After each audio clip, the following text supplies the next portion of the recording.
Picture this: 1945, the mushroom clouds still haunting the horizon, and Vannevar Bush sits at his desk, dreaming not of destruction, but of trails, microfilm trails, linking thoughts across vast archives of human knowledge. His Memex wasn't just a machine, it was a plea for redemption, a way to redirect the terrible engines of war toward the amplification of peace. The technical constraints were severe. Microfilm readers with mechanical linkages, physical storage limitations measured in linear feet of film. Bush envisioned users creating trails through information by photographically linking frames together. No electronics, just optics and mechanics, yet the conceptual framework of associative linking was revolutionary. Yet that's precisely what makes it sublime. Here's Bush, imagining associative trails through information when the most sophisticated computer most people knew was a slide rule. And then, the counterculture picks up this thread.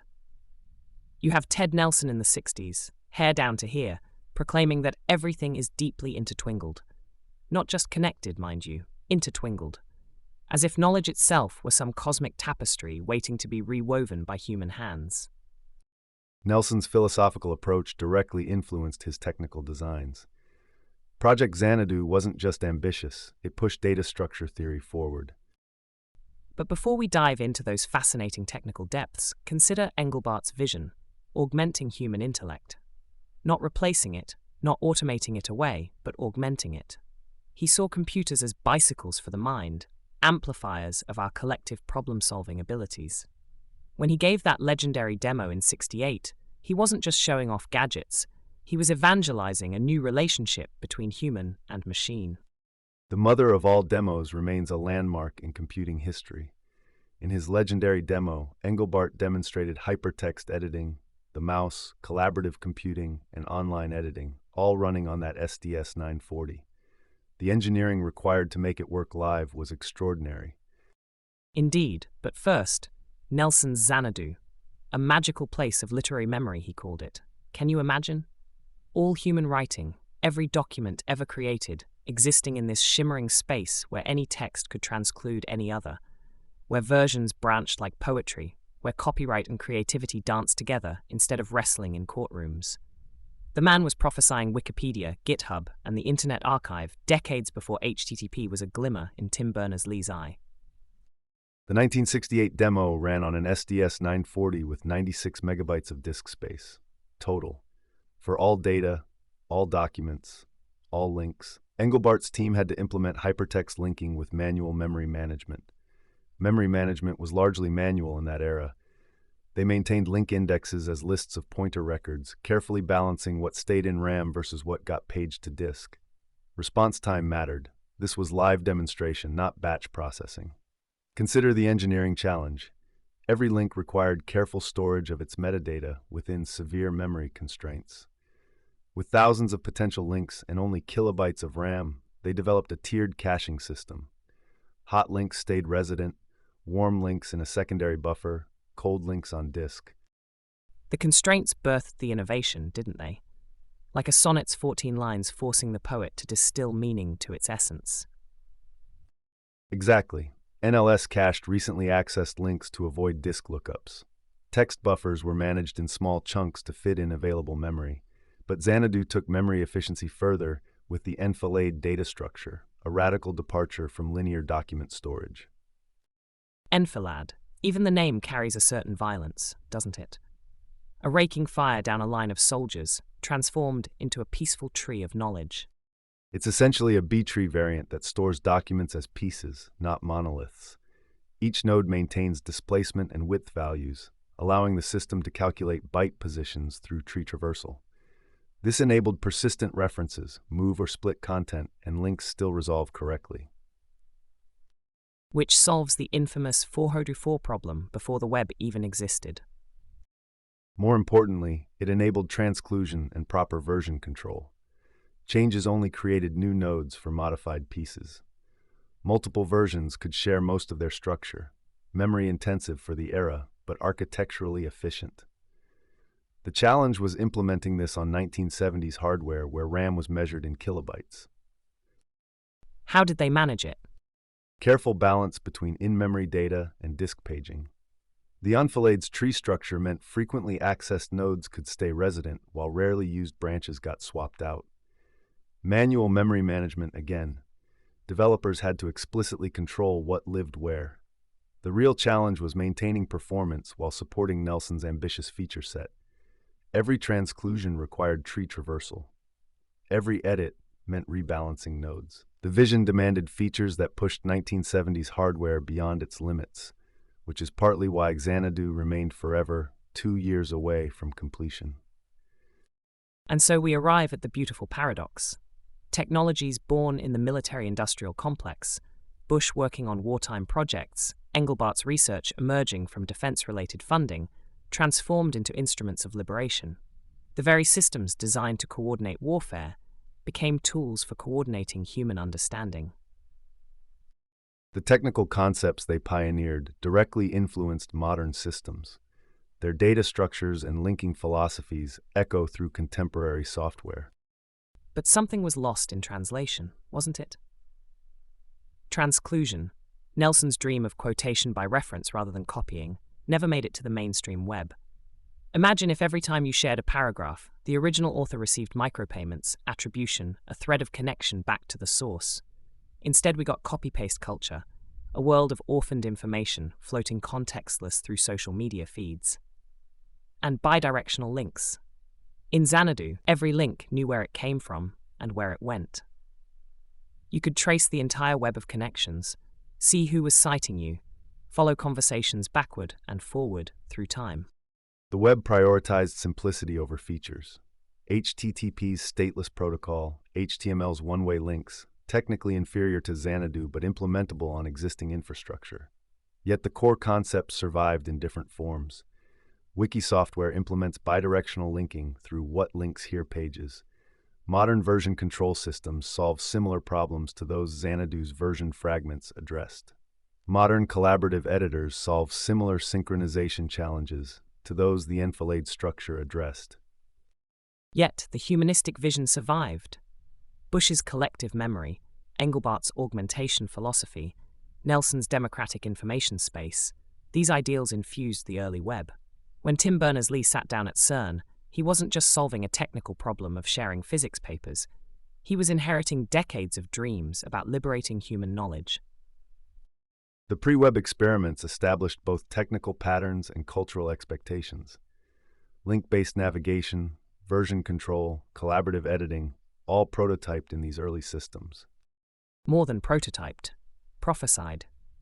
These weren't just engineers, but visionaries who understood that the real revolution wasn't in the machinery, but in what the machinery might make possible. They dreamed of computers that would amplify human intellect, democratize access to information, create new forms of literature and thought. And while the web we got might be messier than Xanadu's Crystal Palace, it carries within its hyperlinks the DNA of those original dreams. Speaking of the web we got, Berners-Lee's implementation made specific technical choices that shaped everything after. Indeed, the birth of the World Wide Web proper. Which brings us to explore how Tim Berners-Lee would transform these ambitious visions into something simpler, yet world-changing. There's something almost sacred about the moment Tim Berners-Lee sat at his next workstation at CERN, coding not just software, but a philosophy. This radical notion that any person could share information with anyone else, anywhere.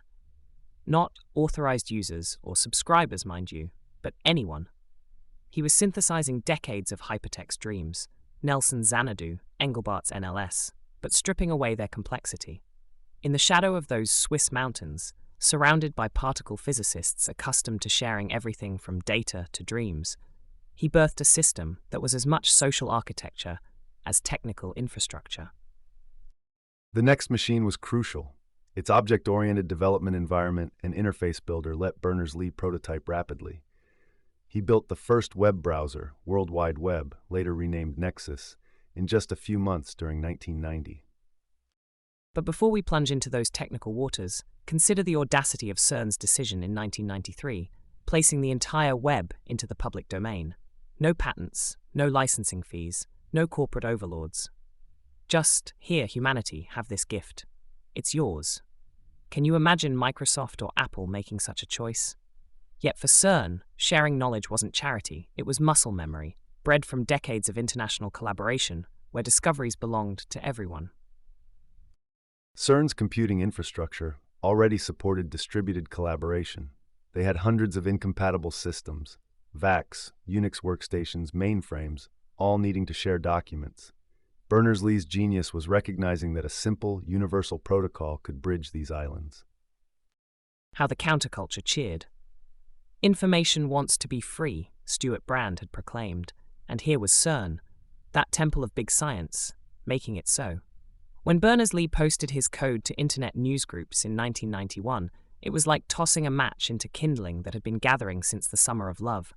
Universities, hobbyists, dreamers, everyone suddenly had permission to build this new world. The newsgroup post was strategically brilliant. Alt.hypertext had the exact audience. People who understood hypertext concepts from Nelson and Engelbart but lacked implementation tools. Within months, browsers appeared on multiple platforms. You could feel the electricity in those early days. Every university computer lab sprouting web servers like mushrooms after rain, students staying up all night not to study but to create. Personal pages, department sites, wild experiments in this new medium where anyone could publish to the planet. No gatekeepers, no broadcast licenses, just your ideas and an internet connection. HTTP 0.9 was radically minimal. The entire protocol spec fits on half a page.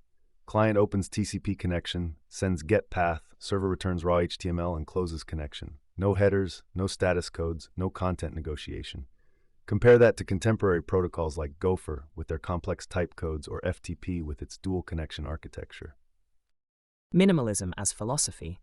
While Xanadu drowned in features, transclusion, micropayments, versioning, Berners-Lee stripped everything to its essence.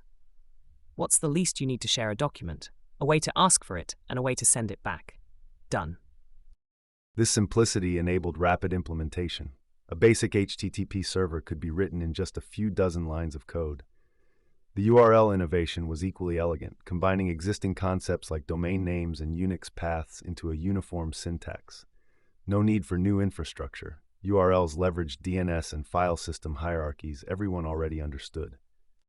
Though he later regretted those two slashes after the colon, claimed they were unnecessary, could have just been in. Imagine all the keystrokes that could have been saved.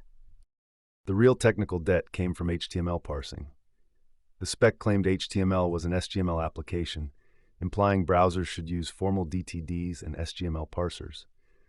In reality, no browser ever did this.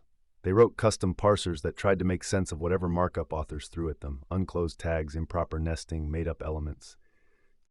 Tag soup. What a perfect metaphor for the organic mess that real humans create. The web succeeded, not despite this chaos, but because of it. Because browsers said yes to broken markup instead of throwing errors like proper SGML parsers would. This forgiveness created decades of compatibility problems. Each browser had different quirks in handling malformed HTML. Internet Explorer might render something one way, Netscape another. The same document could produce wildly different DOMs depending on which parser encountered which error first. But that's precisely why it spread like wildfire. Every geology professor who'd never programmed, every artist with a vision, they could all participate. The web didn't demand perfection, it embraced human fallibility. The cost was standardization nightmares that took 20 years to resolve. HTML5 finally specified a deterministic parsing algorithm, meticulously describing exactly how to handle every possible error. That's what it took to tame the tag soup.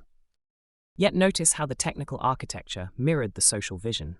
HTTP's statelessness meant no central authority tracking connections. URLs could point anywhere without permission. HTML's forgiving parsers welcomed amateur publishers.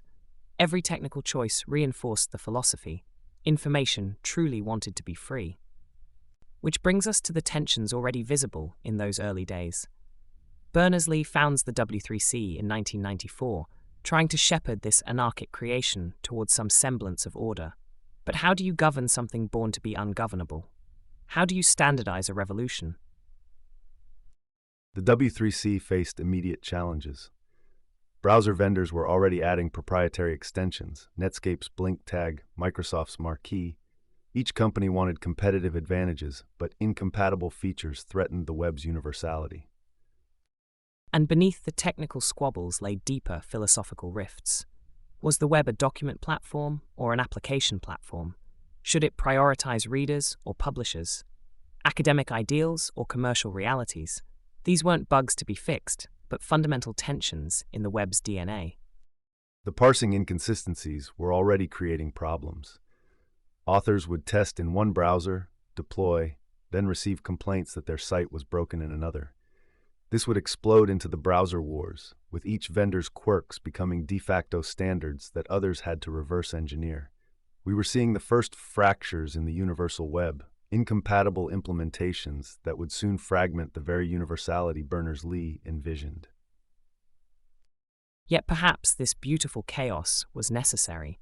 Perhaps a perfectly standardized web like Xanadu's perfect hypertext would have been too pristine for the messy vitality of human culture. The web succeeded because it was imperfect enough to be useful, open enough to be revolutionary, simple enough to be understood. The technical foundations, HTTP, HTML URLs, proved remarkably durable despite their flaws. They scaled from CERN's few hundred users to billions, from text documents to streaming video, from static pages to complex applications. And somewhere in Illinois, a young Mark Andreessen was downloading Berners-Lee's code, preparing to build something called Mosaic that would transform this academic curiosity into humanity's nervous system. The web was about to escape the laboratory and begin its conquest of the world, bringing with it all those unresolved tensions between openness and control, standards and innovation, idealism and commerce. And there he was, Mark Andreessen, 22 years old, staring at a terminal at NCSA at the University of Illinois, about to unleash something that would transform the web from academic curiosity into humanity's mirror. Mosaic. Even the name suggested fragments coming together. Protocols, images, text. A coherent whole from scattered pieces. But the real magic wasn't technical. It was the audacious idea that ordinary people might want to see pictures on the internet. Inline images. Click a link. See a photo. Revolutionary simplicity that made venture capitalists' hearts race and academic purists wince. Mosaic combined multiple protocol handlers in one application. HTTP for web pages, FTP for file transfers, Gopher for directory listings. The name literally meant combining diverse elements into a coherent whole. Before Mosaic, you needed different applications for different protocols. Now one program could navigate the entire internet landscape. But imagine the cultural earthquake when suddenly your grandmother could browse the web. No command lines, no cryptic URLs to memorize, just point, click, and explore. The web transformed overnight from Technophile's playground to something your local newspaper might mention. This was democratization in action. The same tool that physicists use to share research papers could now help someone find a recipe or read movie reviews. Universities that had been sharing particle physics data were suddenly hosting student photo galleries and dorm room manifestos. The barrier to entry had collapsed. The IMG tag was deceptively simple but technically significant. Each image required a separate HTTP request. Early implementations opened connections sequentially, load HTML, parse for images, fetch each one. A page with 10 images meant 11 round trips to the server. Yet that inefficiency hardly mattered when web pages suddenly bloomed with color. Computer labs across universities witnessed collective gasps as students loaded pages with actual photographs. After years of green-on-black terminals and ASCII art, it felt like Dorothy stepping into Oz. And Andreessen knew exactly what he was doing. On those newsgroups, he'd ask users what they wanted, then deliver it at breakneck speed. Release early, release often. Wasn't just a development philosophy, it was revolution by iteration. Manual memory management made this challenging. Each image bitmap required allocation. No garbage collection meant explicit cleanup. Browse too many image-heavy pages and memory would fragment until the browser crashed. Which brings us to the Great Leap, from dorm room to Sand Hill Road. Andreessen meets Jim Clark, Silicon Graphics founder, with deep pockets and deeper ambitions. Suddenly this university project becomes Netscape, and the kid who was hacking code for academic glory is posing for magazine covers as the web's poster boy. The cultural shift was seismic, from sharing knowledge freely in university halls to racing for market dominance. The IPO in 1995? Pure theatre, stock price doubling on the first day, transforming browser development from academic exercise into capitalist spectacle. The same technology that CERN had given away freely was now worth billions on Wall Street. Netscape introduced technical innovations like multiple simultaneous connections. Instead of fetching resources sequentially, Navigator would open several TCP connections to download page elements in parallel. This dramatically improved perceived performance. But beneath the stock options and press releases, something profound was shifting. The web was shedding its academic skin, growing commercial scales. CERN had gifted the protocols to humanity, but now venture capital wanted return on investment. Could the democratic ideals survive the gold rush? As Netscape's valuation soared, that question hung in the California air like morning fog over Palo Alto. Early browsers ran as single process, largely single-threaded applications. When the parser encountered complex HTML, the entire browser would freeze. No separate processes for tabs, because tabs didn't exist yet. One badly formatted page could hang everything. The main thread handled networking, parsing, rendering, and user input. Block any one operation and the whole application became unresponsive. The digital equivalent of a traffic jam, where one stalled car blocks the entire highway. But consider the constraints. Most users had maybe 8 megabytes of RAM, processors measured in tens of megahertz. Every byte mattered, every cycle counted. Memory allocation was entirely manual. Developers used malloc for HTML elements, image buffers, everything. Free the memory too early, and you'd crash with a segmentation fault. Forget to free it, and you'd leak memory until Windows 3.1 ground to a halt. Those crashes became part of the web's folklore. Have you tried restarting Netscape? Was the "have you tried turning it off and on again" of its era. Yet users tolerated it because the payoff, access to this burgeoning digital universe, was worth the occasional digital catastrophe. The IMG tag created cascading complexity. First, detect the image format, GIF, JPEG, maybe PNG later. Then allocate buffer space for the decoded bitmap. A 640 by 480 image in true color needed nearly a megabyte of RAM, significant when systems had 8 or 16 megabytes total. And remember, this was before hardware acceleration, before GPUs doing the heavy lifting. Every pixel was painted by the CPU, like a medieval scribe illuminating manuscripts one letter at a time. Scrolling through an image-heavy page meant literally watching the computer paint each line of pixels, a digital pageant of patience. Rendering used basic OS graphics APIs, GDI on Windows, X11 on Unix. No compositing, no layers. The browser would calculate layout, then draw directly to screen memory. Scrolling meant recalculating visible regions and redrawing everything. Which explains why early web design guides obsessed over image optimization.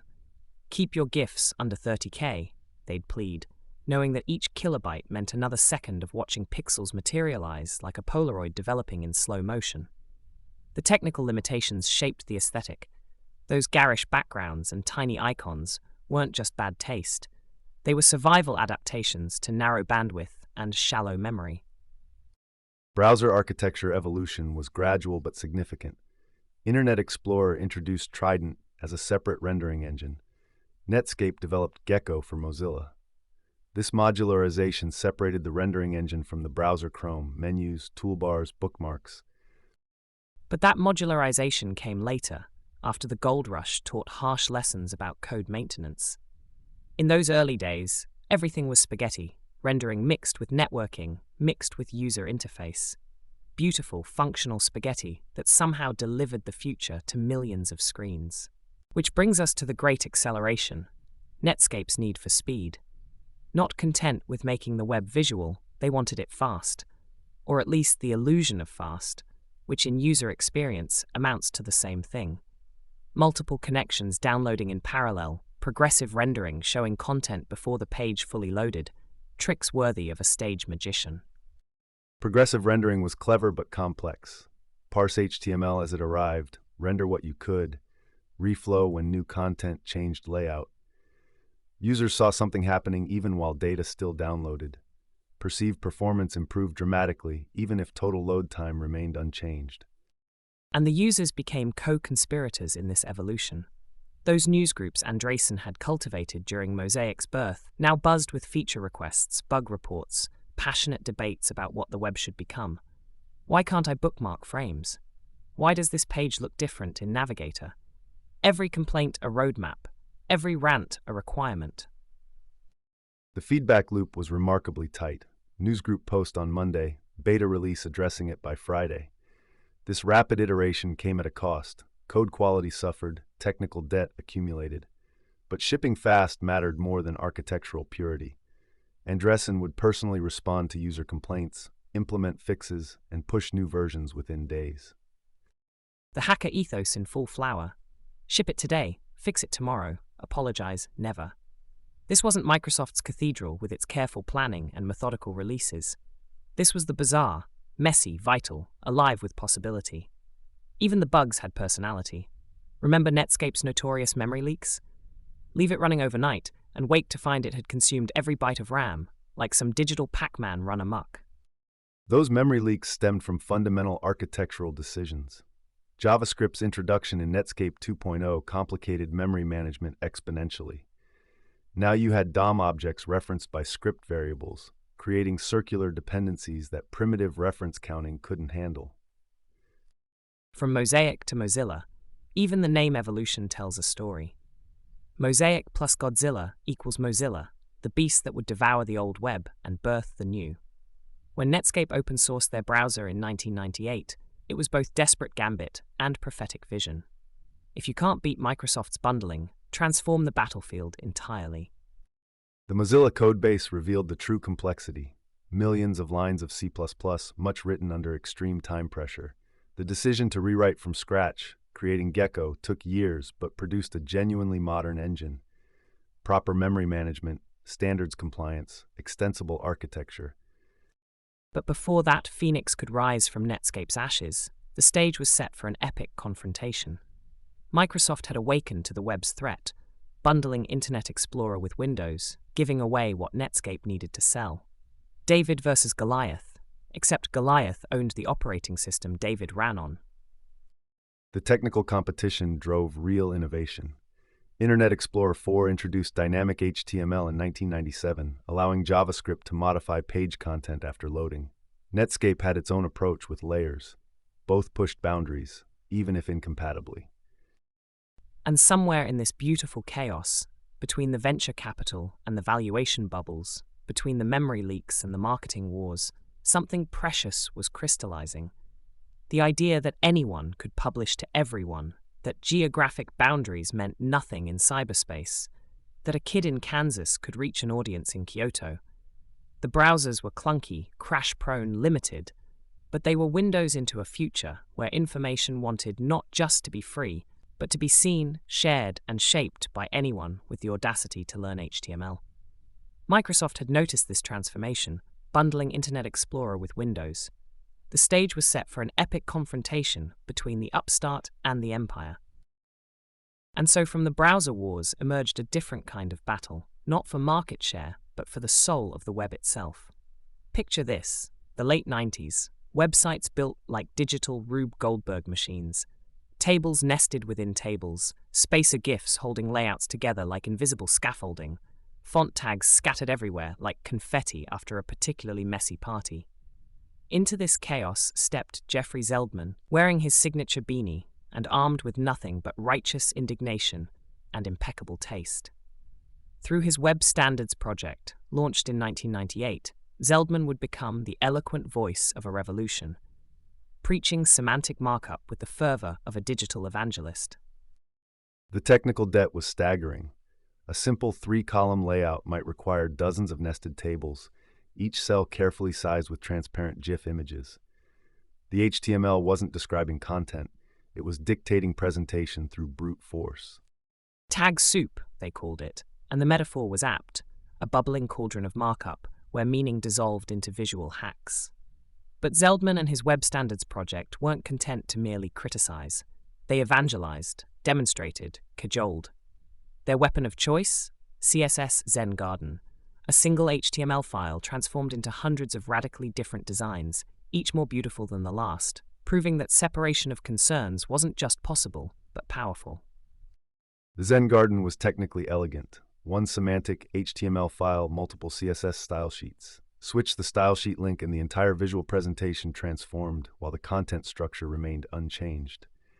This demonstrated CSS's cascade and inheritance mechanisms working exactly as designed. But beneath the technical triumph lay a deeper revolution. Every pixel-perfect designer who'd mastered image-based layouts, every developer who'd memorized the quirks of table-based design, they were being asked to abandon their hard-won expertise. Small wonder the community erupted in passionate debate. Old guard versus new believers, pragmatists versus purists. The resistance had practical roots. CSS support varied wildly between browsers. What worked in Mozilla might break in Internet Explorer. Achieving cross-browser compatibility with CSS required extensive testing and often browser-specific hacks. Yet the Crusaders persisted, and their moral dimension proved compelling. This wasn't just about cleaner code, it was about who could access the web. Every table-based layout was a barrier to screen readers, every font tag a tiny act of exclusion. The standards movement transformed technical choices into ethical ones. Choose semantic markup, and you chose inclusion. Cling to your spacer GIFs, and you sided with digital segregation. Implementing CSS required fundamental browser architecture changes. Two separate parsers now needed to cooperate: HTML parser building the DOM tree, CSS parser constructing the CSSOM. These parallel structures then merged during style computation to determine each element's final appearance. Two parsers, one vision, like teaching the left hand to paint while the right hand writes, each following different rules, yet somehow producing a unified result. The sheer audacity of it, asking browsers to juggle not one but two complete languages simultaneously.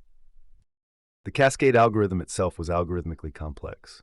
Each style property for each element required evaluating multiple potential sources: browser defaults, user preferences, author style sheets, inline styles. Rules were assigned specificity weights using a 4-digit system. Inline styles counted as 10, IDs as 010, classes as 011, element 01. A selector like header.nav would score 011, one ID, one class, one element. A point system for pixels. Though beneath that mathematical precision lurked profound questions about authority and intent.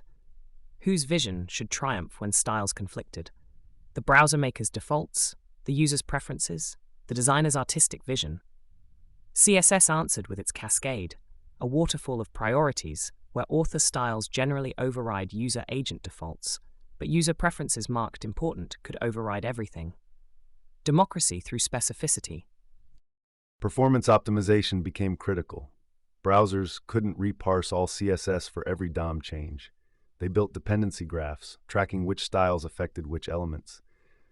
Change a class on one div, and the engine knew exactly which computations to update without recalculating the entire page. Every microsecond shaved off the render time was a tiny victory for the user experience. But think about what was really happening. Browsers were becoming interpretation engines, reading two languages simultaneously and synthesizing them into visual reality. HTML spoke structure, CSS spoke style, and browsers became the translators making sense of their conversation. The render pipeline evolved into distinct phases: parse HTML to DOM, parse CSS to CSOM, combine into render tree, calculate layout geometry, paint pixels to screen. Each phase could be optimized independently. Modern browsers even separate painting into layers for compositing. From parse to paint, a journey worthy of its own epic. Each phase a different challenge, a different opportunity for optimization or failure. The poor browsers of the late 90s suddenly asked to become Swiss Army knives of rendering, each blade sharper and more specialized than the last. Which brings us to the prophet of the possible, Tim Berners-Lee himself. In words that would echo through decades of web development, he proclaimed, "The power of the web is in its universality. Access by everyone, regardless of disability, is an essential aspect." Not a nice-to-have, not a feature request, an essential aspect, baked into the web's DNA from the beginning. This wasn't mere idealism, it was architectural philosophy made manifest. Semantic HTML enabled programmatic interpretation. Screen readers could identify headings, paragraphs, lists. Proper markup transformed incomprehensible visual layouts into navigable document structures. A blind user could skip between headings, understand document hierarchy, follow meaningful link text. But the real drama unfolded in the trenches, where designers accustomed to pixel-perfect control met the messy reality of accessibility. Jakob Nielsen positioned himself as the usability sheriff, quick draw with critiques of flashy sites that sacrificed function for form. His philosophy was ruthlessly utilitarian: strip away the superficial coolness, make websites into serious tools that actually worked. Nielsen's usability heuristics emphasized predictability and clarity. Every deviation from standard conventions, non-underlined links, mystery meat navigation, increased cognitive load. His studies emphasize that users develop expectations from visiting many sites, so following established patterns improved usability. The sheriff and his posse weren't always welcome in town. Designers who'd spent careers perfecting visual communication suddenly heard their work dismissed as superficial coolness. Yet something profound was happening. Design ethics were being codified into technical standards. The W3C's Web Accessibility Initiative didn't just suggest best practices, they defined right and wrong in markup. WCAG 1.0 in 1999 established measurable criteria. Priority 1 checkpoints were essential. Without them, groups of users couldn't access content. Priority 2 removed significant barriers. Priority 3 improved access. Each checkpoint mapped to specific HTML and CSS techniques. And here's where the technical became transcendent. By embracing semantic markup and CSS, designers discovered they could have their cake and eat it too. Beauty and accessibility weren't opponents in some zero-sum game. They were dance partners, each making the other more graceful. The same clean HTML that screen readers loved also loaded faster, ranked better in search engines, proved easier to maintain. Separating content from presentation enabled progressive rendering strategies. The browser could display HTML content immediately with default styles, then enhance presentation as CSS loaded. Users on slow connections saw readable content quickly rather than waiting for all assets. The gift of graceful degradation, or as the optimists reframed it, progressive enhancement. Start with content that works everywhere, then layer on beauty for browsers that could handle it. This philosophy would echo through the decades: mobile-first design, responsive layouts, all tracing their lineage back to this fundamental separation. External CSS files revolutionized caching strategies. Unlike inline styles repeated on every page, external style sheets could be downloaded once and cached. External style sheets serving entire sites represented massive bandwidth savings compared to inline styling repeated on every page. But the browsers themselves had to evolve. And oh, what a journey that was. Internet Explorer 3's CSS support was, to put it charitably, aspirational. Netscape 4's implementation was so quirky it spawned its own folklore of workarounds. The path from theory to practice was littered with the corpses of rendering bugs. Browser inconsistencies led to CSS hacks, exploiting parser bugs to target specific browsers. The box model hack used voice family to hide rules from IE5. The star hack exploited IE6's parser. These techniques violated standards while making standards-based design practical. Every hack a small betrayal of the grand vision, yet necessary for survival in the wild. The community developed an entire taxonomy of workarounds, passed down like ancient scrolls from developer to developer. Each browser quirk catalogued, each workaround refined through painful trial and error. The long-term impact was architectural. This separation enabled CSS preprocessors like Sass and Less, transforming CSS from a simple styling language into a programmable system. Media queries would later enable responsive design, one HTML structure adapting to any screen size. CSS and JS solutions, grid and flexbox layouts, component-based architectures, all built on the foundation of separated concerns. Setting the stage for revolutions yet to come. The promise of separation, that content and presentation could live apart yet work together, would prove more prescient than even its architects imagined.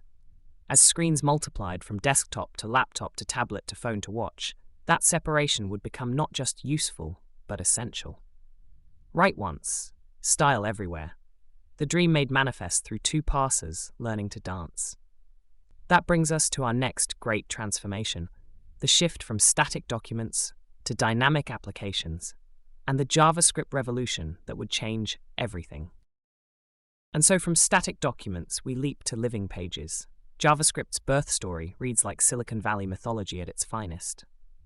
May 1995, Netscape's offices, Brendan Eich hunched over his workstation. 10 days to create a programming language. Not to design one, mind you. Actually ship working code embedded in the browser. Mark Andreessen wanted something like Java but for scripters, which is rather like asking for something like a Ferrari but for teenagers. The pressure was crushing. Microsoft's Internet Explorer loomed. Java was already being positioned as the serious language for web applets. Into this maelstrom stepped Ike, fueled by what he later called a week bracketed by weekends without much sleep, birthing JavaScript, or Mocha as it was first christened, in a marathon sprint that would define the hacker ethos for a generation. The technical constraints were severe.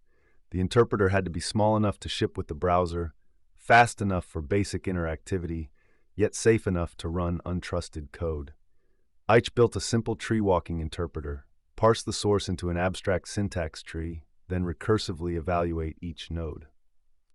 A tree walker, how quaint that sounds now, almost pastoral. But consider the audacity, embedding an entire programming language inside a web browser, letting any random website execute code on your machine. The real programmers were horrified.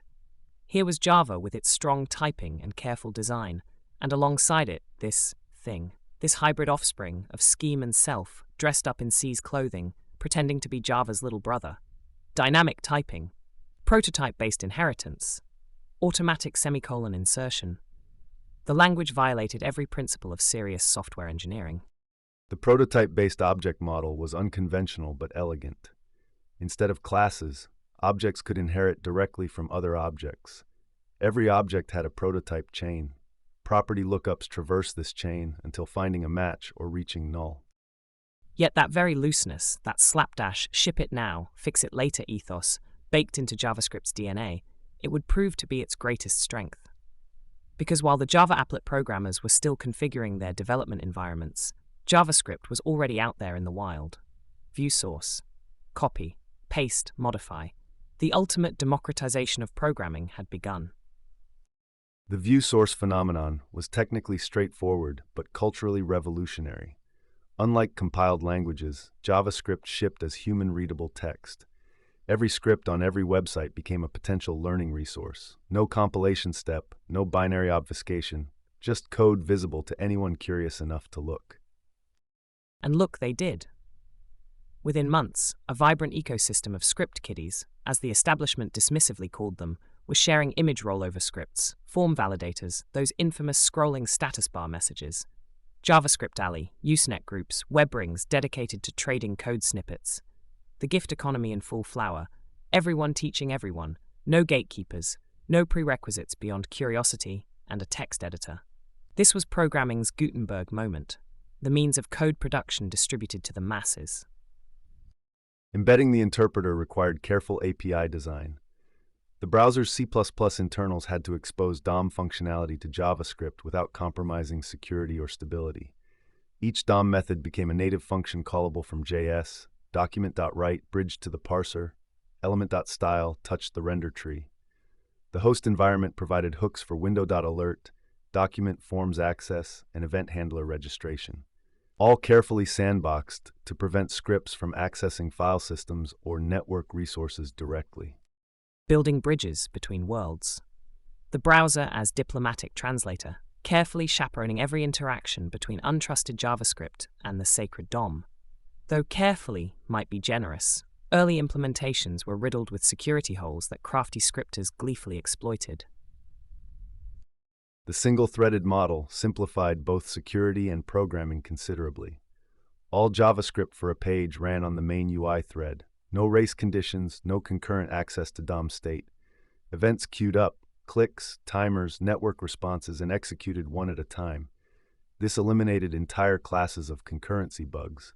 The browser maintained a single event queue, processing each callback to completion before moving to the next. Indeed, one thread to rule them all. Though that simplicity came with a devil's bargain, long-running scripts would freeze the entire browser.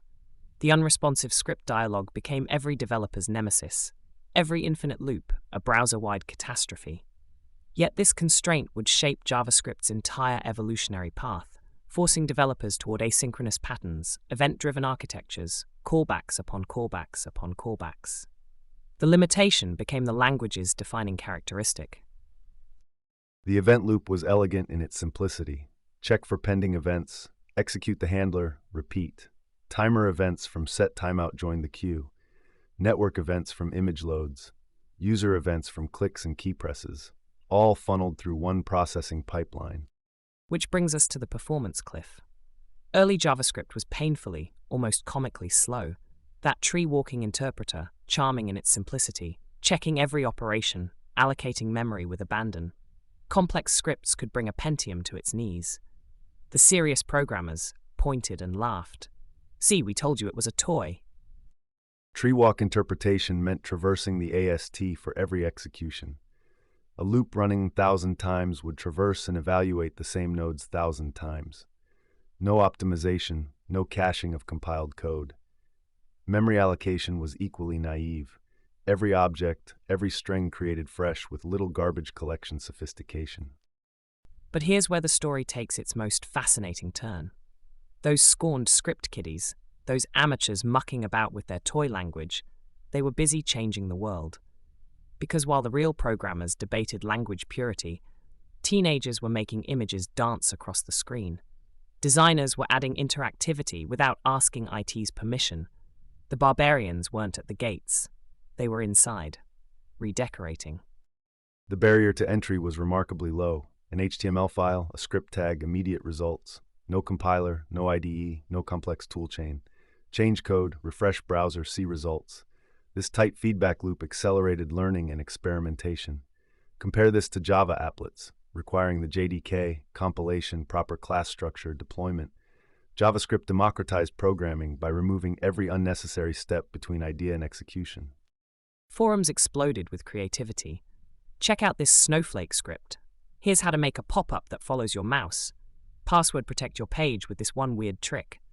Most of it was terrible, aesthetically criminal, architecturally abhorrent.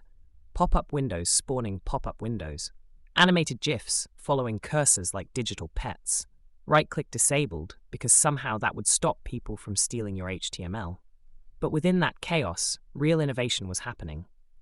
Every amateur experimenting with set timeout for animations was unknowingly pioneering techniques that would later power sophisticated web applications.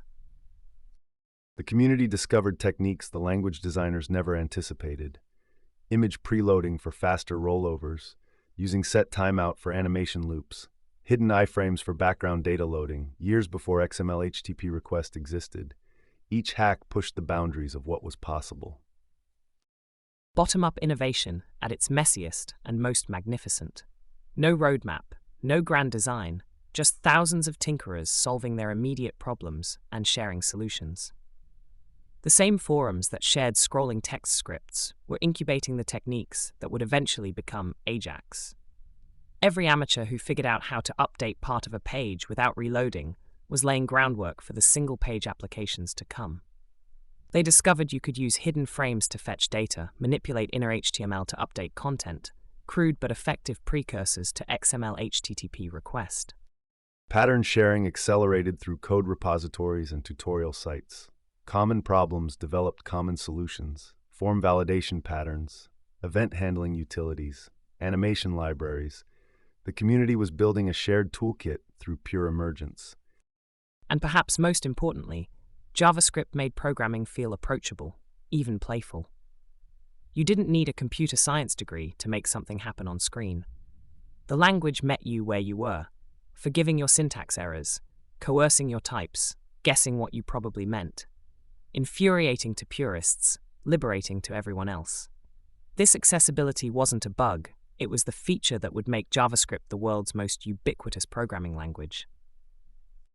Performance remained JavaScript's Achilles heel until 2008. Google's Chrome browser launched with V8, a JavaScript engine that implemented just-in-time compilation. Instead of interpreting code repeatedly, V8 detected frequently executed functions and compiled them to optimized machine code.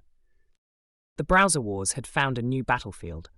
Not standards compliance or feature checklists, but raw JavaScript speed.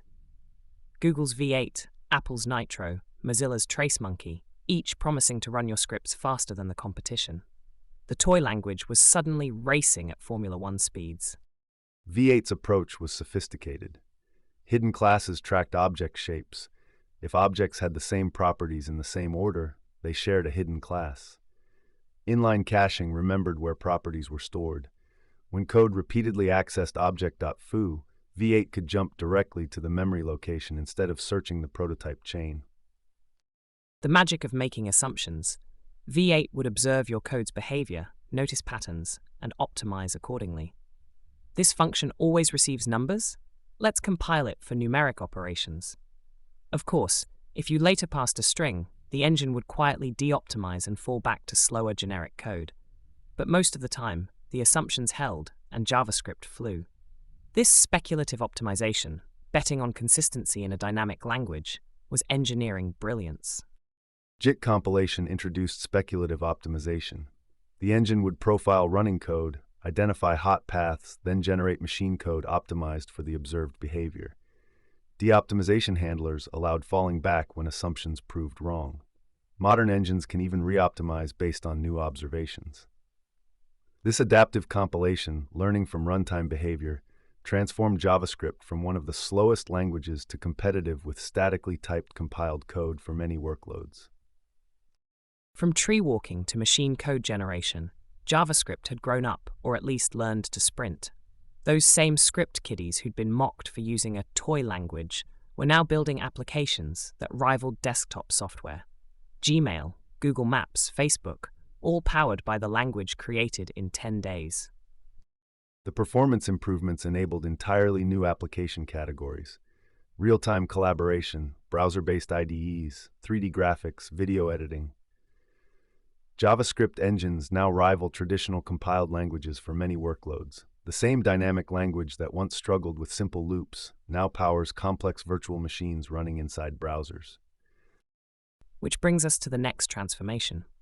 Once JavaScript could handle real application logic, once performance was no longer the bottleneck, developers started asking revolutionary questions. Why reload the entire page for new data? Why not just update the parts that changed? The seeds of Ajax were planted in those early forum hacks: hidden iframes loading data, clever DOM manipulation, updating content.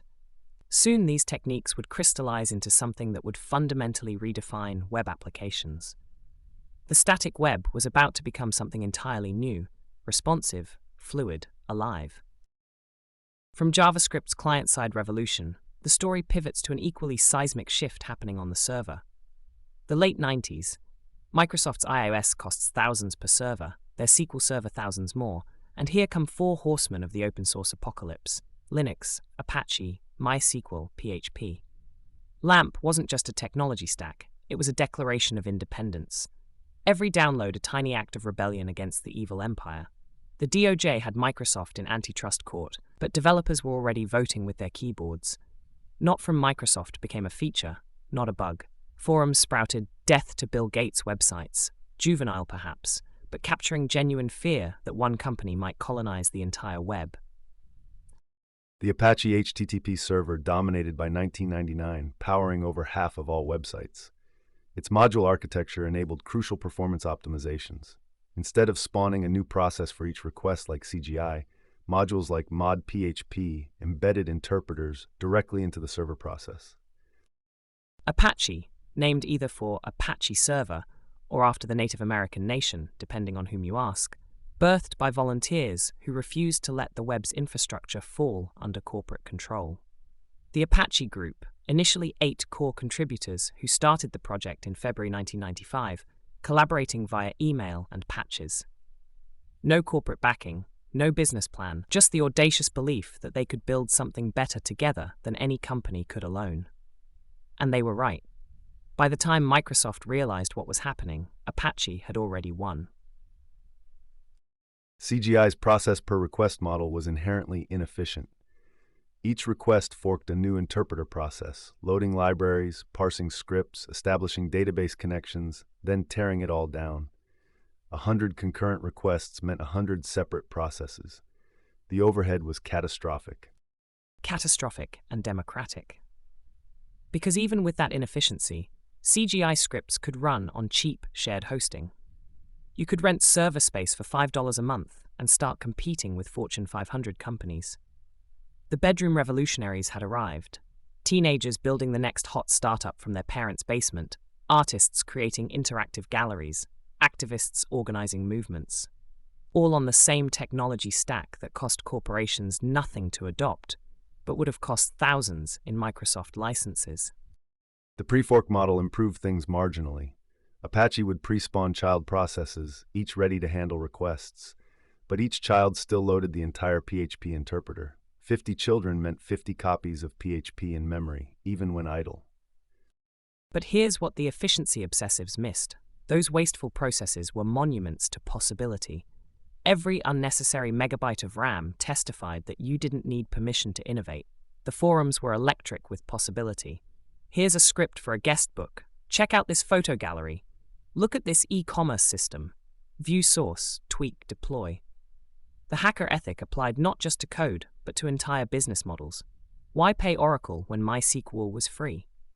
Why license Windows Server when Linux ran faster on the same hardware?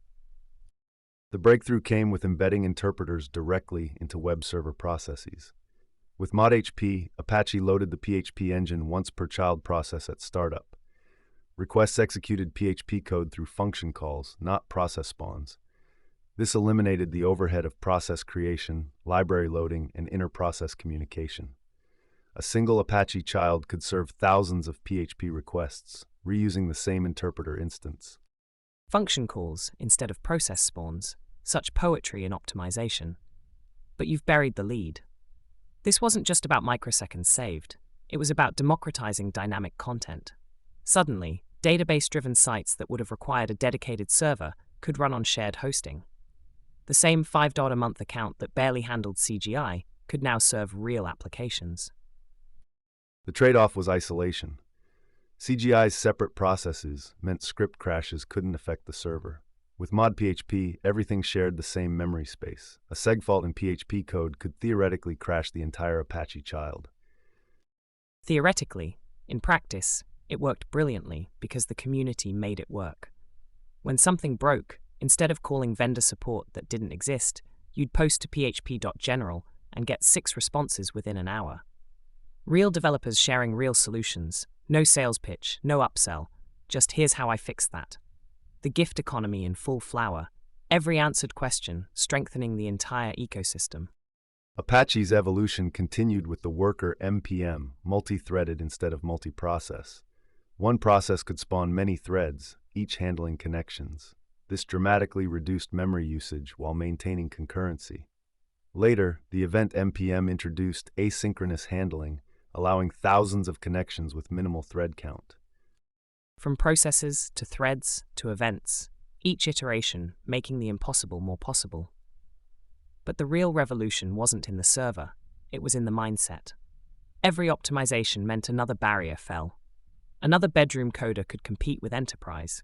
Another startup could bootstrap without venture capital. The frugal innovation mindset, time was free, creativity was free, community support was free. Money was the only thing that cost money, and LAMP had eliminated that requirement. Database connections remained a bottleneck. Opening a MySQL connection involved TCP handshakes, authentication, and setup overhead, often 50+ milliseconds. Multiply that by every request and performance tanked. The solution was connection persistence. PHP's MySQL pconnect kept connections alive between requests within the same Apache child. Persistent connections. Such a simple idea, such profound implications. Keep the line open, like calling your best friend and just leaving the phone off the hook all day. But it captured something deeper about the LAMP philosophy. Why tear down what you'll rebuild? Why pay costs you've already paid? This frugal efficiency permeated everything. CPAN for Perl, Pair for PHP. Vast libraries of solved problems, free for the taking. Need credit card processing? Someone's already written it. Want user authentication? Here's 5 different implementations. Pick your favorite. The community had become the product. The early 2000s web development culture emerged from this foundation. View source wasn't just a browser feature, it was a philosophy. Every website a potential textbook, every script a lesson waiting to be learned. The masters and apprentices all learning together. No ivory towers, no gatekeepers. You learned PHP by reading PHP, usually bad PHP, which made you appreciate good PHP when you found it. The pedagogy of perpetual tinkering. The feedback loop was incredibly tight. Edit a PHP file, save, refresh browser, see results. No compilation, no deployment process. This immediacy enabled rapid experimentation and learning. Compare this to Java servlets, requiring compilation, war packaging, server deployment. The cognitive overhead was minimal with PHP. That immediacy bred a particular kind of developer, impatient, pragmatic, results-oriented. Why worry about design patterns when you could ship features? Why optimize prematurely when hardware was getting cheaper monthly? This horrified the computer science establishment. Variables changing type mid-function. SQL queries built with string concatenation. Security through obscurity. But while academics wrote papers about what was wrong with PHP, practitioners were building MySpace, Facebook, Wikipedia, the actual infrastructure of the social web.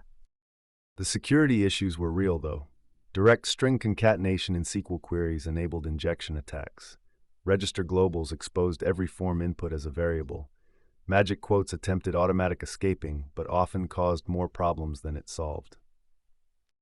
How real and educational. Every SQL injection taught developers about input sanitization. Every cross-site scripting attack was a masterclass in output encoding. The community learned security by failing at it publicly, repeatedly, until the lessons stuck. The community developed antibodies, shared knowledge about what not to do, passed down like folklore. Bobby Tables became a meme for a reason. This was learning in public before learning in public was a hashtag. Community resources were crucial. The PHP manual's user-contributed notes often contained better examples than the official documentation. Stack Overflow wouldn't exist until 2008, so developers relied on forums, mailing lists, and IRC channels for support. The PHP manual comments, democracy applied to documentation. Someone struggling with array merge would figure it out and leave a note for the next traveler. Thousands of breadcrumbs forming a trail through the dark forest of programming. No corporate documentation team could match the collective intelligence of 1 million developers solving their own problems.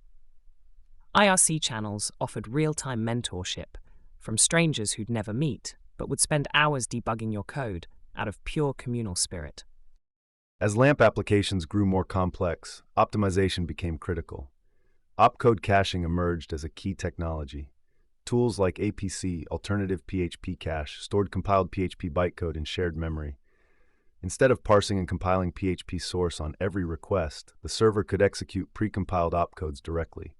This could reduce overhead significantly, with performance improvements ranging from 50% to 300% depending on application complexity.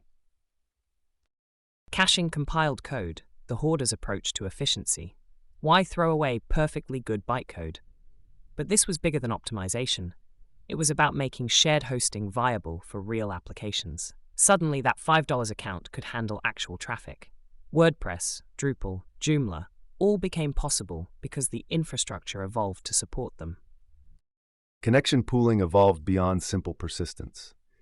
Application layer pools managed connection limits, handled failover, and distributed load across database replicas.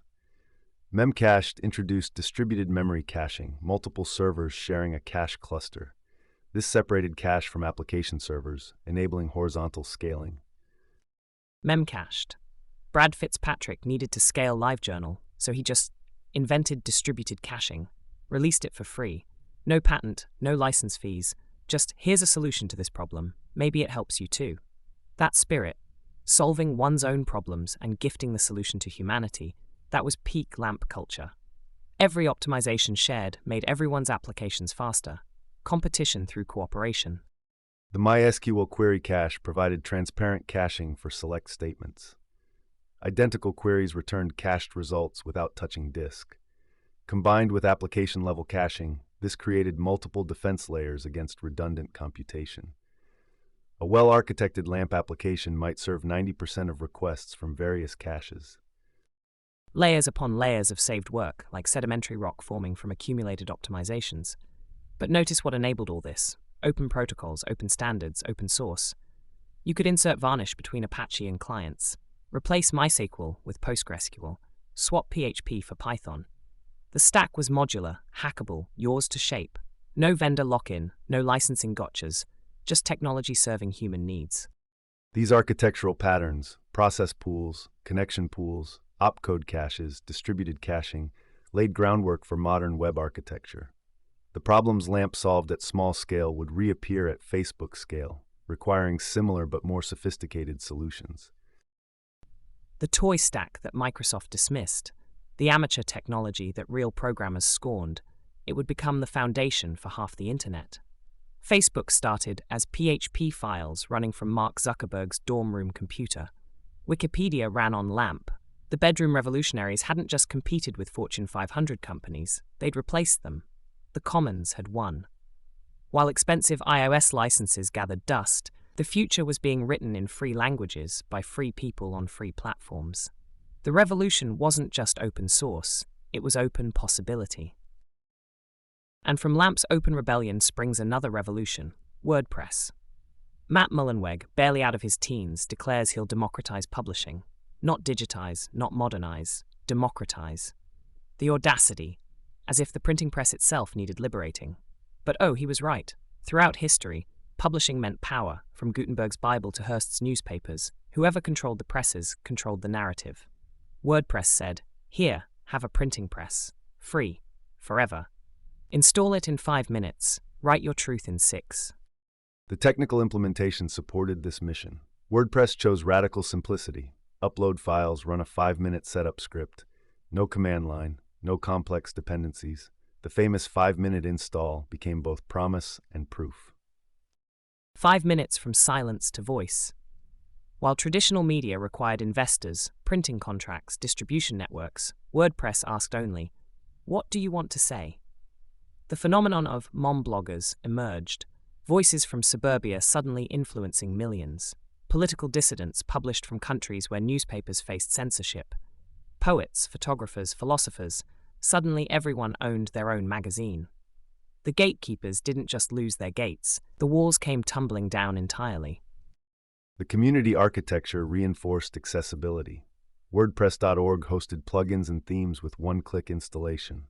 Users could transform a blog into a portfolio, store, or forum without writing code. One click to revolution. But the real transformation happened in physical spaces. WordCamps sprouting globally like digital dandelions. Inaccessible community venues, from conference centers to local meetup spaces, veteran developers teaching newcomers not just how to blog, but why their voice mattered.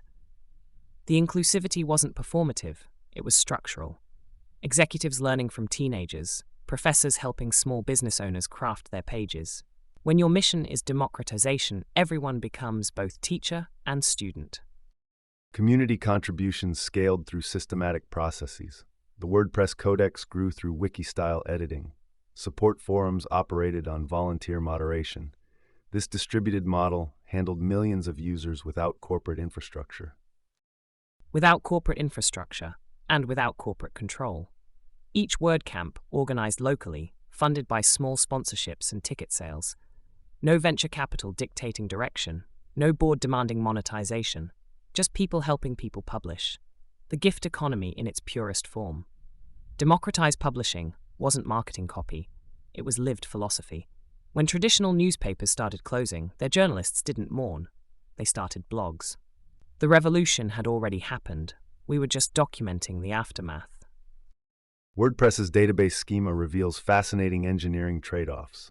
Rather than creating specific tables for different content types, everything lives in WP posts. Posts, pages, custom post types, all stored identically. The WP post meta table holds additional fields as key value pairs. This entity attribute value pattern maximizes flexibility at the cost of query complexity. A database design that horrifies purists but delights pragmatists. Instead of alter table for every new feature, just add another row to post meta. Want to store a subtitle? Insert it. Need geolocation? Same table. The schema that refuses to judge your data, infinitely accepting, perpetually flexible. This entity attribute value pattern traded elegance for empowerment. The performance implications are severe. Finding all posts where a meta value equals something requires joining or scanning potentially millions of rows. What would be a simple indexed column query in a normalized schema becomes a complex operation. Large sites often see WP post meta grow to 10 to 100 times the size of WP posts. Millions of rows, each one a dream deferred from normalized efficiency. But consider the alternative. Every plugin requiring schema changes would break on updates, every custom field needing developer intervention. WordPress chose user empowerment over database elegance. The schema shouted, "We don't know what you'll build, but we won't stop you from building it." Caching became essential for scaling. WordPress's object cache stores assembled post data in memory, avoiding repeated meta queries. Page caching plugins generate static HTML, serving subsequent requests without touching PHP or MySQL at all. A site might go from 10 requests per second to 1,000 just through page caching. From dynamic to static through sheer cleverness, the paradox, these infinitely flexible systems ultimately aspiring to become stone tablets unchanging between visits. But what beautiful stone tablets! Every cached page a perfect moment frozen in time, served at the speed of thought. The caching plugins themselves, WP Supercache, W3 Total Cache, gifts to the community from developers who solved their own scaling problems, then shared the solution. Because in democratized publishing, everyone's performance problem becomes everyone's opportunity to contribute. Modern WordPress hosting often includes Redis or Memcached for object caching, Varnish for HTTP caching, and CDNs for static assets. The caching layers stack browser cache, CDN cache, page cache, object cache, query cache, each layer preventing work at the next level down. But the real revolution wasn't in the publishing. It was in the conversation. Comments. Such a simple feature, such seismic impact. Traditional media broadcast at you, blogs talked with you. Suddenly readers weren't consumers but participants. Every post a potential dialogue, every opinion an invitation to debate. The comment thread as democratic forum, as group therapy, as intellectual salon. Comment systems introduced new technical challenges. Spam filtering became critical as automated bots targeted popular blogs. Solutions like Akismet used distributed learning, millions of sites contributing to spam detection algorithms. Akismet, democracy applied to spam fighting. Each blog's moderation decisions training the collective filter. But beyond the technical marvel, witness the cultural shift. A-list bloggers, Deuce, Kottke, TechCrunch, reaching audiences larger than city newspapers. No printing costs, no distribution deals, just compelling voices finding their tribes. Individual bloggers building sustainable careers through words alone. The entrepreneurial dream, rebooted for the digital age. These high-traffic blogs pushed WordPress's limits. Comment queries could slow page loads significantly. Solutions included pagination, lazy loading, and eventually moving comments to external services like Disqus. Moving comments off-platform, such symbolic defeat. Yet it captured blogging's success crisis. When your parenting blog crashes servers from too much conversation, you've transcended blog into something unnamed. Traditional media scrambled to understand. Newspapers hired bloggers, added comment sections, tried to capture the magic. But they missed the essence. Authenticity can't be retrofitted. Either you're conversing or you're broadcasting. There's no middle ground. The feedback mechanisms changed content creation patterns. Real-time analytics showed which posts resonated. Comment counts became social proof. RSS subscribers provided direct distribution channels, bypassing traditional aggregators. RSS, the plumbing of the blogosphere. Subscribe to your chosen voices, aggregate your own newspaper. Every reader became their own editor-in-chief. But more profoundly, niches flourished. Knitting blogs, political theory blogs, specialty cooking blogs, Communities impossible in broadcast media's economics suddenly thriving through shared passion. Not everyone needed millions of readers. Sometimes 50 engaged followers meant more than 50,000 passive viewers. The long tail made manifest, every specialized interest finding its home. WordPress's plugin architecture exemplifies event-driven design. The core system fires actions and filters at specific points. Plugins attach callback functions to these hooks. During execution, WordPress maintains priority-ordered arrays of callbacks for each hook, executing them sequentially. Hooks and filters, such poetry in programming. Every moment in WordPress's execution, a potential intervention point. The software declaring, I'm about to save this post. Anyone want to do something? I'm displaying content. Anyone want to modify it? An architecture of interruption, of infinite possibility. Event-driven design as philosophy. The technical overhead accumulates. Each active plugin adds function calls throughout request processing. Poorly coded plugins can introduce memory leaks, security vulnerabilities, or performance bottlenecks. Yet the system maintains remarkable stability through defensive coding practices. Thousands of plugins in the repository, growing exponentially, each one someone's gift to the community. Need a contact form? 20 options await. Want social sharing? 50 solutions compete for your attention. The abundance of choice made manifest, but what glorious abundance. And when plugins broke, because they always broke, the forums erupted with solutions. Not customer support, but communal debugging. All in this together, every white screen of death a shared mystery to solve. The architecture enables progressive enhancement. Basic sites run fine without plugins. Each edition layers new capability. This modularity allows sites to scale complexity gradually. Start with simple blogging, add e-commerce later, integrate membership systems when needed. Progressive enhancement as philosophy. Start where you are, grow as you dream. The small business begins with a simple blog, adds a booking calendar, integrates payment processing, builds an empire, all without changing platforms. This wasn't just technical architecture, it was human architecture. Meeting people where they were, growing with their ambitions. Page caching transforms the performance equation. Dynamic WordPress sites achieve static HTML performance by caching entire rendered pages. First request does full processing, PHP execution, database queries, plugin callbacks. Subsequent requests serve pre-generated HTML directly. Cache invalidation happens on content updates, maintaining consistency while maximizing performance. The impossible made routine. Dynamic sites performing like static ones through sheer engineering cleverness. But see the deeper magic. This performance democratized professional web presence. The activist blog could withstand viral traffic. The small business could handle Black Friday. Technical limitations no longer determined whose voice could be heard. Caching as social justice. The same infrastructure serving hobbyists and enterprises, all running on shared hosting if needed. WordPress had made publishing democratic. Caching made it sustainable. The revolution wasn't just about speaking. It was about being heard when the crowd gathered to listen. And that brings us to our next topic. Those gathering crowds would demand more than just publishing. They'd want interaction, standards, and the full promise of a truly worldwide web. The revolution wasn't just about speaking. It was about being heard when the crowd gathered to listen. But as crowds gathered, corporate titans circled.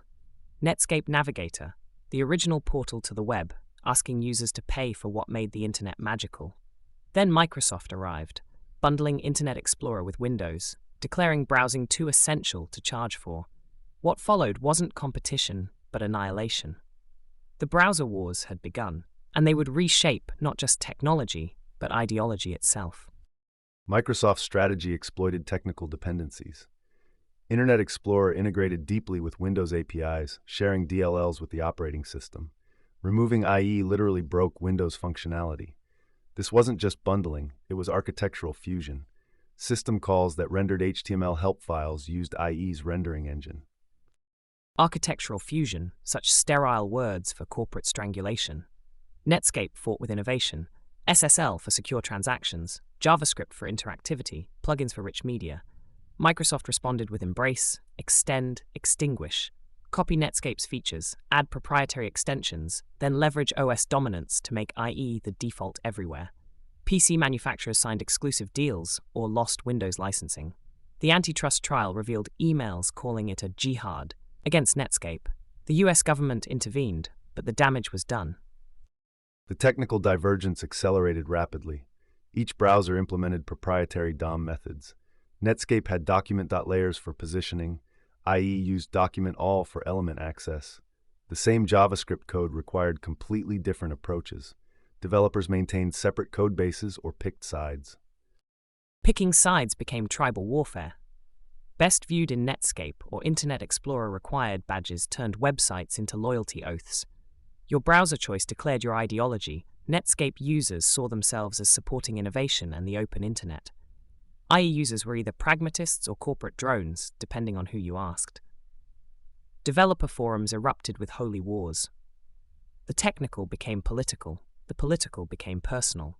This wasn't just about rendering engines, it was about the soul of the web. By 2002, Internet Explorer commanded 95% market share. Netscape open-sourced their code as Mozilla, but the commercial entity was acquired by AOL. The first browser war ended with technical monoculture. IE6 became the de facto web standard through market dominance, not technical merit. W3C standards existed, but Microsoft's implementation ruled. Victory through exhaustion, not excellence. But monopolies breed complacency. Microsoft, having vanquished Netscape, simply stopped. IE6 went 5 years without meaningful updates. 5 years. The web stagnated in Microsoft's embrace. But in that stagnation, seeds of rebellion grew. The browser that won the war would lose the peace. Meanwhile, the W3C struggled to maintain relevance as the dominant vendor ignored standards. IE's box model implementation became the canonical example of standards divergence. The W3C CSS specification stated that width meant content width. Padding and borders added to the total size. IE5 interpreted width as the total box size, including padding and borders. Seemingly minor difference, catastrophic implications. One interpretation, two realities. A 100-pixel box in standards browsers became 120 pixels wide with 10-pixel padding. In IE5, it stayed 100 pixels, squeezing content into 80.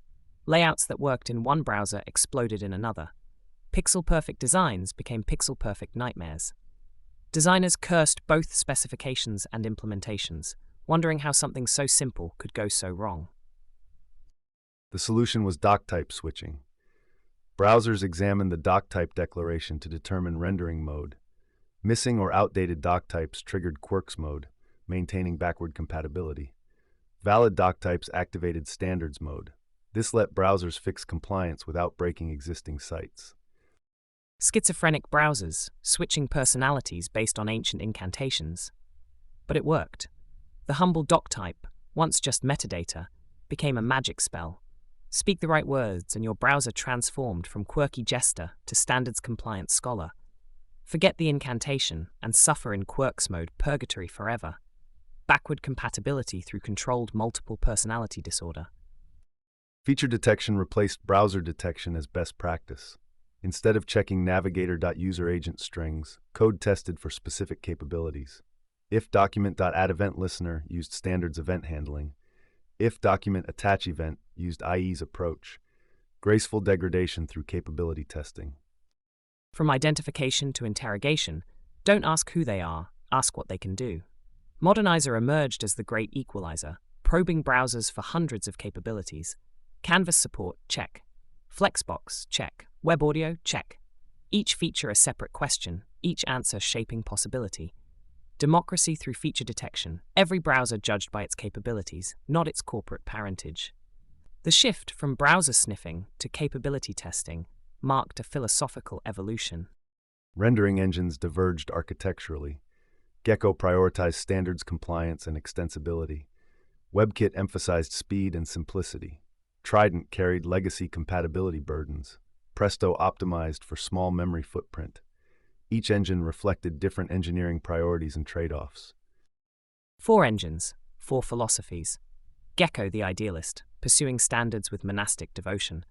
WebKit the pragmatist, trimming complexity for speed. Trident the historian, preserving every quirk for compatibility. Presto the minimalist, proving less could be more. Each engine a reflection of its creator's values, each shaping how millions experience the web. The rendering engine you used determined not just performance, but possibility. Into this chaos stepped the Web Standards Project, YSP for short. Not a corporation or committee, but developers armed with righteous fury. Designers and developers who'd suffered through browser incompatibilities, declaring, "Enough!" If vendors wouldn't standardize, they'd shame them into submission. This wasn't just technical advocacy, it was a movement. YSP created public compatibility tables documenting standard support across browsers. Red meant unsupported, yellow partial, green compliant. The tables became report cards, publicly grading each browser's standards compliance. Vendors couldn't hide behind marketing claims when confronted with objective metrics. Data as activism, transparency forcing accountability. Report cards for billion-dollar corporations. The audacity, but it worked. Engineers inside browser teams used YSP's tables to argue for standards compliance. Look, they'd say, we're failing CSS2 while competitors are passing. Public documentation became internal ammunition. The rebels had given the empire's own soldiers reasons to defect. Jeffrey Zeldman, Molly Holzschlag, Eric Meyer, these weren't just developers, they were revolutionaries with style sheets. The ACID tests took public shaming further. ACID 1 tested CSS1 compliance through visual rendering. A correctly rendered page showed a specific reference image. Any deviation indicated standards failures. ACID 2 in 2005 was more complex, testing CSS 2.1, PNG transparency, and data URLs simultaneously. ACID 2's smiley face, that grinning judge of browser inadequacy. IE showed a mangled mess. Firefox got close, but imperfect. Only Safari passed initially. Screenshots spread across blogs like wanted posters. Here's your browser failing basic standards. The image itself became a meme, a rallying cry. Browser teams set pass ACID 2 as public goals. Public shaming as engineering motivation. ACID 3 in 2008 tested 100 discrete standards, including CSS3 selectors, DOM2, and SVG. Browsers received numerical scores. IE7 scored 14100. Firefox 3 managed 7100.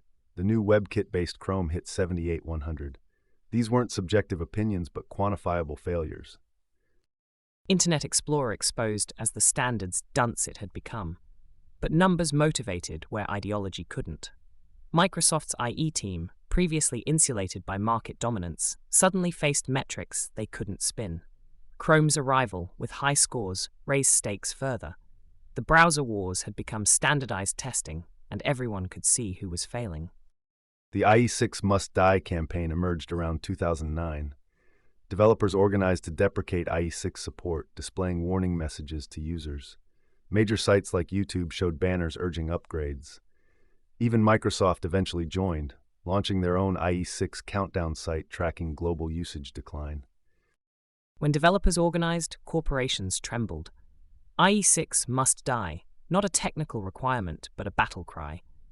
Developers refused to waste hours supporting a zombie browser. They hung banners like revolutionary flags. You're using an outdated browser. The movement transformed from individual frustration to collective action. Even Microsoft joined its own funeral march, launching a countdown site tracking IE6's global decline. Sometimes, software is too broken to live. Google's V8 engine introduced hidden classes to optimize JavaScript's dynamic typing. When objects share the same property structure, V8 assigns them identical hidden classes. Property access becomes simple offset calculations instead of hash table lookups. Monomorphic code paths, where operations see consistent types, approach static language performance. Hidden classes, secret bureaucracy making chaos manageable. JavaScript's beautiful anarchy of add any property anytime, suddenly governed by invisible structure. But what clever governance! Objects that looked identical to developers now looked identical to machines. The same freedom, but faster. V8 whispered to JavaScript, pretend to be dynamic, but secretly be predictable. Chrome had entered the browser wars with a secret weapon. Inline caching stored results of property lookups at call sites. First access performs full lookup but caches the offset. Subsequent accesses to objects with the same hidden class skip lookup entirely. Hot code paths achieved dramatic speedups. V8 was 10x faster than competitors at launch. The engine learning from repetition. Each property access teaching the machine for next time. Caches blooming at every call site, remembering what worked before. The philosophical shift, from treating each operation as unique to recognizing patterns everywhere. JavaScript finally getting credit for being predictable despite its reputation for chaos.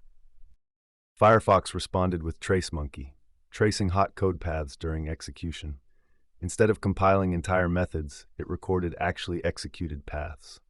Loops taking the same branches repeatedly got compiled to type machine code. This trace-based approach excelled at repetitive operations. Following digital footprints through the code wilderness. TraceMonkey, the tracker, watching where JavaScript actually went versus where it could go. Why compile every possibility when most code was boringly predictable? The insight that dynamic languages had static moments, and those moments deserved optimization. Each traced path a discovered shortcut through the interpretation forest. Firefox fighting back with innovation, not market dominance. The benchmark wars intensified competition. SunSpider tested parsing and language features. V8 Bench emphasized object manipulation. Kraken focused on real-world scenarios. Each engine optimized for different benchmarks, driving improvements across all workloads. JavaScript performance improved by an order of magnitude between 2008 to 2012. These weren't arbitrary numbers. They enabled entirely new classes of web applications. Benchmarks as the new battleground. Each engine choosing its weapons.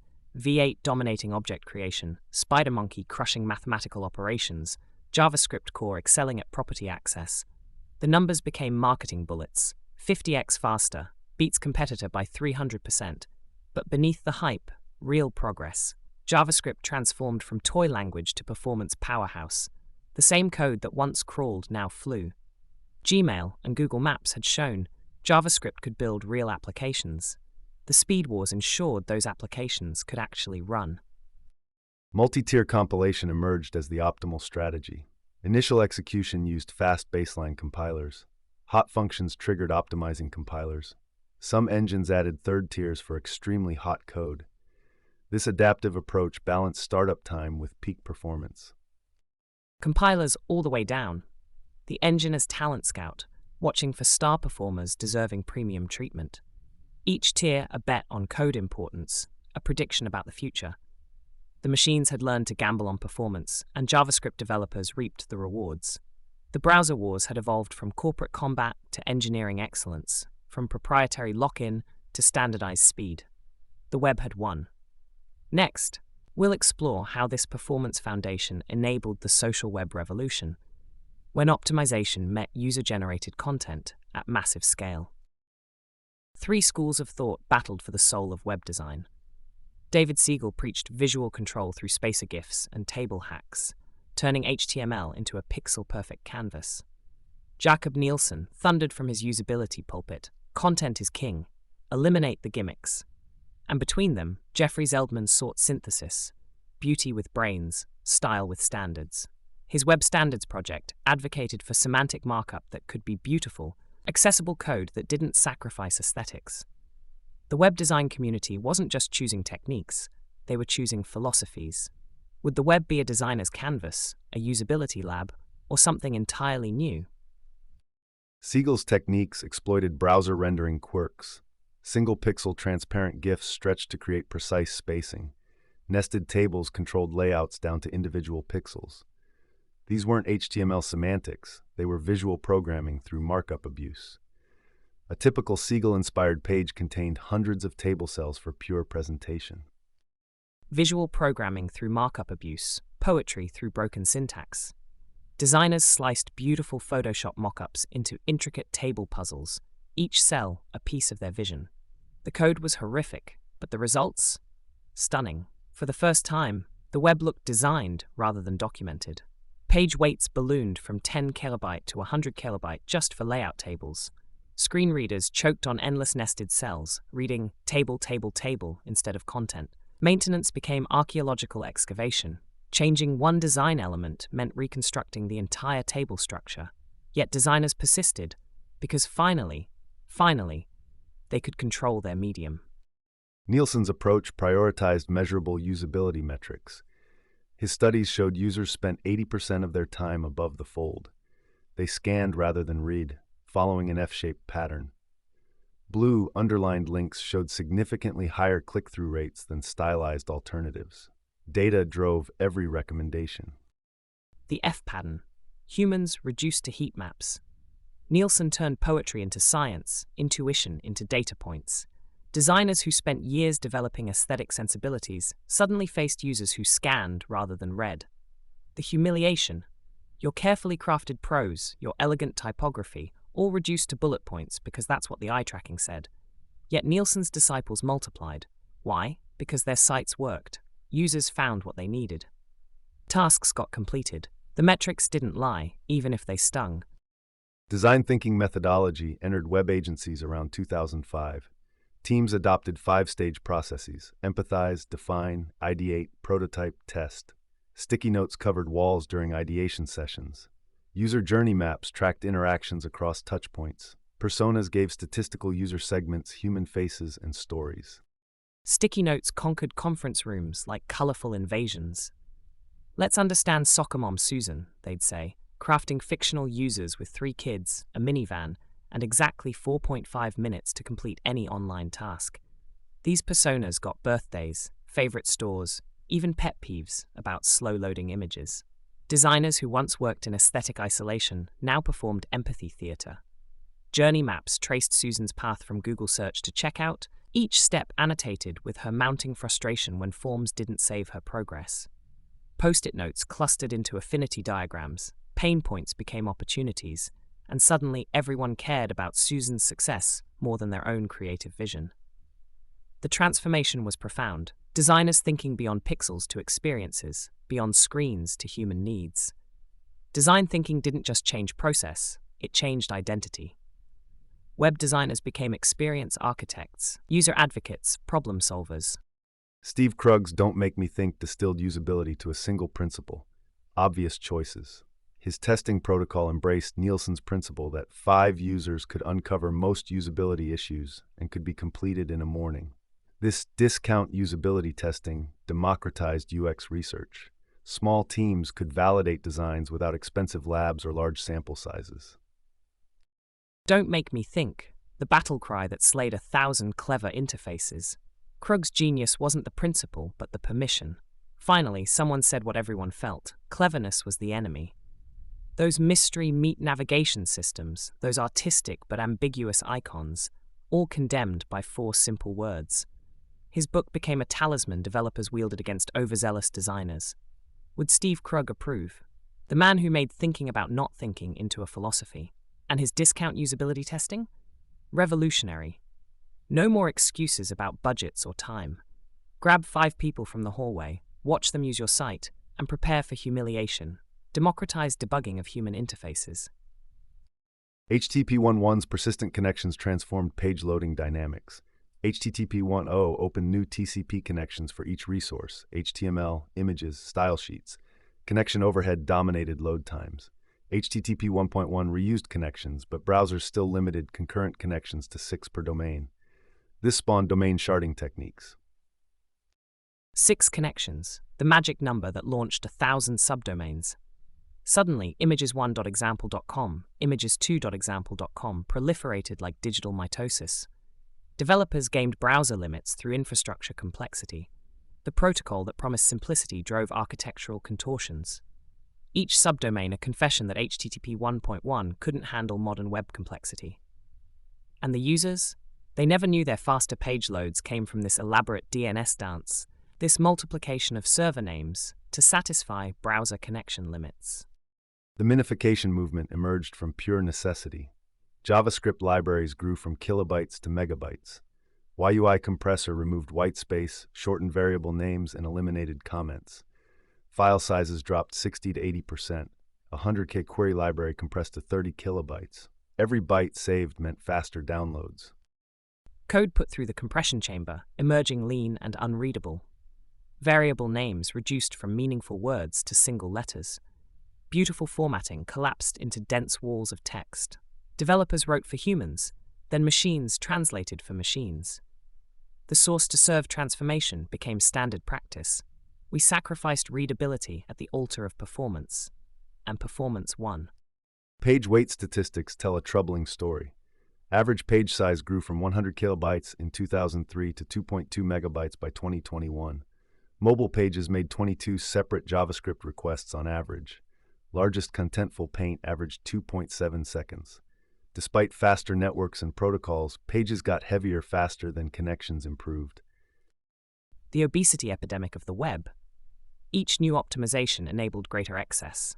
Faster JavaScript engines, add more libraries, better image compression, include higher resolutions, HTTP2 multiplexing, request all the things. We were dieters with faster forks.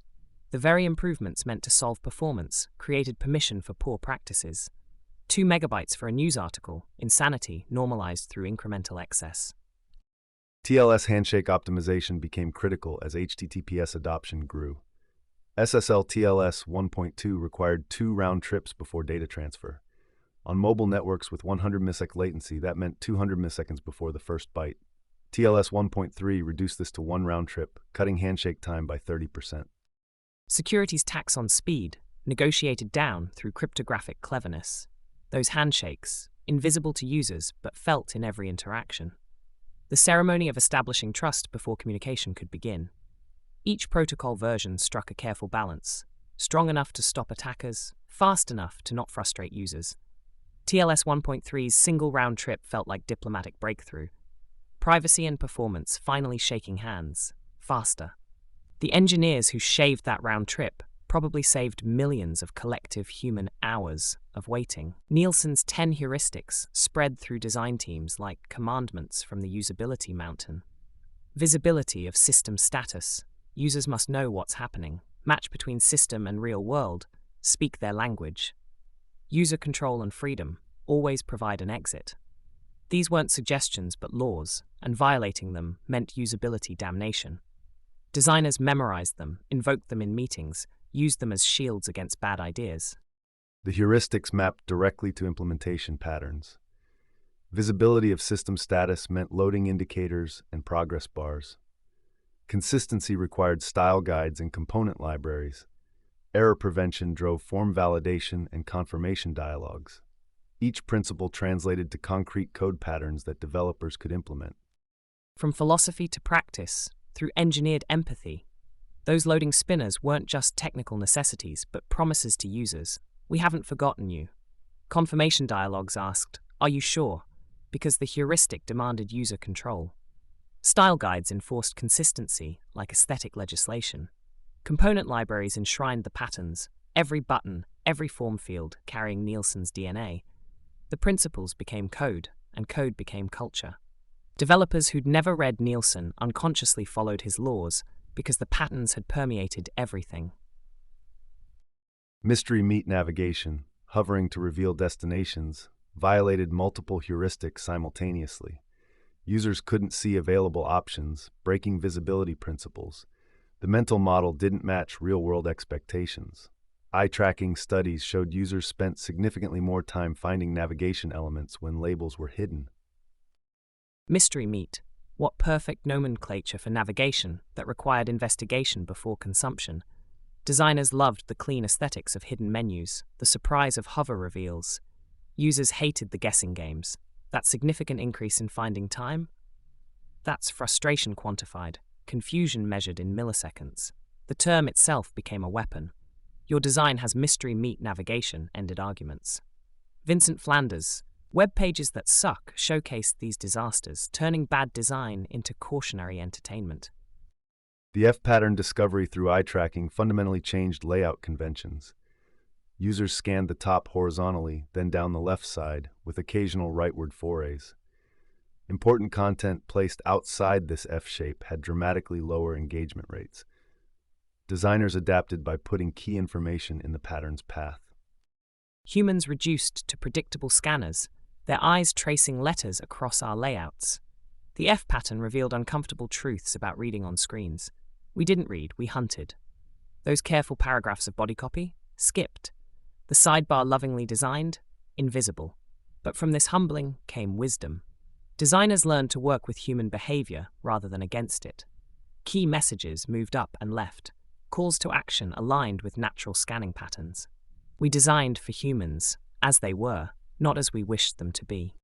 Discount usability testings, 5 users find 85% of problems claimed came from Nielsen's statistical analysis. The first user typically found 30% of usability issues. Each additional user had diminishing returns. By the 5th user, new problem discovery dropped below 10%. This made comprehensive testing achievable with minimal resources. 5 users to enlightenment, usability's small sample salvation. The math was beautiful. Logarithmic problem discovery, diminishing returns quantified. Corporate executives who balked at testing hundreds suddenly listened when told 5 would suffice. Hallway testing bloomed. Grab 5 colleagues, watch them struggle with your interface, document their confusion, fix the obvious problems. Rinse, repeat. The democratization wasn't just about cost, it was about frequency. Teams could test weekly, not yearly. Iteration accelerated. The web got easier to use, not through grand gestures, but through thousands of small improvements, 5 users at a time. The semantic HTML renaissance connected accessibility requirements to code quality. Screen readers needed proper heading hierarchies, H1 through H6 in logical order. Form inputs required explicit labels. Tables needed headers and scope attributes. These weren't just accessibility features, they made HTML more maintainable and understandable. Structure with meaning, code that whispered its purpose. Developers who'd slung divs with abandon suddenly learned the poetry of semantic elements. That article tag wasn't just HTML5 showing off, it was a promise to screen readers that content within formed a complete thought. Nav elements declared navigation, main announced primary content, a side admitted its supplementary status. The vocabulary of HTML expanded from presentation to intention. Beautiful code became accessible code, and accessible code was beautiful. WCAG compliance introduced quantifiable metrics. Color contrast ratios needed 4.51 for normal text, 3:1 for large text. Interactive elements required 44 pixel touch targets. Keyboard navigation demanded visible focus indicators. These specifications turned accessibility from subjective preference to objective measurement. Numbers invaded design, but what liberating invasion. No more arguing whether text was readable enough. Plug in the hex codes, calculate the ratio, accept the verdict. That 4.51 ratio became a benchmark, a standard that ended 1,000 subjective debates. Touch targets sized for human fingers, not designer whims. The 44-pixel minimum wasn't arbitrary, it was anthropometry applied to interaction. We were engineering for human bodies, not ideal users. Performance became quantified UX. Amazon found every 100 milliseconds of latency cost 1% in sales. Google discovered a 500 millisecond delay in search results caused a 20% traffic drop. The business case for performance optimization became irrefutable. Milliseconds translated directly to revenue. Time became money, literally. Those performance studies weaponized impatience.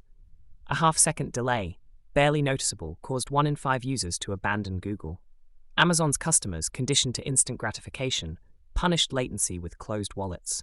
The findings terrified executives and energized engineers. Suddenly, performance optimization had budget approval. Every millisecond saved justified developer time. The tyranny of user impatience drove technical excellence. Analytics integration evolved from server logs to client-side tracking. JavaScript snippets captured user behavior in real time, clicks, scrolls, time on page. A/B testing platforms enabled experimentation at scale. Google Analytics democratized behavioral data. Every design decision could be validated with user metrics. The web became a laboratory, every user an unwitting test subject. Those innocent script tags phoned home with everything. Where you clicked, how far you scrolled, when you rage quit.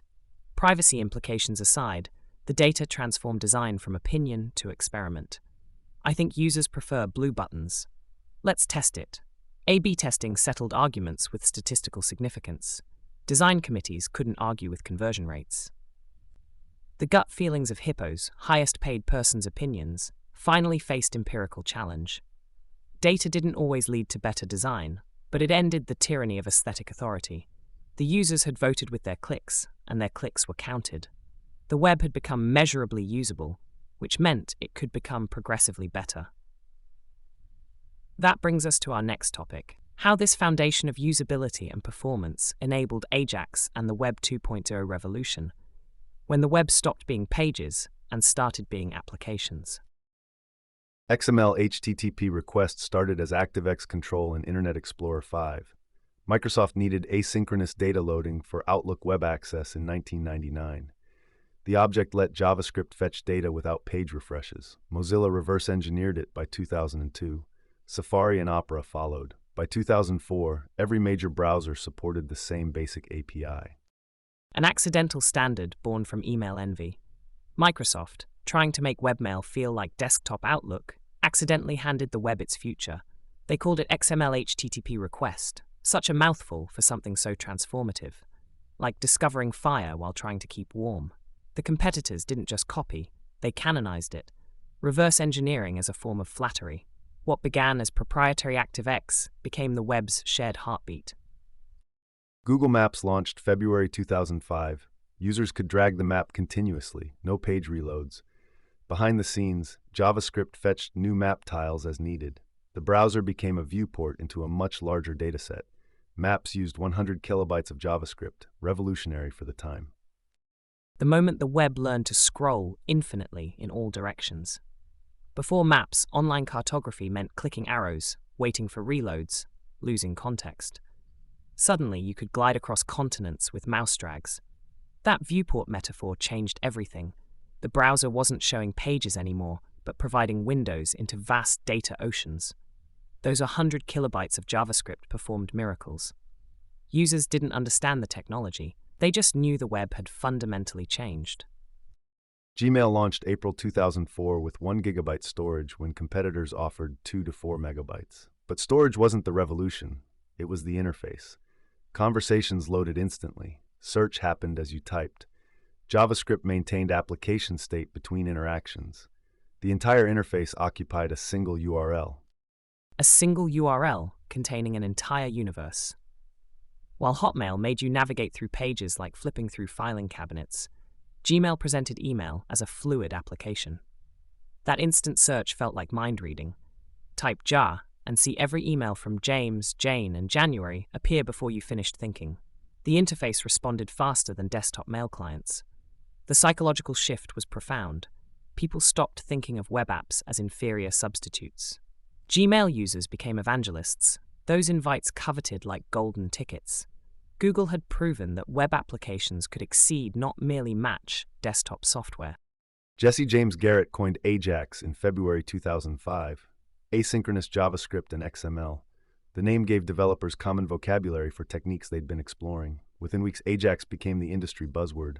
Libraries emerged to simplify XML request handling.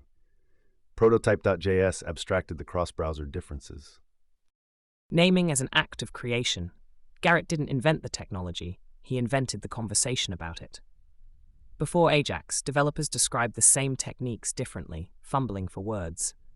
After Ajax, they had a battle cry. The acronym itself was flexible. Who cared if you used JSON instead of XML?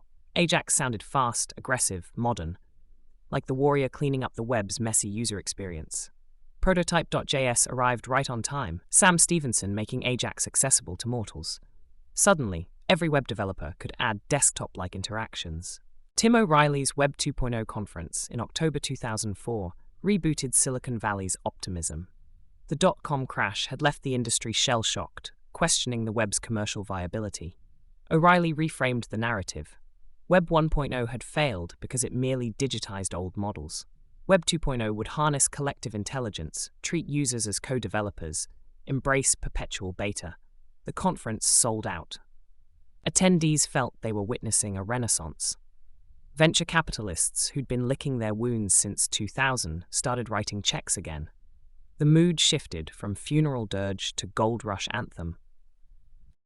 O'Reilly identified technical patterns distinguishing Web 2.0, services, not packaged software, data as competitive advantage, lightweight programming models, software above single devices, rich user experiences, each principle mapped to concrete implementations. Google succeeded by organizing user-generated links. Amazon aggregated user reviews. These weren't just websites, they were platforms improving with scale. Architecture of participation. What poetry in that phrase. O'Reilly saw that successful platforms didn't just serve users, they enlisted them. Every Google search improved PageRank. Every Amazon review enriched the catalog. The genius lay in designing systems where individual self-interest produced collective value. Users weren't customers, they were unwitting collaborators. The platform orchestrated millions of micro-contributions into macro intelligence. Web 2.0 wasn't a version number, it was a philosophy of distributed creation. Perpetual beta emerged from practical necessity. Traditional software released versions 1.0, 2.0, 3.0. Web applications updated continuously. Gmail stayed beta for 5 years while adding features weekly. Flickr deployed code multiple times daily. A/B testing let companies experiment on subsets of users. The release cycle collapsed from years to hours. Beta as a state of mind, not a development phase. That Gmail beta badge became a running joke, then a philosophy. Why declare something finished when you could improve it forever? Users became comfortable with constant change, interfaces shifting, features appearing. We were all test subjects in a grand experiment. But unlike traditional software beta testing, we couldn't opt out. The entire web had become a laboratory, and we were both researchers and rats. Flickr's continuous deployment felt radical, pushing code while users were actively uploading photos. If something broke, roll it back. If users loved it, keep it. Evolution through experimentation. The data is the new Intel Inside principle reflected competitive reality. Intel dominated PCs through processor lock-in. Web 2.0 companies dominated through data lock-in. Google's PageRank algorithm mattered less than its index. Facebook's code was replicable. Its social graph wasn't. Network effects created moats that technology alone couldn't. Data as the new oil, the new gold, the new everything.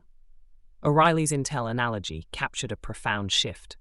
You couldn't compete with Google by writing better search algorithms. You needed billions of indexed pages and years of query refinement. Facebook's value wasn't in PHP code, but in the relationship mappings of a billion humans. These companies had tricked us into building their assets. Every search, every friend request, every uploaded photo increased their irreplicability. Digital sharecropping disguised as community building. The valuations reflected this. MySpace sold for $580 million in 2005, YouTube for $1.65 billion in 2006. Data ownership meant billion-dollar exits. Startup formation accelerated dramatically. Between 2004 and 2007, venture capital investment in web companies tripled. The technical barriers had fallen: Ajax libraries, commodity hosting, open source stacks. A Stanford dorm room could launch the next Facebook. Y Combinator started in 2005, industrializing startup creation. The formula: 2 founders, 3 months, 1 demo. The gold rush psychology returned with religious fervor. Every week brought another Flickr for X or YouTube for Y. The pitch decks all looked identical: user-generated content, viral growth, advertising revenue. But beneath the mimicry lay genuine innovation. These weren't pet food delivery services, they were platforms for human connection. The idealism mixed with opportunism created a unique cultural moment. Entrepreneurs spoke earnestly about changing the world while calculating their burn rates. Create more value than you capture, O'Reilly preached. And somehow people believed it even while chasing billion-dollar valuations. Wikipedia represented the purest expression of participation architecture. Launched January 2001, it let anyone edit anything. By 2005, it had surpassed Britannica in article count. The radical trust in anonymous contributors shocked traditional publishers. Yet somehow, vandalism remained manageable. The community self-policed, reverting bad edits within minutes. Collective intelligence producing something encyclopedic. Literally. Wikipedia's technical architecture enabled the social experiment. Every edit stored in version control. Diff algorithms showed precise changes. Watch lists alerted interested editors.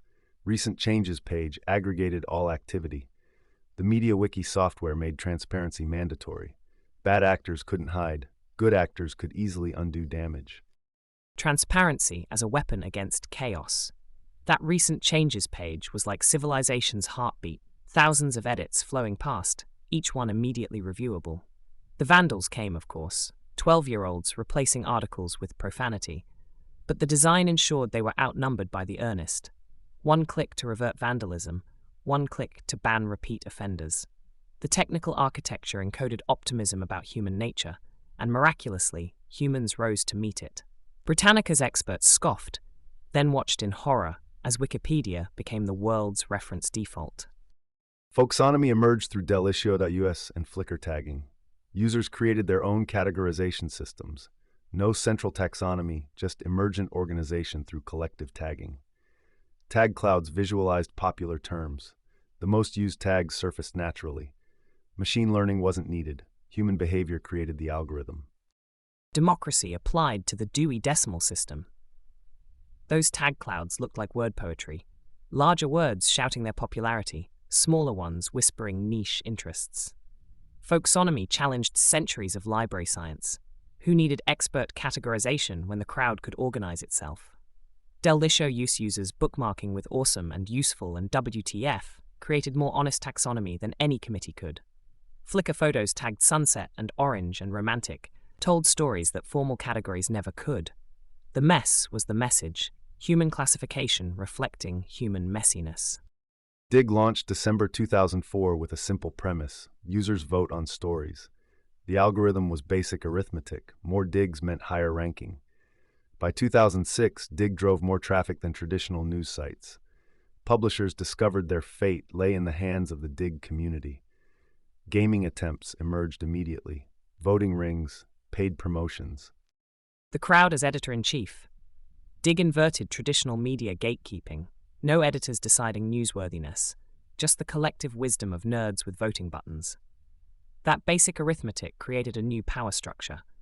Getting dug meant traffic explosions that crashed servers. Publishers hired social media experts to court Dig's fickle masses. The gaming attempts revealed the system's fragility. Voting rings operated like digital mafias. Power users emerged, a handful of accounts controlling the front page. Democracy's messy reality invaded the digital utopia. Here was the digital sharecropping in action, users doing the curation work traditionally paid to editors, while Dig captured the advertising revenue. YouTube's technical achievement went beyond video hosting. Launched February 2005, it solved the codec nightmare. Users uploaded anything, AVI, MOV, WMG. YouTube transcoded everything to Flash video. Suddenly, any browser could play any video. Progressive download meant videos started playing before fully loading. Bandwidth costs were astronomical. The great video democratization through brute force transcoding. Before YouTube, sharing video meant codec hell. You need QuickTime. Download this plugin. Sorry, real player required. YouTube servers crunched through every format, outputting standardized Flash. They absorbed the complexity so users didn't have to. That progressive download changed psychology. No more progress bars, just instant gratification. Click play, start watching. The bandwidth costs? Venture capital's problem. And venture capital was flooding back into Silicon Valley. Google's $1.65 billion acquisition in October 2006 signaled the gold rush was on again. Every teenager with a webcam became a potential broadcaster, creating content that YouTube monetized. Broadcast yourself wasn't just a slogan, it was a business model disguised as empowerment. JavaScript engine performance became the new browser battleground. Firefox's SpiderMonkey interpreted JavaScript line by line. Internet Explorer's JScript lagged behind. Opera optimized aggressively but had small market share. The engines limited what developers could realistically build. Complex applications meant sluggish interfaces. The web's speed limit set by interpreter inadequacy. Developers wrote elegant Ajax applications only to watch them crawl on users' machines. That spinning beach ball of death wasn't their code's fault. It was JavaScript engines choking on ambition. Each browser's personality showed through performance. Firefox felt academic, methodical. Internet Explorer felt tired, corporate. Opera felt eager but ignored. The engine limitations created a ceiling. You could build Gmail, but not Photoshop. You could manage emails, but not edit videos. The web remained second class despite Ajax's promises. jQuery's release in January 2006 changed front-end development permanently. John Resig's library abstracted browser differences behind elegant syntax. DOM manipulation simplified to CSS selectors. Ajax calls became single lines of code, animation methods built in. The motto, write less, do more, delivered. By 2011, jQuery powered nearly half of all websites. jQuery as the great equalizer, the democratizer of Ajax. Resig saw developers drowning in browser compatibility hell and threw them a lifeline. That $sign function became the most typed character in web development.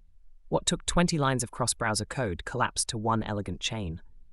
The syntax felt like poetry. App menu.fadein. Add class active. Even designers could understand it. jQuery made everyone a programmer.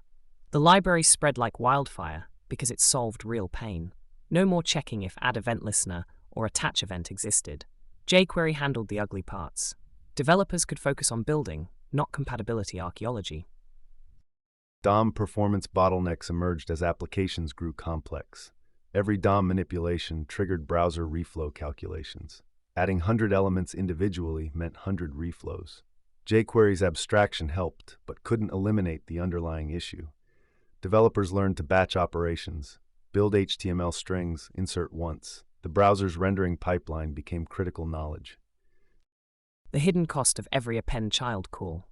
Developers discovered their beautiful jQuery chains were secretly expensive. Each DOM touch made browsers recalculate layouts, repaint pixels.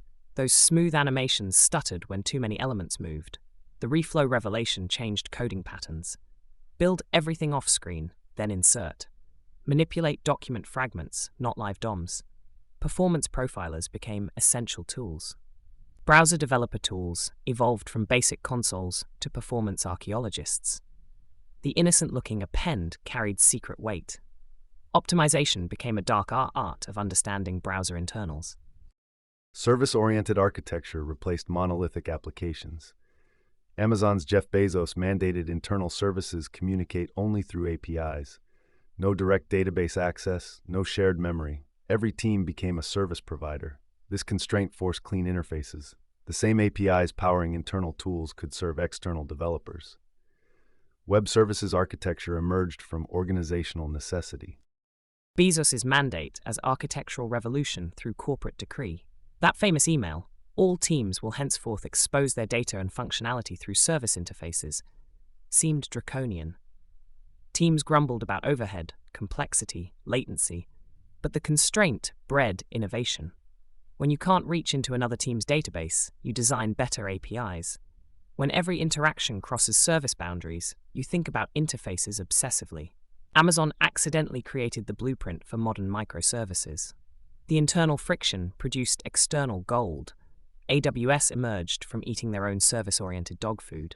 Every startup suddenly could access Amazon-scale infrastructure through those same APIs. Separation of concerns matured beyond basic HTML, CSS splits. Unobtrusive JavaScript emerged as best practice. Behavior separated from markup. Progressive enhancement ensured functionality without JavaScript. The three-layer architecture, structure, presentation, behavior, became web development orthodoxy. Clean separation enabled parallel development. Designers could work on CSS while developers wrote JavaScript. The web's holy trinity finally achieving proper boundaries. Remember when one-click do something littered HTML like graffiti? Unobtrusive JavaScript banished behavior to separate files where it belonged. Event listeners attached programmatically. HTML remained semantic. The progressive enhancement philosophy acknowledged reality. Not everyone had JavaScript enabled. Build the foundation in HTML, enhance with CSS, sprinkle JavaScript as seasoning, not main course. This wasn't just tidiness, it was accessibility, maintainability, sanity. Teams could finally work without stepping on each other. The designer's CSS wouldn't break the developer's JavaScript. The content editor's HTML stayed clean. Separation of concerns became separation of teams, and everyone breathed easier. The architecture that started with Ajax had matured into engineering discipline. Next, we'll explore how JavaScript would break free from browsers entirely and colonize the server. Picture this: 1998, animated stick figure fights appear on Newgrounds. Within days, millions watch them. No film school, no distribution deal, no barriers, just flash and imagination. Tom Fulp's Newgrounds became creativity's wild frontier. Anyone with Flash could make games, animations, interactive art. The submissions poured in, thousands daily by 2000. Democracy had come to animation. Independent creators competed with agency professionals. Those portal rankings carried more weight than film festival awards. Flash player penetration reached 97.3% of desktop browsers by 2006. The SWF format packed vector graphics, bitmaps, audio, and ActionScript into compact files. Macromedia's authoring tool let designers work visually. Timeline-based animation, drawing tools, basic scripting. No compilation step. Export SWF, upload to server, done. The plugin handled rendering consistently across browsers. That timeline interface was brilliant. Animators understood frames and keyframes intuitively. Flash spoke their language, not programmer syntax. Draw a circle, convert to symbol, add motion tween, suddenly you're animating. The learning curve proved gentle, not steep. Agencies embraced it enthusiastically. Those splash pages proliferated everywhere. Skip Intro became the web's most clicked link. Entire websites built in Flash, navigation swooshing in, backgrounds morphing, sound effects everywhere. Excessive? Absolutely. But it pushed boundaries, made the web feel alive, not just documents with hyperlinks. ActionScript evolved from simple frame commands to full object-oriented language. Version 1 used prototype-based inheritance. Version 2 added class syntax, strong typing. Version 3 implemented a complete ECMAScript 4 virtual machine with JIT compilation. Performance improved 60% over interpreted AS2. The Flash player contained a full programming environment, garbage collection, event system, display list architecture. The progression from go-to and play to architectural patterns. Early Flash developers weren't programmers. They were artists who learned enough code to make things move. ActionScript 1 felt approachable. Stop, play, load movie. Then AS2 arrived talking about classes and inheritance. The community split. Artists retreated to timeline animation while programmers dove deep. AS3's arrival in 2006 completed the transformation. Suddenly, Flash conferences featured talks on design patterns and dependency injection. What began as an animation tool had become a full application platform. The timing proved unfortunate. This sophistication arrived just as the iPhone prepared to render it obsolete. Flash games showcased the platform's capabilities. Alien Hominid started as a Newgrounds Flash game, later ported to consoles. Desktop Tower Defense defined a genre. Club Penguin built a virtual world supporting millions of concurrent users. These weren't toys, they were commercial products. Flash game portals like Congregate and Armor Games built businesses on user-generated content. Flash transformed browsers into gaming platforms. Flash democratized game development decades before Unity or Unreal went free. Anyone could sketch characters in Flash, add basic ActionScript, and reach millions through portals. The viral mechanics were brutal. Games lived or died by portal ratings. But when one hit, Desktop Tower Defense became a global phenomenon. Productivity statistics plummeted as the game threw workplaces. Club Penguin proved Flash could handle MMO scale. Disney acquired those waddling penguins for up to $700 million, $350 million up front, plus performance-based payments that never materialized. The creative explosion was staggering. Every genre got Flashified: platformers, puzzles, RPGs, even experimental art games. Stage 3D arrived in Flash Player 11, enabling GPU-accelerated 3D graphics. The Agal shading language compiled to GPU instructions. Draw calls improved 10x over software rendering. Unreal Engine 3 ported to Flash, demonstrating console-quality graphics in browsers. But adoption came too late. By 2011, mobile had already shifted away from plugins. Flash's final years embodied missed opportunities. Stage 3D was genuinely impressive. Watching Unreal Tournament run in a browser felt like science fiction. But timing is everything. While Adobe finally delivered GPU acceleration, iOS developers were building native games without plugins. The very concept of browser plugins felt antiquated on touch devices. Flash spent so long perfecting the desktop experience, it missed the mobile revolution entirely. Those beautiful 3D capabilities became a monument to missed opportunities. Browser plugins use two distinct models: NPAP-I for Netscape family browsers, ActiveX for Internet Explorer. NPAP-I exposed 15 core functions: NPP new for initialization, NPP destroy for cleanup, NPP set window for rendering context. Plugins executed in browser process space, accessing DOM through MP-object interfaces. ActiveX leveraged COM automation, registering CLs in Windows Registry. Both architectures granted plugins extensive system access, file system, network, graphics hardware, no sandboxing, no process isolation. The plugin essentially became part of the browser. The architectural trade-off: ultimate power for ultimate risk. Those 15 npapi functions were doorways to chaos. NPP set window let plugins draw anywhere. NPP newstream let them intercept any data. Running in browser process space meant a plugin crash took down everything. No sandboxing, no isolation. ActiveX was worse. Full COM meant full Windows API access. Installing a plugin was like giving a stranger your house keys. Users accepted the risk for interactive experiences unavailable elsewhere. The trust model belonged to a more innocent internet. Flash Player's security model evolved reactively. Same origin policy prevented cross-domain data access. Local SWFs operated in restricted sandbox without network permissions. Cross-domain.xml files governed inter-domain communication, but vulnerabilities accumulated, approximately 100 CVEs annually from 2006-2016. The JBike2 codec vulnerability enabled arbitrary code execution. Clickjacking exploits bypassed user consent through invisible overlays. Adobe's patch frequency accelerated from monthly to weekly, sometimes daily for zero-day exploits. Security through perpetual patching. The Flash Player update became computing's most frequent ritual. That update dialog appeared constantly, interrupting workflows. Flash Player needs to update for security reasons. Again? Didn't we just do this last week? The vulnerabilities kept coming. Buffer overflows, use after free, integer overflows.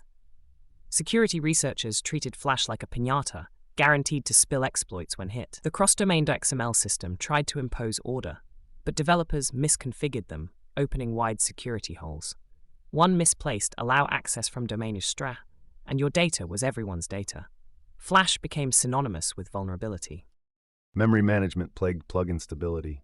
Flash Player's garbage collector couldn't coordinate with browser memory management. Large applications leaked memory progressively. The player cached decoded images, compiled bytecode, sound buffers. No effective way to force cleanup. Browser process memory ballooned. Users learned to restart browsers periodically to reclaim RAM. Memory leaks became Flash's signature problem. RAM usage climbed steadily as Flash content loaded. That smooth animation came with a hidden cost: megabytes of memory refusing to release. Technical users developed workarounds: closing Flash tabs, restarting browsers, monitoring memory usage. It rarely did. The problem compounded with tabbed browsing. 10 tabs with Flash ads meant gigabytes of phantom memory. Users blamed browsers blamed Flash. Flash blamed content developers. The circular finger-pointing while laptops ground to a halt. Excessive CPU usage became Flash's defining characteristic. Silverlight took a different approach. Microsoft built on .NET CLR, providing managed runtime in the browser. XAML defined UI declaratively, like HTML for rich applications. The plugin included subset of .NET framework, link, generics, threading. DRM support through PlayReady made it attractive for video streaming. Netflix adopted Silverlight for its player, requiring millions to install the plugin. Microsoft entered the RIA space with characteristic ambition. Silverlight arrived in 2007, late to the plugin party, but bearing .NET gifts, real threading, hardware acceleration, enterprise-grade tooling. Visual Studio integration appealed to corporate developers. XAML markup promised designer-developer collaboration. Netflix's adoption seemed like validation. Millions installed Silverlight purely for streaming. Microsoft delivered 1.3 billion minutes of NBC Olympics coverage in 2008, proving scale. But Silverlight's lifespan proved brief. By 2012, Microsoft pivoted to HTML5. The plugin reached end of life in 2021, outliving Flash by mere months. A technically superior solution that arrived too late to matter. April 29, 2010, Steve Jobs published Thoughts on Flash, a 1,700-word letter that sealed Flash's fate. Not a press release, not a corporate statement, a personal letter from the CEO explaining why iPhone would never support Flash. He methodically dissected Flash's failures: proprietary, insecure, battery draining, designed for mice, not fingers. But underneath the technical arguments lay philosophy. Flash represented the old web, Plugins, closed systems, single vendor control. The iPhone represented the future: open standards, native performance, touch-first design. Jobs framed it as moral imperative. Jobs cited specific metrics. Flash was the #1 reason Macs crashed. Mobile Flash performed poorly. Video playback drained batteries twice as fast as native solutions. Touch events required extensive retooling. Most Flash websites used hover events impossible on touch screens. Adobe promised mobile Flash repeatedly, but delivered inadequate implementations. Technical arguments served ideological purposes. Flash's browser crashes were well documented. Battery drain became measurable through increased power consumption. But Jobs' letter wasn't really about technology. It was about control. Flash meant Adobe controlled rich content on iOS. Apps meant Apple controlled everything. The open web rhetoric was masterful misdirection. No one should have to download a plugin to access web content, Jobs wrote, while building an app store that required downloading apps for everything. The contradiction was stark. But he wasn't wrong about Flash's problems. That's what made the letter devastating. Market forces aligned with Jobs' critique. By 2010, HTML5 video tag worked in major browsers. Canvas Element provided scriptable graphics. Web Audio API handled sound. WebGL enabled 3D graphics. CSS3 transitions replaced basic animations. The standards-based stack finally matched most Flash capabilities. Developers had alternatives. Standards matured precisely when Apple required alternatives. HTML5 became Jobs' shield against Adobe's protests. "We support open standards," he proclaimed, while those standards conveniently excluded Flash. Canvas could draw, but not like Flash. WebGL could render 3D, but tooling was primitive. The developer experience degraded dramatically. Flash Professional let artists create. HTML5 demanded programmers code. But the narrative had shifted. Flash was yesterday. HTML5 was tomorrow.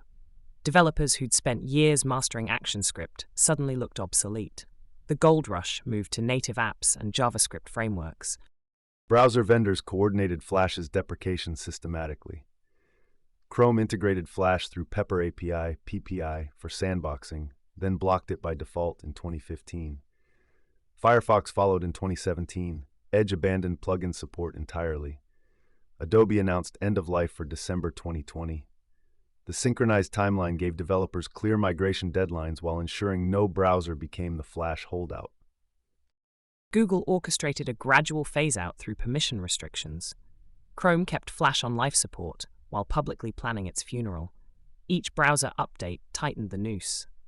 "This site wants to run Flash" became the web's most ignored dialogue. Users increasingly blocked Flash content by default. The PPI sandboxing fixed security but added overhead, making Flash even slower. Google's YouTube, once Flash's biggest showcase, had already migrated to HTML5. When your biggest ally starts digging your grave, the end is certain. Flash content creators watched traffic plummet as users couldn't or wouldn't enable the plugin.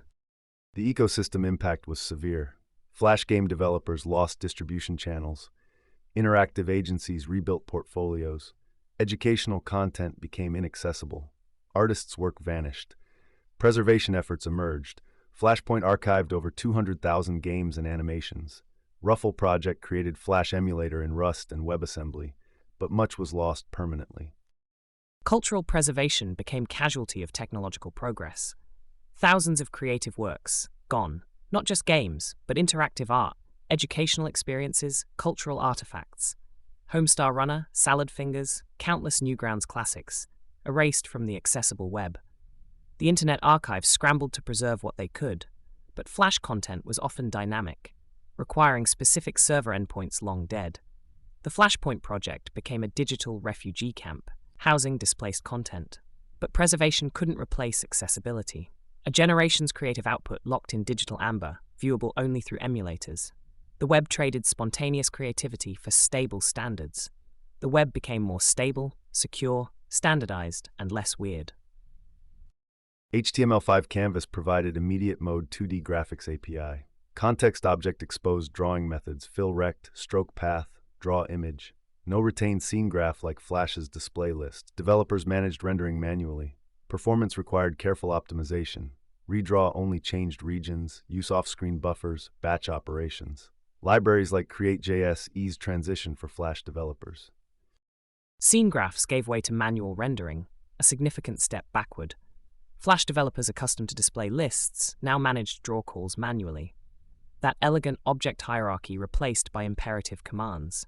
Move a sprite in Flash, change X and Y properties. Move in Canvas, clear rectangle, redraw everything. The performance learning curve was vertical. Create.js tried to cushion the fall, Grant Skinner building Flash-like APIs on Canvas. But it felt like emulation, not evolution. Tooling quality decreased significantly. Flash Professional's timeline and tweening replaced by what? Code. Pure code. Visual creation required programming expertise once more. JavaScript engine evolution enabled the transition. Google's V8 launched in 2008 with just-in-time compilation. Hidden classes optimized property access. Inline caching accelerated method calls. Performance improved dramatically over earlier interpreters, orders of magnitude faster with just-in-time compilation. Mozilla responded with TraceMonkey, then JaggerMonkey. The speed race made complex applications feasible without plugins. Browser competition delivered an unexpected outcome. JavaScript performance matching compiled code. V8 arrived like nitrous oxide for the web.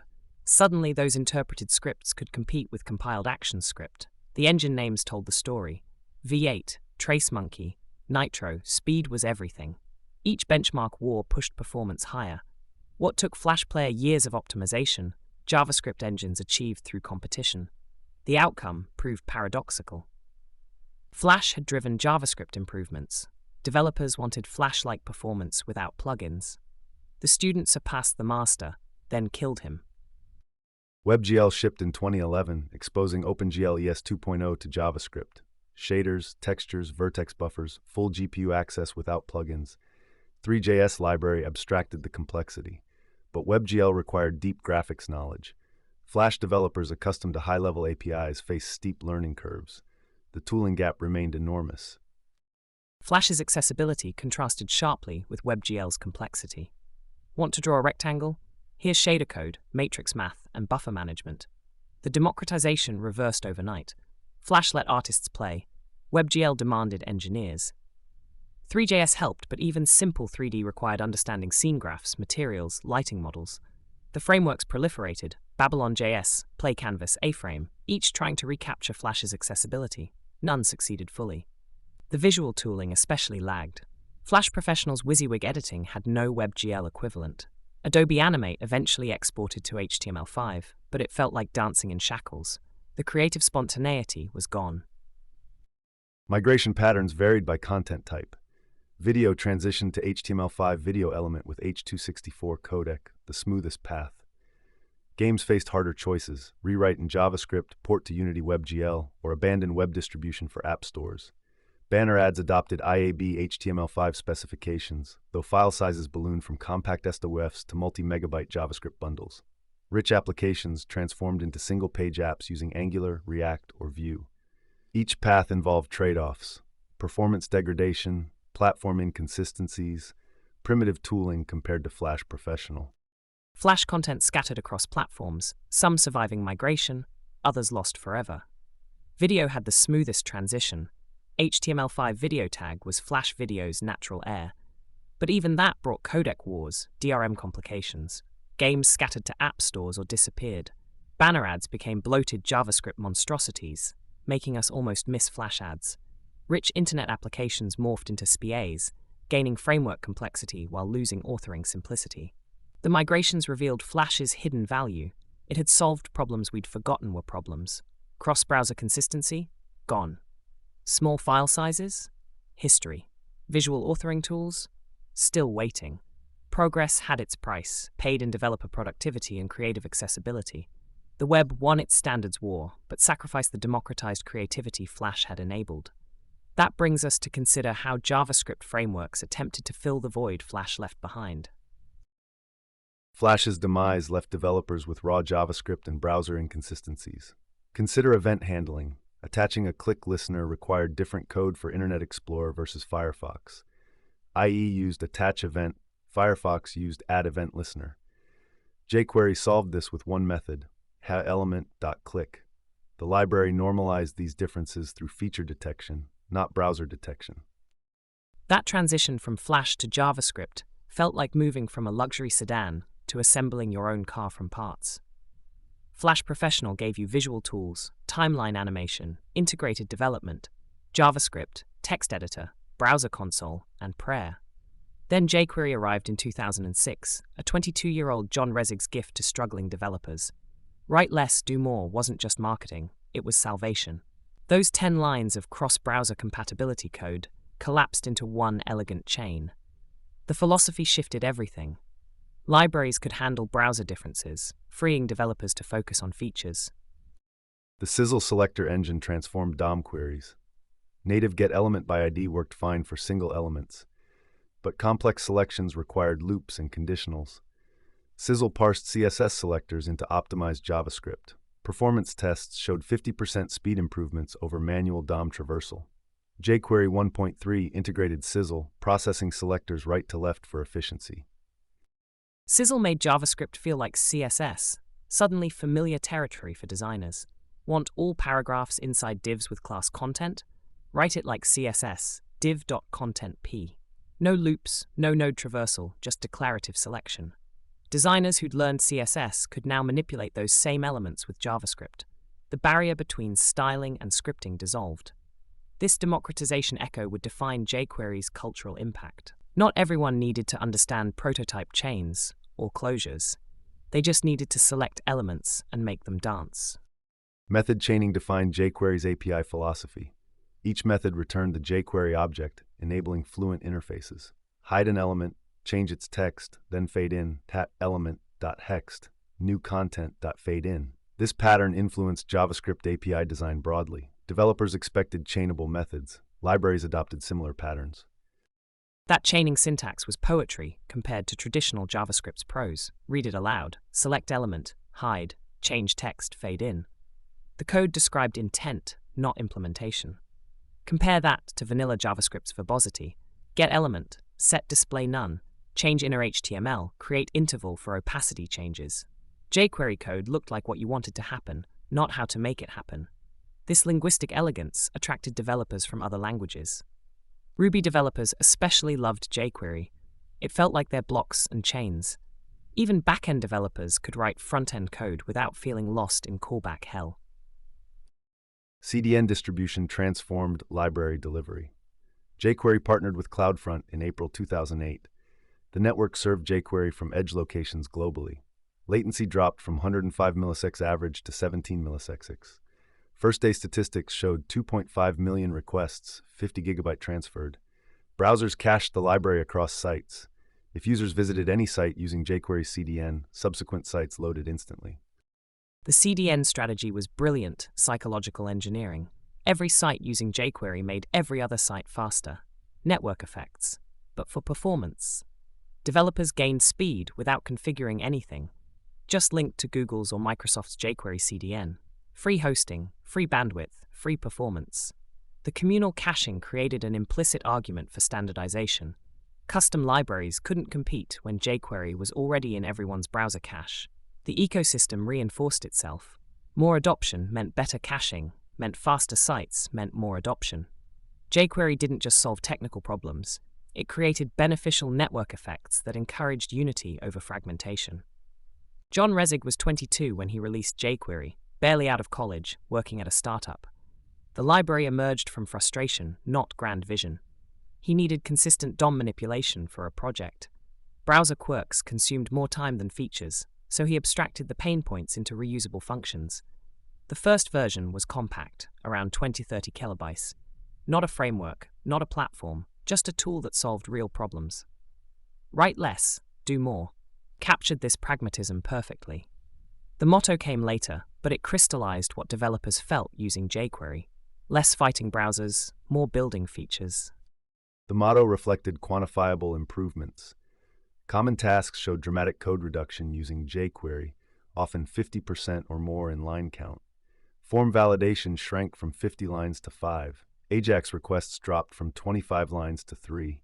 Animation code virtually disappeared. Complex sequences became single method calls. The reduction wasn't just character count, it was cognitive load. That code reduction had profound cultural implications. Suddenly, non-programmers could add interactivity. Designers learned enough jQuery to enhance their mockups. Marketing teams added dynamic elements without engineering help.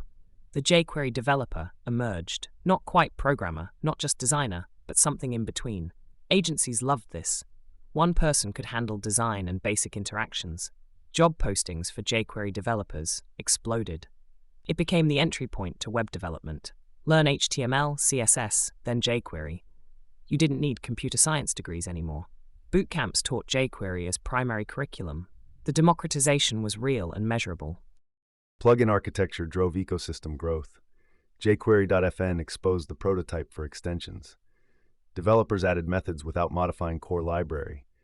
By 2011, the official plugin registry hosted 4,500 plugins. Compared to Prototype's ecosystem, roughly 200 extensions. The plugin pattern was simple: wrap functionality, return this for chaining, namespace properly. The plugin explosion was capitalism meets creativity. Carousel needs spawned 30 competing plugins. Form validation brought dozens more. The jQuery plugins site became a bizarre marketplace. Ratings, comments, fierce competition for mindshare. Quality varied wildly. Some plugins were engineering marvels, others were barely functional copy-paste jobs. But that chaos reflected democracy. Anyone could contribute. A teenager's accordion plugin could outshine a professional's effort. Rankings and downloads became prestige metrics. Plugin download counts carried serious weight in developer communities. Common patterns emerged across plugins. Most followed similar structures: default options, method exposure, event namespacing. The community developed unwritten standards. Plugins should be chainable, configurable, themable. Documentation templates evolved.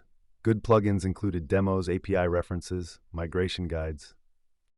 Plugin culture taught developers about open-source community dynamics. Success required more than good code. Documentation mattered.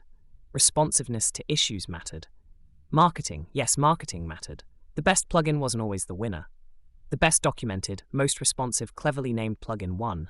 Developers learned to sell their code, not just write it. GitHub stars became currency. README files became pitch documents. The social dynamics prepared developers for the framework wars ahead. jQuery's plugin ecosystem was boot camp for open-source survival. jQuery became the de facto standard by 2012. Usage statistics showed presence on over 90% of websites using JavaScript libraries. It was included in Microsoft Visual Studio, shipped with WordPress, integrated into countless CMSs. The 1.x branch maintained compatibility back to IE6. The 2.x branch dropped legacy support for smaller size. jQuery achieved what Flash never could: true ubiquity through open standards. No plugin required, no corporate owner, no platform restrictions. It belonged to everyone and no one. The library became infrastructure, like plumbing or electricity. You didn't think about jQuery, you just used it. This ubiquity created a shared vocabulary. Developers could change jobs and find familiar jQuery patterns.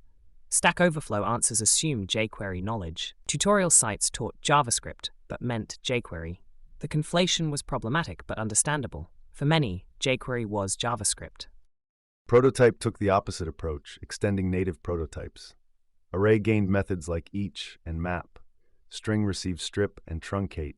Function got bind and delay. This created Ruby-like syntax in JavaScript, but it modified global objects. Your array.prototype.each might conflict with another library's implementation. Prototype versus jQuery embodied a philosophical divide. Prototype said, make JavaScript better. jQuery said, work with JavaScript as it is. The prototype extension felt natural to Ruby developers. JavaScript should have these methods. But it was environmental pollution. Loading two libraries extending array differently meant chaos. Debugging became archaeological excavation. Whose map method is this? The namespace wars were brutal. Prototype developers defended their approach passionately. Arrays should have useful methods. Ruby had them, Python had them. JavaScript was deficient. Prototype fixed it. Performance benchmarks favored jQuery consistently. Slick speed tests from 2008 showed Prototype 1.6 taking 250 nodes and 279 milliseconds for selector operations depending on browser. jQuery 1.2.3 ranged from 266 to 674 milliseconds. The difference was stark in Internet Explorer. jQuery was 2 to 5x faster. Memory usage also favored jQuery's approach. Those benchmarks became ammunition in framework arguments. Blog posts dissected every millisecond. Why prototype is slow articles proliferated. Prototype defenders countered with real-world usage arguments. Who cares about selector performance when you're doing more than selecting? But the damage was done. jQuery was fast. Prototype was slow. The perception stuck regardless of nuance. Performance became cultural identity. jQuery developers mocked prototype's bloat. Prototype developers dismissed jQuery as feature poor. The tribalism was intense for libraries doing essentially the same things. Security vulnerabilities plagued both libraries. jQuery's HTML method allowed XSS attacks through unsanitized input. Even in 2025, approximately 80% of sites use vulnerable jQuery versions. Prototype had its own issues. CV511 exposed regex denial of service in strip tags. Neither library was designed with modern security practices. The security reckoning came slowly, then suddenly. For years, developers trusted these libraries implicitly. Pass user data to HTML and jQuery would handle it safely, except it didn't. The XSS vulnerabilities were devastating in scope. Millions of sites, billions of users, all vulnerable because developers assumed the library was secure. The 80% statistic in 2025 is staggering. 8 years after jQuery's last major update, sites still run vulnerable versions. The technical debt is monument to trust. Developers learned these APIs once and never questioned them. If it works, updating seems unnecessary. Security wasn't visible like features. Module system evolution highlighted library limitations. Neither jQuery nor Prototype was designed for modular loading. They assumed global availability. AMD and CommonJS patterns emerged for dependency management. Require.js wrapped jQuery awkwardly. Browserify needed shims. The libraries predated module thinking. The global variable assumption became an albatross. Every tutorial started with first include jQuery.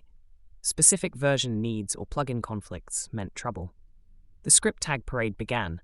jQuery, then plugins, then your code, in precise order. One misplaced tag broke everything.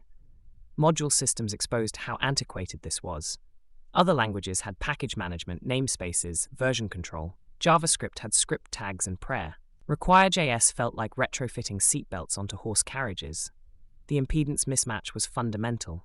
jQuery wasn't built for a modular world. The tooling explosion began innocently. Grunt arrived in 2012, task automation for JavaScript. Finally, build processes. Concatenate files, minify code, run tests, all from command line. Then Gulp appeared with streams and promises. Better, different, or just another choice. The options multiplied. Bower for packages, then NPM for front-end 2, Yeoman for scaffolding, Babel for next-gen JavaScript, Webpack for bundling. Each tool solved real problems but added complexity. The simple jQuery days suddenly felt quaint. Now you needed a build process for a 3-page website. The JavaScript toolchain evolved rapidly. 2009, just script tags. 2012, Grunt for automation. 2013, Bower for package management. 2014, Gulp replaced Grunt. 2015, Babel for ES6 transpilation. Webpack for module bundling. 2016, Yarn challenged NPM. Create React app to hide complexity. Each iteration added capability but increased learning curve. The acceleration was dizzying. By the time you learned Grunt, everyone used Gulp. Master Gulp? Here's Webpack. The ground kept shifting. Blog posts titled, "Why We're Switching from X to Y" appeared weekly. Each migration required learning new configs, new plugins, new philosophies. The emotional toll was real. Developers felt perpetually behind. That framework you learned last month? Already passé. The anxiety became cultural phenomenon. JavaScript fatigue entered the lexicon. Developers weren't just tired, they were existentially exhausted. The learning treadmill never stopped. Build times increased dramatically. A simple jQuery site loaded in milliseconds. Modern toolchains required minutes for initial builds. Hot reload helped, but the complexity was undeniable. Node modules folders contained thousands of dependencies. A Hello World React app included hundreds of megabytes of tooling. The overhead seemed disproportionate. The Hello World problem became a dark joke. Displaying Hello World in 2016 required install Node, initialize NPM, install Webpack, Babel React, React DOM, configure Webpack, Set up Babel presets, create entry point, build, serve. Congratulations! Your 50 KB of JavaScript requires 200 megabytes of tooling. Veterans remembered when ViewSource taught you everything. Now the source was incomprehensible, minified, bundled, transpiled beyond recognition. The learning path from curious beginner to competent developer had become a cliff face. jQuery's gentle ramp had vanished. Framework proliferation compounded tool fatigue. 2010, Backbone for structure. 2011, Angular for full applications. 2013, React challenged everything. 2014, Vue offered simplicity. Each framework brought its own tooling preferences, state management solutions, routing libraries. The combinatorial explosion was massive. Framework of the week wasn't exaggeration. It was coping mechanism. The JavaScript drinking game, take a shot every time a new framework launches. You'd have alcohol poisoning by noon. But beneath the jokes lay genuine distress. Career anxiety spiked. Learning Angular felt risky if React was the future. Vue seemed irrelevant if your company used Angular. The opportunity cost paralyzed developers. Time spent learning Framework X meant not learning Framework Y. FOMO became chronic condition. Every framework announcement triggered existential debates. Thought leaders proclaimed revolutions weekly. The noise was deafening. Community responses varied. Some embraced the churn, continuous learning as career philosophy. Others sought stability, choosing mature frameworks, avoiding bleeding edge. Boring technology became a movement. Companies like Basecamp advocated for proven tools over novelty. The pendulum swung between innovation and stability. The fatigue forced cultural introspection. Dan Abramov's "Don't Learn Everything" post resonated widely. Permission to specialize, to skip trends, to be selectively ignorant. The community developed coping strategies. Newsletters curated essential changes. Conferences focused on fundamentals over frameworks. Documentation improved dramatically. Empathy for beginners became priority. The phrase "you might not need X" proliferated. You might not need React. You might not need Webpack. You might not need any of this complexity. Sometimes jQuery sufficed. By 2020, consolidation occurred. React, Vue, and Angular dominated. Webpack became standard bundler. TypeScript gained acceptance. The pace slowed, not stopped but sustainable. Tools focused on developer experience. Zero-config solutions like Vite and Snowpack simplified setup.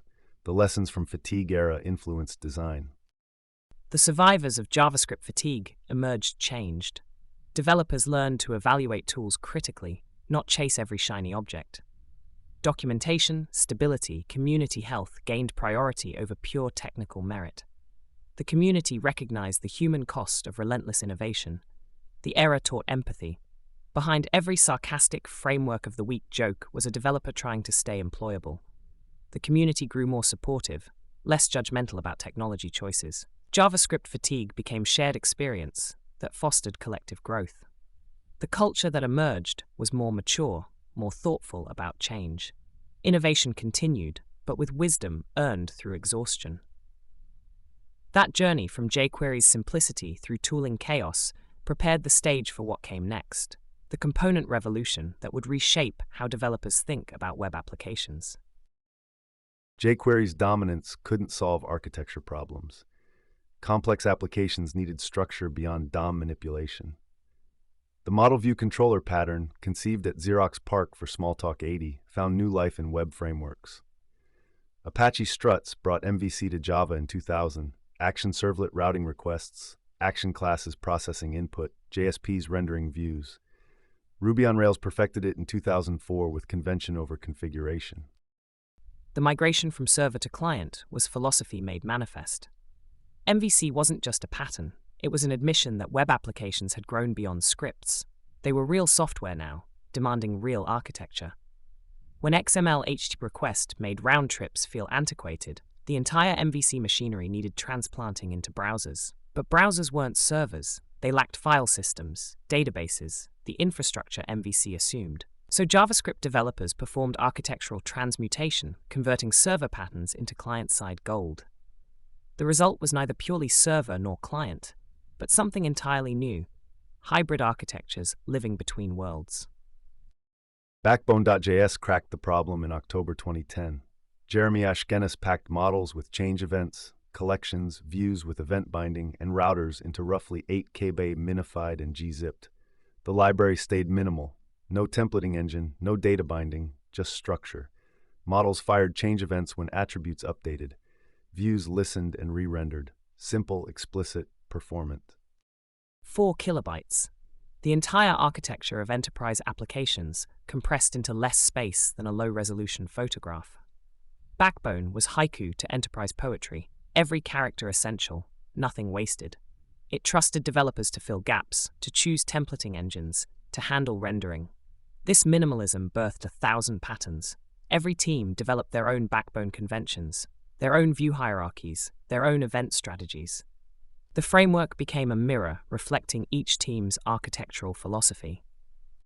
Performance metrics validated the approach.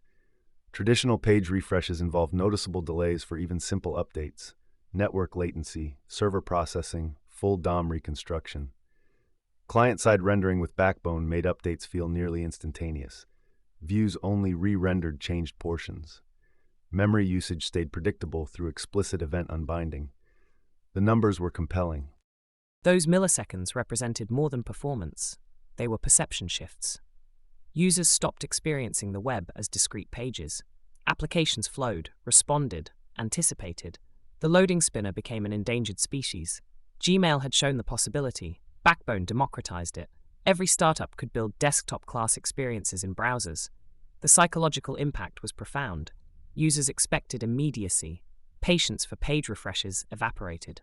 The 250 milliseconds difference between server and client rendering became the difference between modern and antiquated, between engaged users and abandoned carts. Then came the wars. Not fought with weapons, but with blog posts, conference talks, Twitter threads. Angular versus Backbone versus Ember became the new VI versus Emacs, except louder, more public, more personal. Developers didn't just use frameworks, they joined tribes, wore team colors, defended territories. Google backed Angular with enterprise promises. Facebook would soon unleash React. EmberConf, NenConf, conferences became rallying points where believers gathered to reinforce faith. The fervor was religious. Converting someone from Angular to React felt like missionary work. Framework choice became identity marker, resume highlight, conversation starter at Meetups. The tribalism had technical roots. Each framework encoded different philosophies about web development. Angular's dependency injection came from enterprise Java patterns. Ember's convention over configuration inherited from Rails. React's component model drew from functional programming. These weren't just implementation details. They were worldviews about how applications should be structured. Worldviews, exactly. Choosing a framework meant choosing a philosophy about code, about teams, about the future itself. Conference attendance data showed the tribal divisions. NGConf 2014 drew 700 attendees. ReactConf 2015 hit 650. EmberConf drew hundreds of dedicated developers. Separate conferences meant separate communities, separate best practices, separate career paths. Job postings specified framework requirements. Angular developer meant something different from React developer. Different skills, different mental models. Those conference halls were churches where developers found their people. Sacred texts were documentation sites. Prophets were core team members whose tweets carried papal weight. Dan Abramov drops a React hint. Thousands pass every word. Yehuda Katz explains Ember philosophy. Blog posts bloom analyzing implications. The religious metaphor wasn't accidental.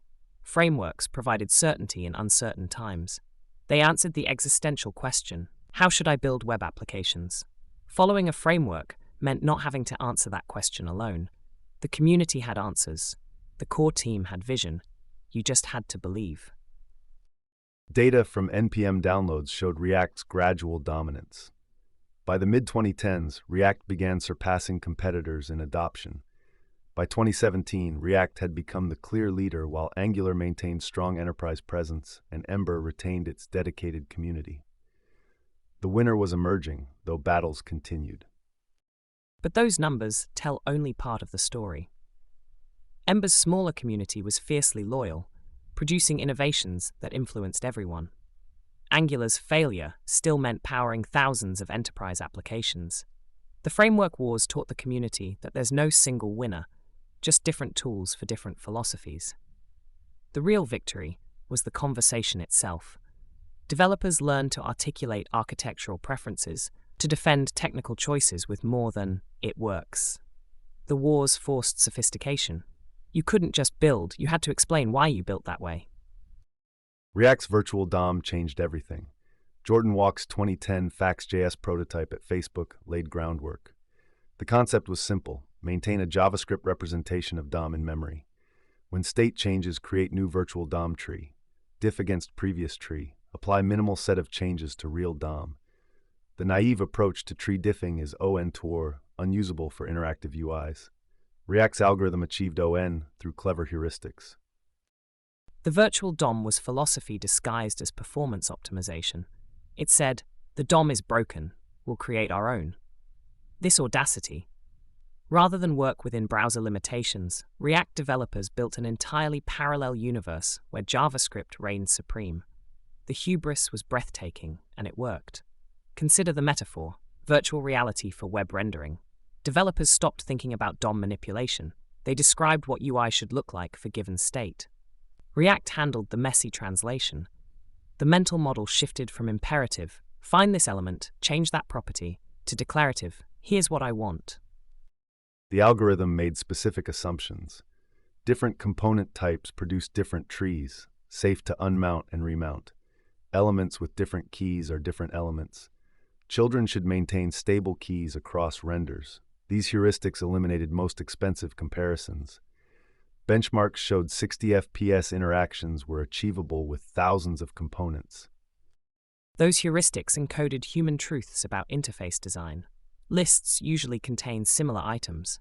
Navigation rarely transforms into forms. Headers stay headers.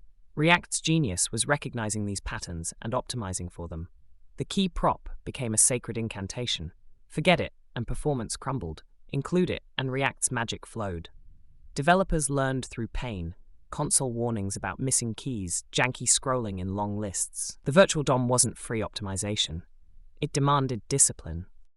React Fiber, with its incremental rendering capabilities fully realized by 2019, reimagined the reconciliation algorithm. Work was broken into units that could be paused, resumed, reprioritized.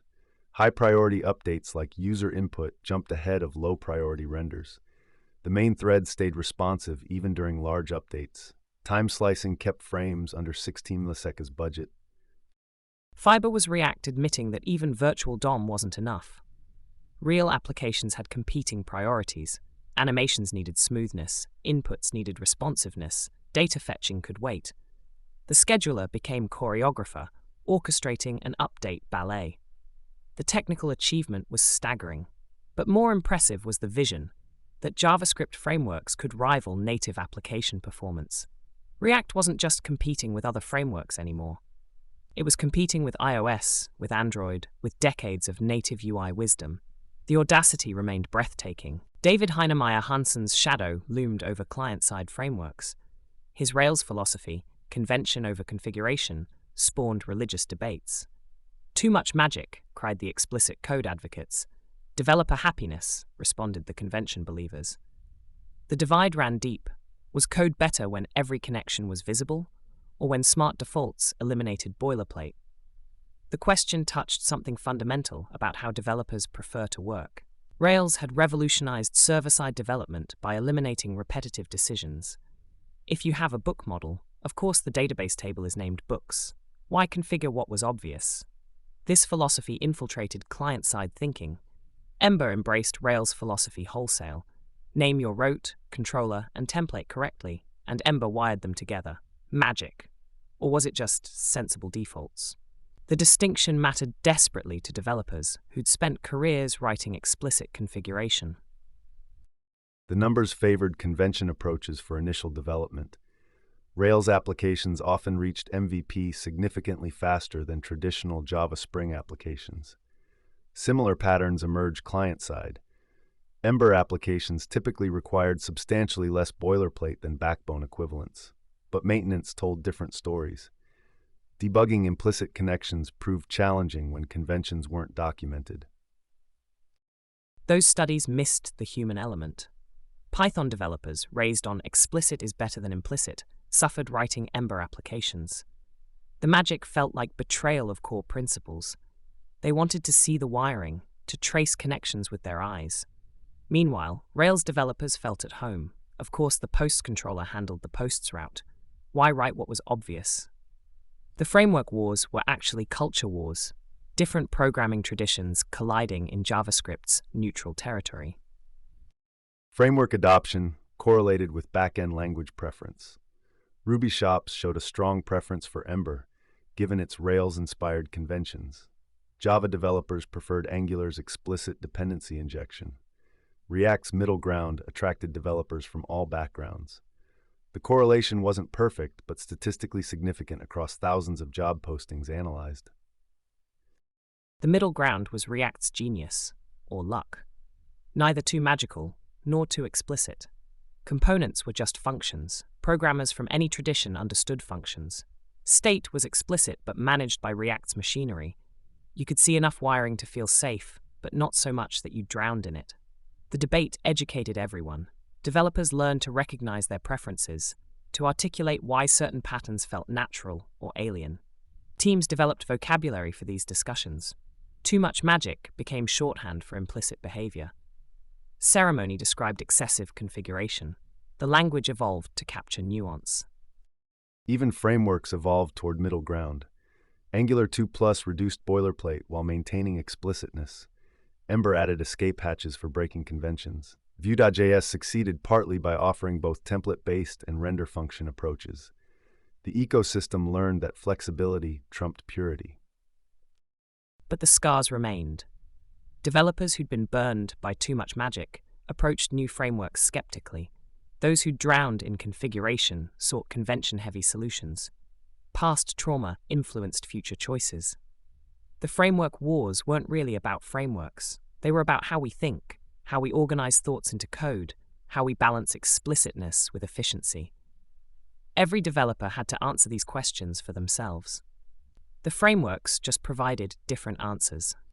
Single-page applications transformed front-end development into software engineering. State management became critical as applications grew. jQuery's ad hoc event handlers created spaghetti code at scale. Facebook's Flux pattern introduced unidirectional data flow in 2014. Actions triggered dispatchers, updating stores, which notified views. The circular dependencies that plagued large jQuery applications became impossible. The transformation was Kafkaesque. Front-end developers woke up one morning as software engineers. Suddenly, they needed to understand state machines, immutability, pure functions. The interview questions changed overnight. Center a div became implement a Redux middleware. The complexity explosion created a new profession. Front-end engineers commanded back-end salaries. They weren't pixel pushers anymore, they were application architects. The status shift was seismic. Computer science departments added front-end courses. Bootcamps pivoted from Learn HTML CSS to become a React developer. Build tooling complexity exploded in parallel. Grunt appeared in 2012 for task automation. Gulp streamlined with streams in 2013. Webpack emerged in 2014 to handle module bundling, code splitting, and asset optimization. A modern build pipeline might transform TypeScript to JavaScript, bundle modules, optimize images, inject environment variables, and generate source maps. The toolchain became as complex as the applications. Every tool solved real problems while creating new ones. Webpack's configuration files became legendary for complexity. 1,000-line configurations for medium applications. The build step that didn't exist in jQuery days now took minutes. It works on my machine evolved into it builds on my machine. The Node.js revolution enabled this complexity. JavaScript everywhere meant JavaScript build tools, JavaScript task runners, JavaScript everything. The language that once just animated buttons now powered entire development pipelines. The transformation was striking or horrifying, depending on perspective. Performance engineering became specialized discipline. Code splitting reduced initial bundle sizes from megabytes to kilobytes. Lazy loading deferred component initialization. Tree shaking eliminated dead code. Route-based splitting loaded only necessary code per page. Metrics improved dramatically, time to interactive improved dramatically in optimized applications. But the real revolution was mindset. Front-end developers started thinking like engineers, measuring, optimizing, architecting. They spoke of big O notation, of memory leaks, of render optimization. The casual scripter became an endangered species. This professionalization had costs. The barrier to entry skyrocketed. That designer who learned enough jQuery to enhance sites, they now faced Webpack configurations, state management libraries, build pipelines. The democratic promise of view-source web development faded into memory. The full-stack JavaScript movement was inevitable. Node.js on the server, JavaScript in the browser, one language everywhere. Code sharing became possible. Universal rendering solved SEO problems. Type definitions spanned client and server. Development teams could be truly full-stack, moving between front-end and back-end without context switching. One language to rule them all. Tolkien would appreciate the mythology. JavaScript conquered territories never imagined by Brendan Eich. Databases spoke JavaScript through MongoDB. Mobile apps ran JavaScript through React Native. Desktop applications used Electron. The language designed in 10 days achieved hegemony through sheer persistence. The transition to full-stack JavaScript wasn't revolution. It was manifest destiny. The frameworks had prepared the ground. Proven JavaScript could handle complexity. Now it would expand to fill every niche, every platform, every developer's skill set. The age of specialization was ending. The age of JavaScript everywhere had begun. Ryan Dahl's frustration sparked a revolution. January 2009, watching a Flickr upload progress bar struggle to update in real time. Apache's thread per connection model allocated 1 megabytes of memory per connection. Wasteful, limiting. Dahl saw JavaScript's event loop as the solution. Chrome's V8 engine, released just months prior, made JavaScript fast enough for servers. Node.js merged V8 with an event-driven, non-blocking I/O model. The progress bar that launched 1,000 ships. Such mundane frustration birthing such profound change. Dahl didn't just port JavaScript to servers, he inverted the entire mental model of server programming. Where others saw JavaScript's single-threaded nature as limitation, he saw liberation. No thread management, no race conditions, no locks, just callbacks floating through event loops like messages in bottles, each arriving precisely when needed. The elegance was poetic. Web servers had always been fortresses, Apache, IIS, massive architectures defending against concurrent connections. Node was a reed bending in the wind, handling thousands of connections with grace instead of brute force. The numbers validated the approach immediately. Traditional Apache servers struggled past 10,000 concurrent connections, the C10K problem. Node handled 100,000 plus connections on modest hardware. Memory usage dropped from 1 megabyte per connection to roughly 8 kilobytes. The event loop processed I/O operations asynchronously while JavaScript handled business logic. No blocking, no waiting. 8 kilobytes, the digital equivalent of replacing a luxury sedan with a bicycle and discovering the bicycle was faster. But the real revolution was psychological. Server programming had always been the domain of the serious languages, Java, C++, Python, serious languages for serious programmers doing serious work. JavaScript was the comic relief, the front-end jester. Now the jester claimed the throne. Enterprise architects clutched their pearls. How could a language designed in 10 days handle real server workloads? V8's just-in-time compilation made it possible. Hot functions optimized to near-native performance. Hidden classes enabled property access optimization. Inline caching accelerated method calls.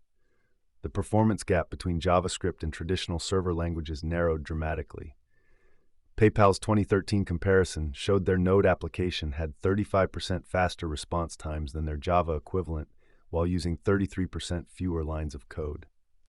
PayPal, the moment JavaScript put on a suit and tie. No longer could critics dismiss Node as startup toys. When financial services trusted JavaScript with money, the revolution was complete. JavaScript didn't become Java, it proved Java's assumptions wrong. You didn't need threads to handle concurrency. You didn't need massive memory allocation. You didn't need decades of enterprise patterns. A single progress bar had taught us more than years of architectural dogma. Then came NPM, Isaac Schluter's gift to chaos. Launched in 2010, not just a package manager, but a philosophy. Share everything, trust everyone, and see what happens. The micromodule ecosystem exploded. Why write a function to left pad strings when someone already published it? 11 lines of code, its own package, 2.5 million downloads per month. The absurdity was beautiful. Developers published packages for checking if numbers were odd, for adding 1 to integers, for returning the first element of arrays. The Unix philosophy, do one thing well, taken to its logical extreme.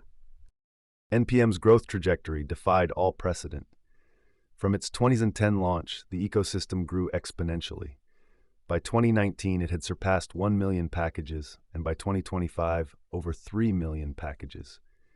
No software ecosystem had ever grown this fast. The registry handled billions of downloads monthly. Dependencies spawned dependencies. The average node project pulled in hundreds of transitive dependencies. The numbers barely capture the sociology. Every published package was an act of faith. Faith that strangers would maintain their code. Faith that 11-line functions deserved existence. Faith that the commons would endure. Asa Kochelu shattered that faith in March 2016. A trademark dispute over his package name, Kik. NPM sided with the messaging app.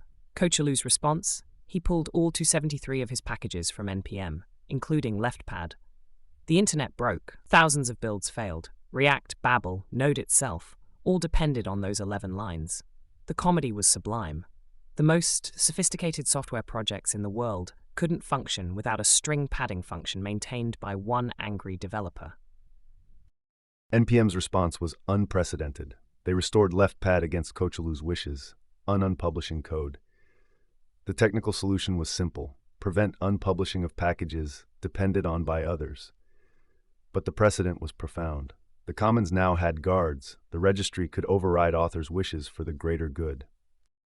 Guards at the gates of paradise. The LeftPad incident was NPM's fall from innocence. Before, the ecosystem was pure democracy, every developer equal, every package sacred. After, corporate reality intruded. NPM Inc. had power. They'd use it. The community split between pragmatists, of course we need stability, and idealists, this betrays open source principles. But everyone learned the lesson. Your code wasn't really yours once published. You were feeding a beast that would outlive your commitment, your interest, your very presence. The micromodule philosophy suddenly looked less like wisdom and more like entropy.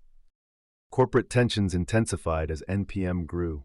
NPM Inc. formed in 2014 to commercialize the registry. Private registries for enterprises, paid features for teams. The community worried about conflicts of interest. Could a for-profit company fairly govern a commons? Microsoft's 2018 GitHub acquisition included NPM by 2020. The world's largest software company now controlled JavaScript's package ecosystem. From Kochelu's bedroom to Microsoft's boardroom in 4 years. The journey from anarchy to empire was breathtaking. Yet somehow the ecosystem survived corporatization. Packages kept flowing. Dependencies kept growing. The machine was too big to stop. Microsoft, to their credit, mostly left NPM alone. They understood what others hadn't. You don't control JavaScript. You serve it.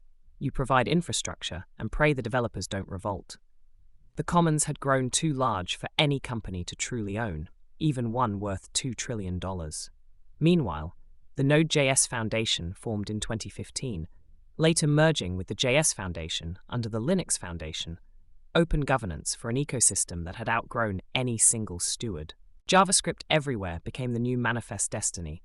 One language from browser to server to database. MongoDB spoke JavaScript. React Native brought it to phones. Electron conquered desktops. The promise was seductive. Hire JavaScript developers. Build anything. No context switching. No polyglot confusion. Just JavaScript all the way down.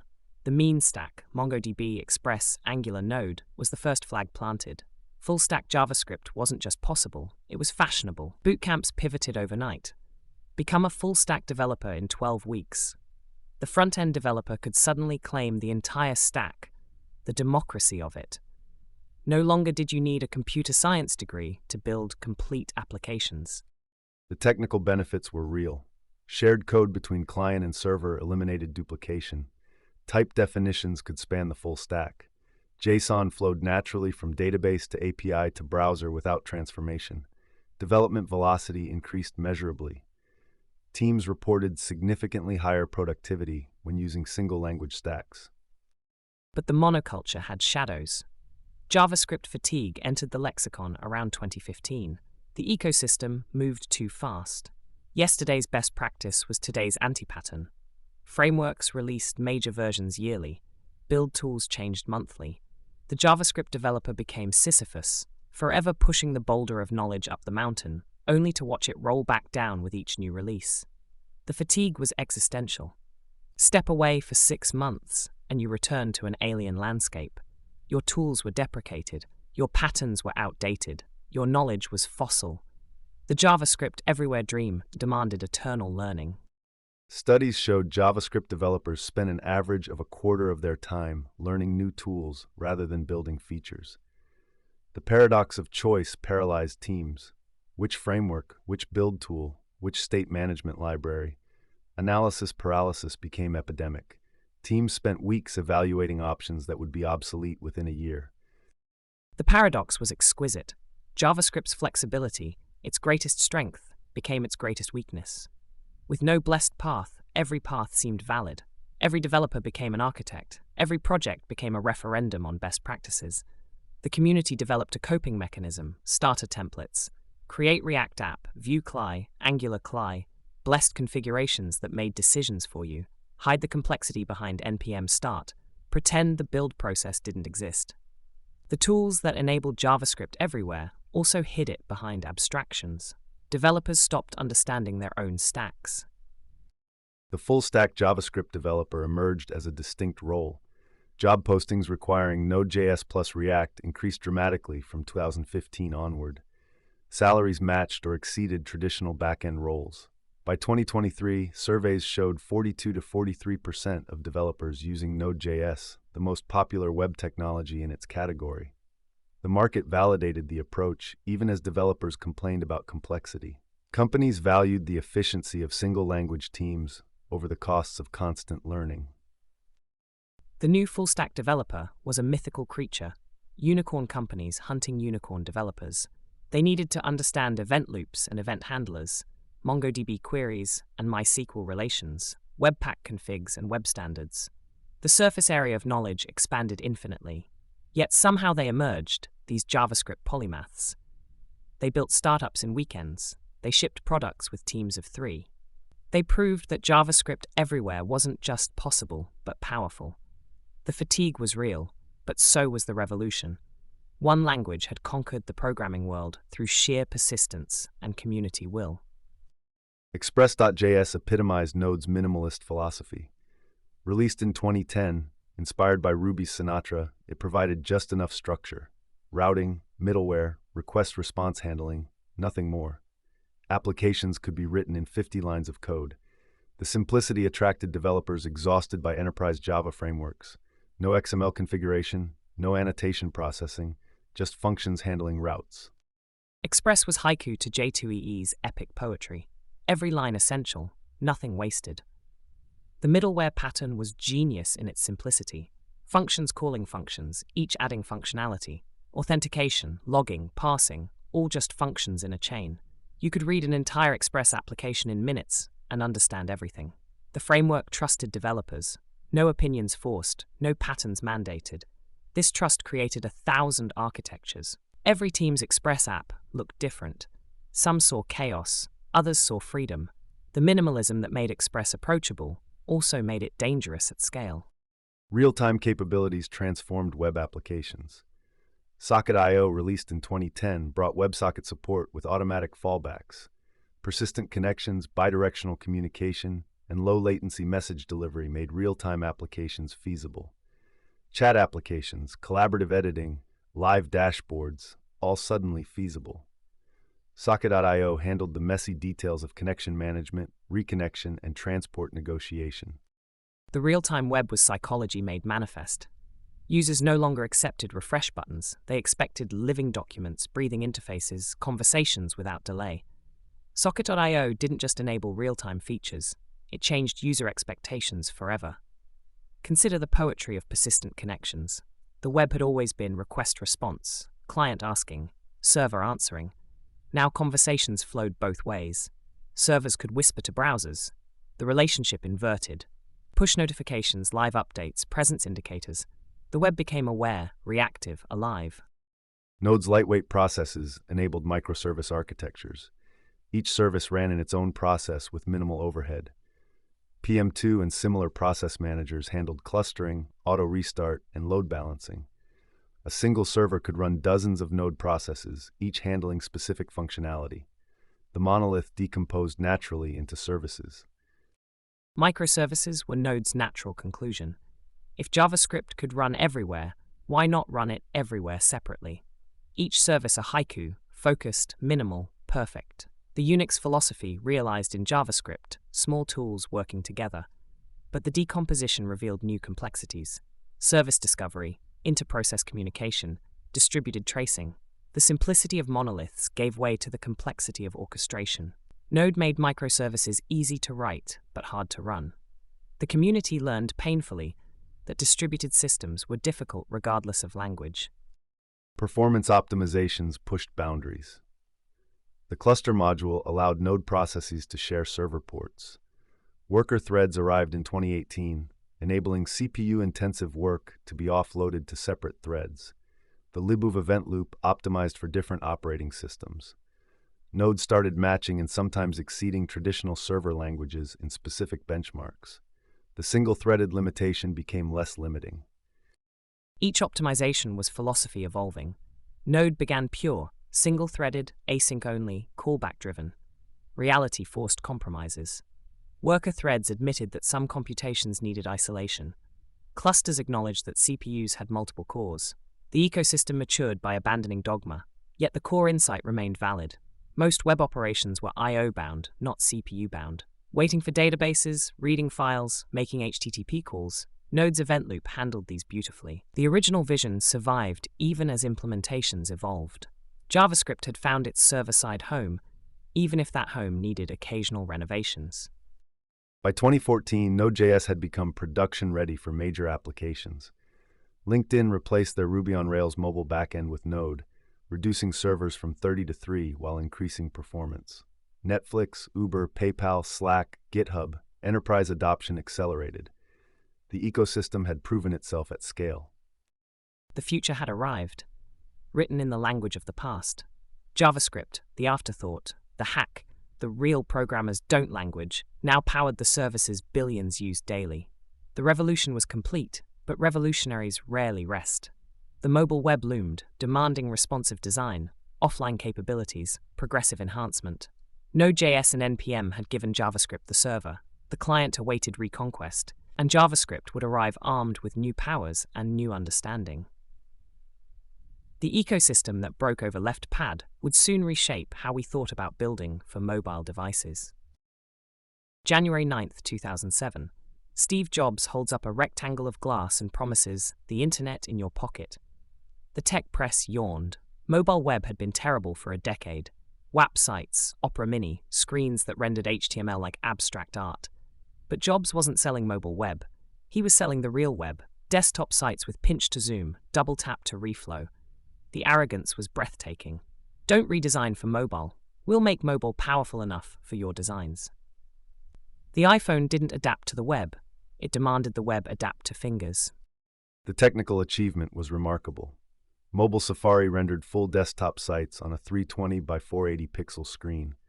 WebKit's engine handled CSS layouts, JavaScript execution, even flash detection to show missing plugin icons. The viewport meta tag emerged as the first concession to mobile reality. Developers could signal their sites were mobile aware by setting width, device width. But that concession opened floodgates.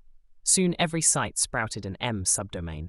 m.facebook.com, m.twitter.com, m.nighttimes.com. Digital apartheid, separate but theoretically equal. These mobile sites were grudging acknowledgements, stripped-down experiences for second-class citizens. They removed features, simplified layouts, assumed mobile users wanted less. The irony was palpable. Mobile users often wanted more: directions while lost, reviews while shopping, answers while arguing. The m.error confused context with capability. Small screen didn't mean small ambition. The M.dot approach created significant technical debt. Maintaining two separate codebases doubled development effort. Features shipped to desktop but lagged on mobile. URLs broke when shared between desktop and mobile users. Server-side user agent detection was notoriously unreliable. Mobile devices proliferated faster than detection libraries could update. Then Ethan Marcotte wrote an article that changed everything. May 25, 2010, a list apart published Responsive Web Design. The title was unassuming. The content was revolutionary. Marcotte proposed heresy, one site for all screens.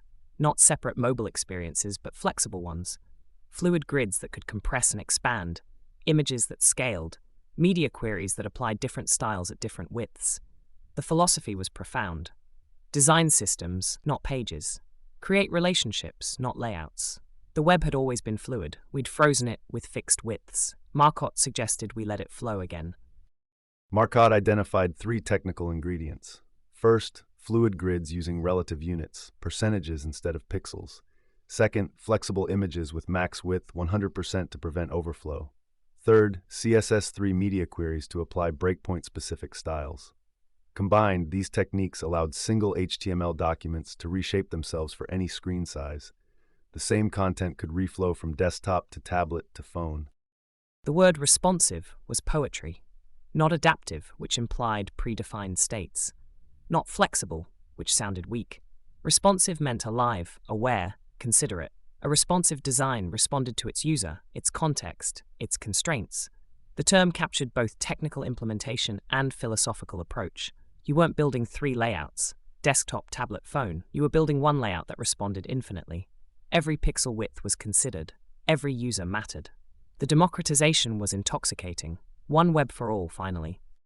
CSS3 media queries arrived at the perfect moment. The app media rule had existed since CSS2, but CSS3 extended it dramatically. Developers could query viewport width, height, orientation, resolution, even color capabilities. A typical responsive pattern emerged: mobile-first base styles, then min-width media queries, adding complexity for larger screens. The cascade worked naturally with progressive enhancement.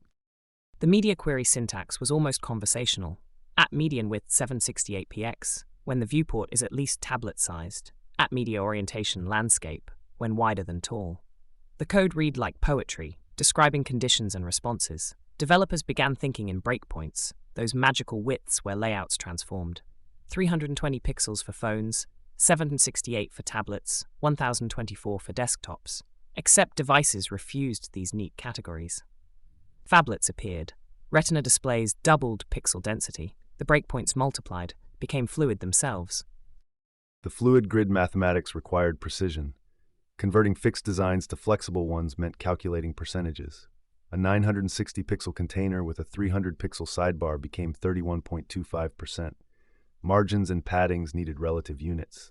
The target context equals result formula became a responsive design mantra. CSS preprocessors like SAS made these calculations manageable with mixins and functions. But the math was just mechanism. The real challenge was mental, abandoning pixel-perfect control. Designers had spent decades achieving precision, every element exactly positioned, every relationship fixed. Responsive design said, let go, trust the browser, define relationships, not positions. The loss of control terrified designers accustomed to Photoshop's tyranny. How could you design when you didn't know the canvas size? The answer was both simple and profound. Design systems, not screens. Flexible images posed unique challenges. Max width 100% prevented images from breaking layouts, but didn't address performance. A Retina desktop might download the same image as a budget phone. The Ethos set attribute and picture element emerged to handle responsive images properly. Developers could provide multiple image sources. Browsers selected appropriate versions based on device capabilities and network conditions. Images revealed responsive design's deeper truth. It wasn't just about layout, it was about experience. A mobile user on expensive data didn't need your 5-megabyte hero image. They needed information, quickly, cheaply. Responsive images weren't just technically correct, they were ethically correct, respecting users' constraints, their bandwidth, their battery life. The technical solution encoded human values. Performance was user experience. Speed, was accessibility. Every optimization was an act of care. Performance constraints drove innovation. Mobile networks in 2010 varied dramatically. Basic 3G crawled at 0.1 Mbps per second, while HSPA networks reached 1.5 Mbps to average, with advanced HSPA Plus pushing 4 Mbps per second.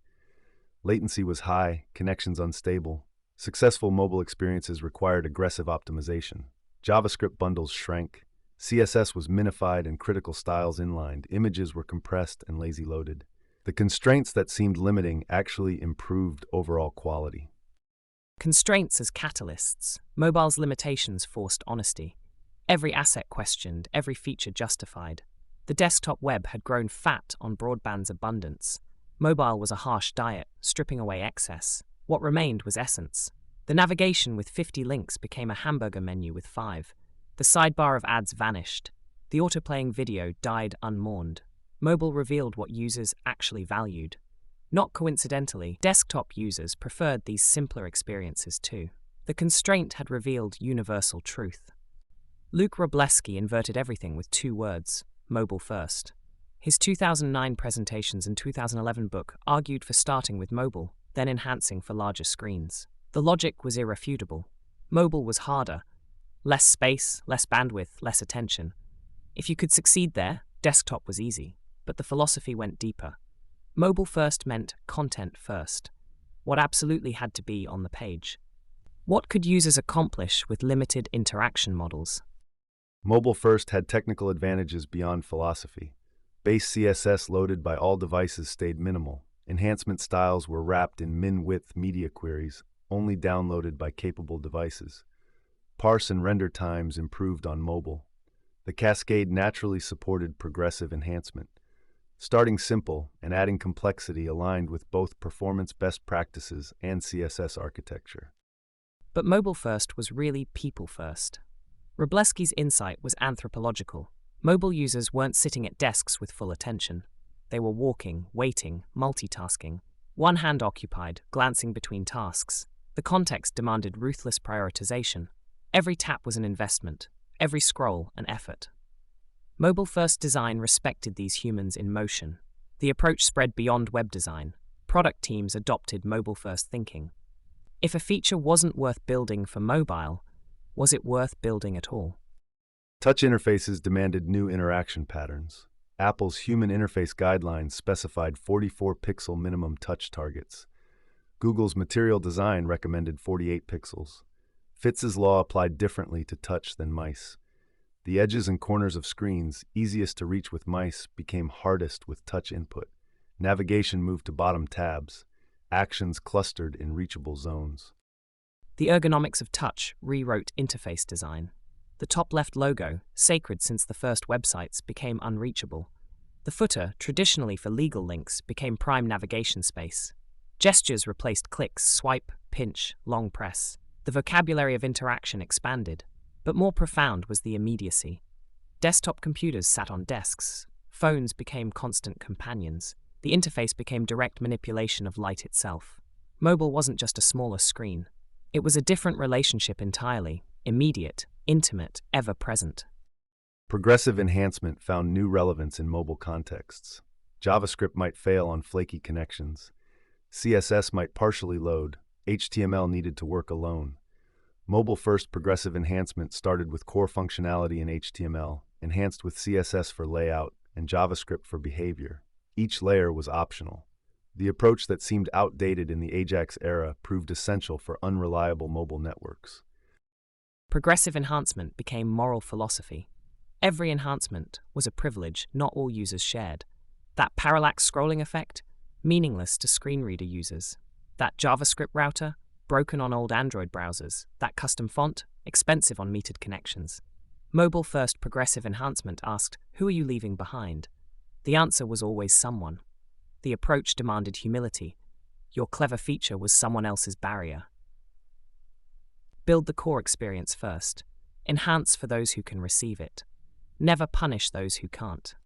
Bootstrap's responsive grid democratized implementation. Released by Twitter in August 2011, Bootstrap included a 12-column fluid grid with responsive utilities.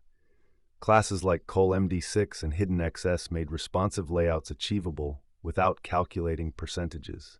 Within a year, Bootstrap became the most popular front-end framework. Suddenly, every developer could build responsive sites. Bootstrap was responsive design's Gutenberg moment. Before, responsive required mathematics, media query mastery, deep CSS knowledge. After, add classes, get responsive behavior. The framework made experts of novices overnight. Bootcamp graduates built responsive sites in week 2. The proliferation was stunning. By 2012, Bootstrap's grid appeared everywhere. The visual homogenization was real, thousands of sites with identical breakpoints, similar layouts. But the democratization mattered more. Responsive was no longer expert territory. It was everyone's default. Mobile traffic statistics forced business attention. In 2013, mobile was 16% of global web traffic. By 2015, it reached 35%. The crossover happened in late 2016. Mobile exceeded desktop for the first time. By 2025, mobile represents roughly 62% of internet traffic versus 36% desktop. E-commerce saw even starker shifts. Mobile shopping grew from negligible to dominant in under a decade. The numbers told a story of revolution. Not the slow displacement experts predicted, but rapid overthrow. Desktop didn't decline. Mobile exploded. Billions of humans who never owned computers bought smartphones. India, China, Africa, entire continents leapfrogged desktop entirely. The web's next billion users would never touch a mouse. Western designers suddenly served global audiences with vastly different contexts. The responsive revolution wasn't just technical. It was geopolitical. The web's center of gravity shifted from Silicon Valley to everywhere else. Google's Mobilegeddon on April 21, 2015, marked the business mandate. The search algorithm update prioritized mobile-friendly sites in mobile search results. Sites without responsive design saw ranking drops overnight. The SEO impact was immediate and measurable. Within months, responsive adoption accelerated dramatically. Google had made mobile friendliness mandatory for businesses dependent on search traffic. Mobilegeddon was poetry, apocalypse in a portmanteau. Google rarely flexed power so visibly. The message was clear: evolve or disappear. The algorithm became evolution's mechanism, fitness function for the mobile web. Consultants made fortunes retrofitting fixed sites. Responsive went from nice to have to existential necessity. The update revealed Google's power to shape web development through ranking changes. But it also showed the web's new reality. Mobile users dominated. Desktop was legacy. Adapt or die wasn't hyperbole, it was business fact. API-first architecture emerged naturally from mobile needs. Native apps couldn't parse HTML, they needed structured data. JSON APIs proliferated to serve iPhone and Android apps. These same APIs could power responsive web experiences. Single-page applications consumed APIs directly. The separation of content from presentation, long preached but rarely practiced, became architectural necessity. APIs were responsive design's logical conclusion. If content should adapt to any screen, why stop at screens? Let content flow to watches, cars, voice assistants, unknown future devices. The API-first approach said, we don't know how our content will be consumed. Make it consumable by anything. The responsive web had started with flexible layouts. It evolved into flexible architectures. Headless CMS emerged. Jamstack celebrated the separation. Content became pure. Presentation disposable. The responsive philosophy, adapt to context, had infected everything. The web wasn't just responsive. It was ready for whatever came next. By 2020, responsive web design was simply web design. The qualifier had become redundant. Every new site was responsive by default. The revolution was complete. Mobile-first thinking dominated. Performance optimization was standard. The practices Marcotte pioneered had become invisible, assumed, fundamental. The invisibility marked true victory. No one said responsive anymore because everything was. Like fish forgetting water, web developers forgot the fixed-width error. The battle scars remained. Media query breakpoints, flexible image solutions, viewport meta tags, but their origins faded. A generation learned web development where responsive was the only way. They'd never known the tyranny of fixed widths, the apartheid of m-dot domains.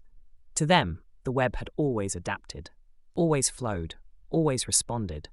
Marcotte's vision hadn't just succeeded, it had become reality itself. One web for all, finally achieved through collective forgetting of any alternative. Amazon's engineering crisis in 2001 was predictable. Their monolithic C++ application, Ethos, handled everything: product catalog, recommendations, shopping cart, order processing. Thousands of developers committed to one codebase. Build times stretched to hours. A bug in recommendations could crash checkout. The system was becoming unmaintainable at web scale. The horror of the monolith. Not technical failure, but organizational paralysis. Teams stepping on each other's code, release cycles measured in months, innovation grinding to halt. The architecture had become a prison. Conway's law in reverse. The tangled codebase creating tangled teams, tangled processes. Amazon wasn't just facing technical debt, they were facing organizational debt, accruing interest with every commit. The monolith was a monument to early success becoming late-stage liability. Jeff Bezos' 2002 API mandate transformed everything. Every team must expose functionality through service interfaces. No other communication allowed. No direct database access, no shared memory, no backdoors. All services must be designed for external developers. The decree seemed draconian, but it forced true service boundaries. The Bezos mandate was corporate poetry disguised as technical directive. All teams will henceforth expose their data and functionality through service interfaces. Not should, not may, will. The absolutism was breathtaking. No exceptions, no excuses. Teams that had shared databases for years suddenly forbidden from reading each other's tables. The organizational shock was seismic, but hidden in the technical requirement was philosophical revolution. All service interfaces must be designed from the ground up to be externalizable.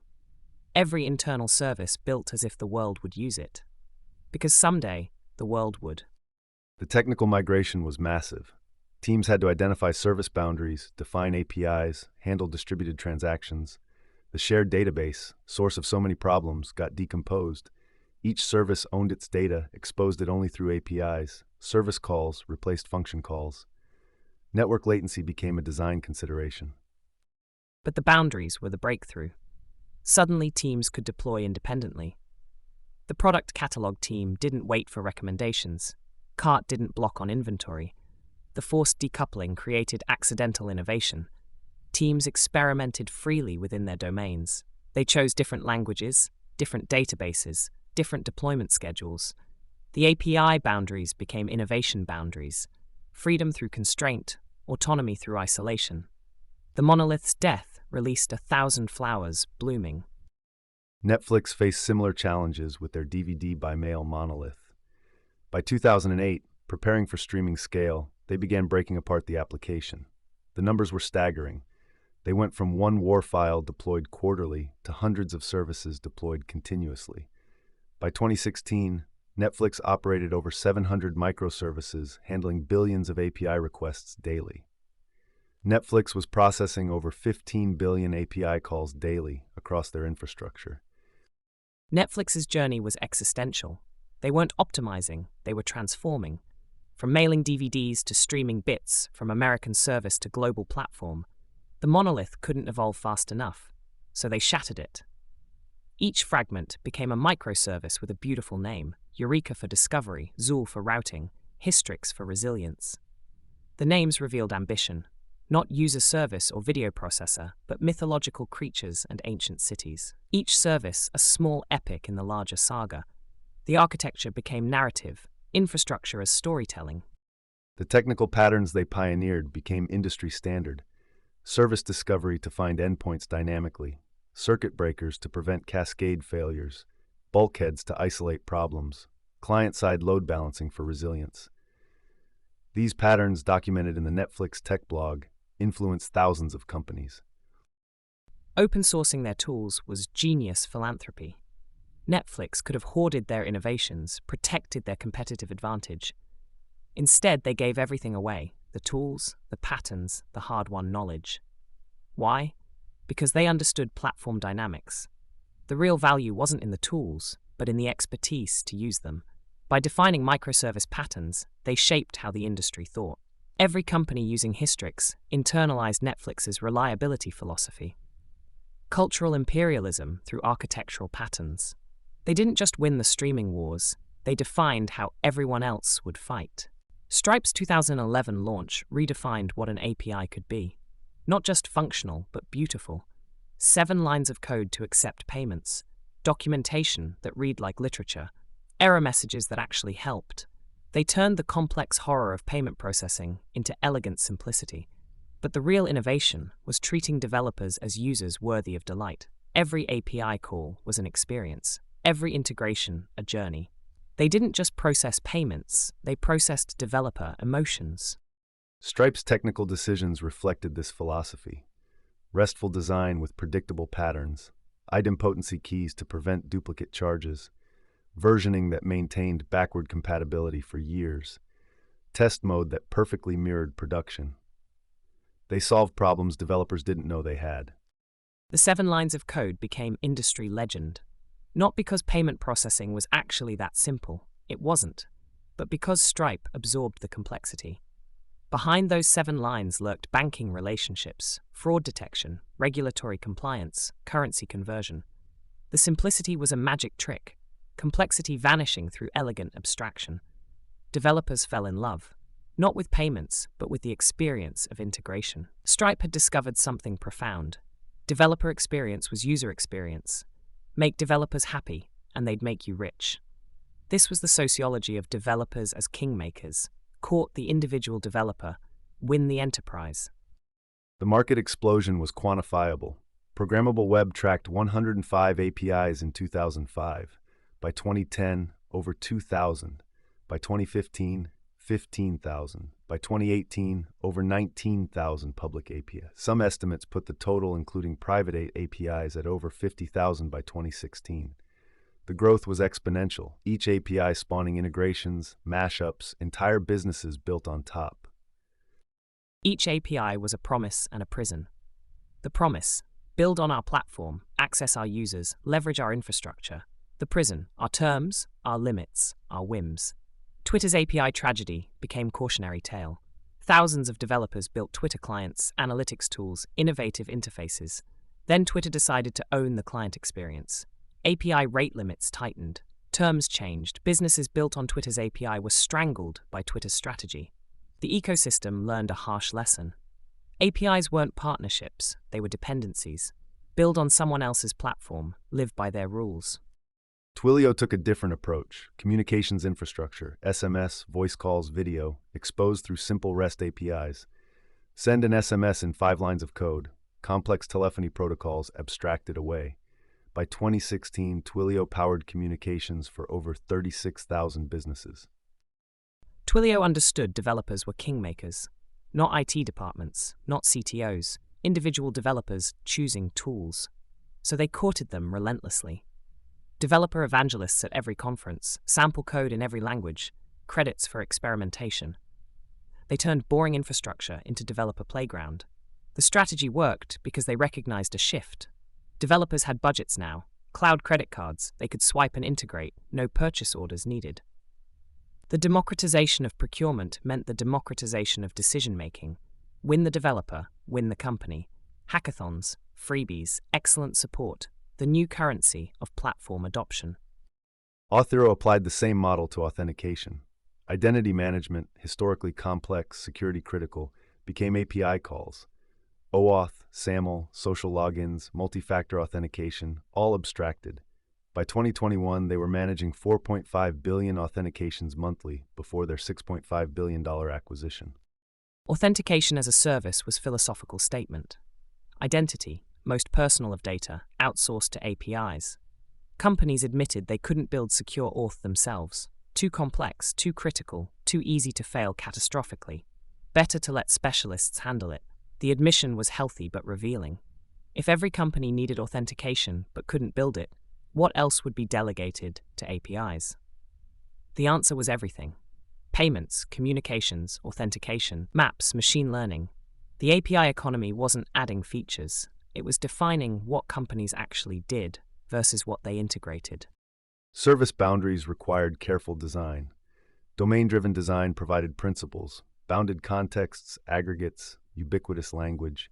Each service owned a business capability. User service managed profiles. Order service handled purchases. Inventory tracked stock. The boundaries aligned with business domains, not technical layers. But boundaries were philosophical challenges, disguised as technical decisions.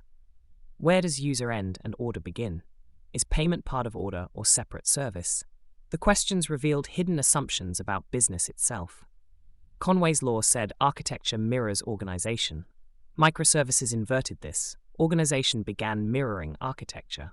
Teams formed around services. Ownership meant on-call responsibility. The technical boundary became team boundary, became business boundary. Architecture was destiny. Communication patterns evolved with scale. REST over HTTP worked for simple request response, but complex workflows needed orchestration. GraphQL emerged to reduce overfetching, letting clients specify exactly what data they needed. Message queues like RabbitMQ and Kafka enabled asynchronous communication. Events replaced commands. Services published events, interested services subscribed. The shift from commands to events was paradigmatic. Commands said, do this. Events said, this happened. The grammar mattered. Commands created coupling. The sender knew the receiver, expected specific behavior. Events created freedom. Publishers didn't care who listened or what they did. The architecture became jazz ensemble, not symphony. Each service improvising on shared themes rather than following conductor's baton. The loss of control was liberating. Systems became emergent, not designed. Deployment frequency gains were dramatic. Amazon went from deploying every 11.6 seconds in 2011 to every second by 2015. Netflix pushed thousands of deployments daily. The State of DevOps reports quantified this. Elite performers were deploying 208 times more frequently than low performers, with 24x faster recovery from failures. Organizations using microservices showed 77% success rates by 2020. Every second. Pause on that. While you read this sentence, Amazon deployed new code to production. The velocity was inhuman, or rather post-human. No meetings, no change advisory boards, no deployment windows, just continuous flow of changes, each tiny, each tested, each reversible. The philosophy had inverted. Big, risky deployments became small, safe ones. Fear of change became fear of not changing. The organizations deploying fastest were, counterintuitively, the most stable. Speed was safety, stasis was risk. Complexity trade-offs were real. Distributed systems introduced new failure modes. Network partitions, eventual consistency, distributed transactions. Monitoring became critical. You needed to trace requests across dozens of services. Tools like Zipkin and Jaeger emerged for distributed tracing. The complexity was Faustian bargain. Microservices solved organizational problems by creating technical ones. Instead of coordinating teams, you coordinated services. Instead of debugging method calls, you debugged network calls. The problems didn't disappear, they transmuted. But, and this was crucial, technical problems had technical solutions. Organizational problems often didn't. Better to solve hard technical problems than impossible human ones. The microservices movement was admission that human coordination was harder than distributed systems. Platform capitalism emerged from API abundance. Amazon wasn't just e-commerce, they were infrastructure provider through AWS. Google wasn't search, they were map provider, ML platform, app store. The APIs that seemed to democratize access actually concentrated power. Every API call generated data, revenue, dependency. The platforms grew stronger as ecosystems grew larger. Network effects, but for developers. AWS exemplified the model. They provided hosted versions of open-source software, Redis, Elasticsearch, PostgreSQL. No contributions back to projects, just revenue from running them. By 2019, AWS generated $35 billion annually, much from monetizing open source. The API management market itself reached $5 to $6 billion by 2022, projected to grow fivefold by 2030. The strip mining of open source was capitalism's newest frontier. Developers spent years building databases, message queues, search engines, licensed freely for community benefit. Then AWS packaged them, charged for hosting, kept the profits. The original developers got nothing. Some fought back. MongoDB, Redis, Elastic changed licenses to prevent cloud exploitation. The common clause emerged, saying you can use our code but not sell it. The open source community fractured. Was it still open source if cloud giants couldn't monetize it? The philosophical questions cut deep. API dependencies created platform lock-in. Building on Google Maps meant accepting their pricing, terms, limitations. When Google raised Maps API prices 1,400% in 2018, thousands of businesses scrambled for alternatives. The technical switching cost was enormous. Different APIs, different features, different edge cases. The Maps price hike was platform power made visible. One day your business runs normally. Next day your infrastructure costs explode 14-fold. No negotiation, no grandfather clause. Accept or migrate. The migration wasn't just technical, but existential. If Google could destroy your margins overnight, what was your business worth? The API economy had created new kinds of sharecroppers. You farmed someone else's land, paid whatever rent they demanded. The crops were yours, but the land never would be. The Twitter API story became cautionary tale. Early Twitter encouraged ecosystem development. Third-party clients like Tweetbot and Twitterific improved on official apps. Analytics tools, scheduling services, creative interfaces flourished. Then Twitter decided to own the experience. Rate limits tightened, terms restricted, token limits enforced. Twitter's ecosystem execution was Shakespearean tragedy.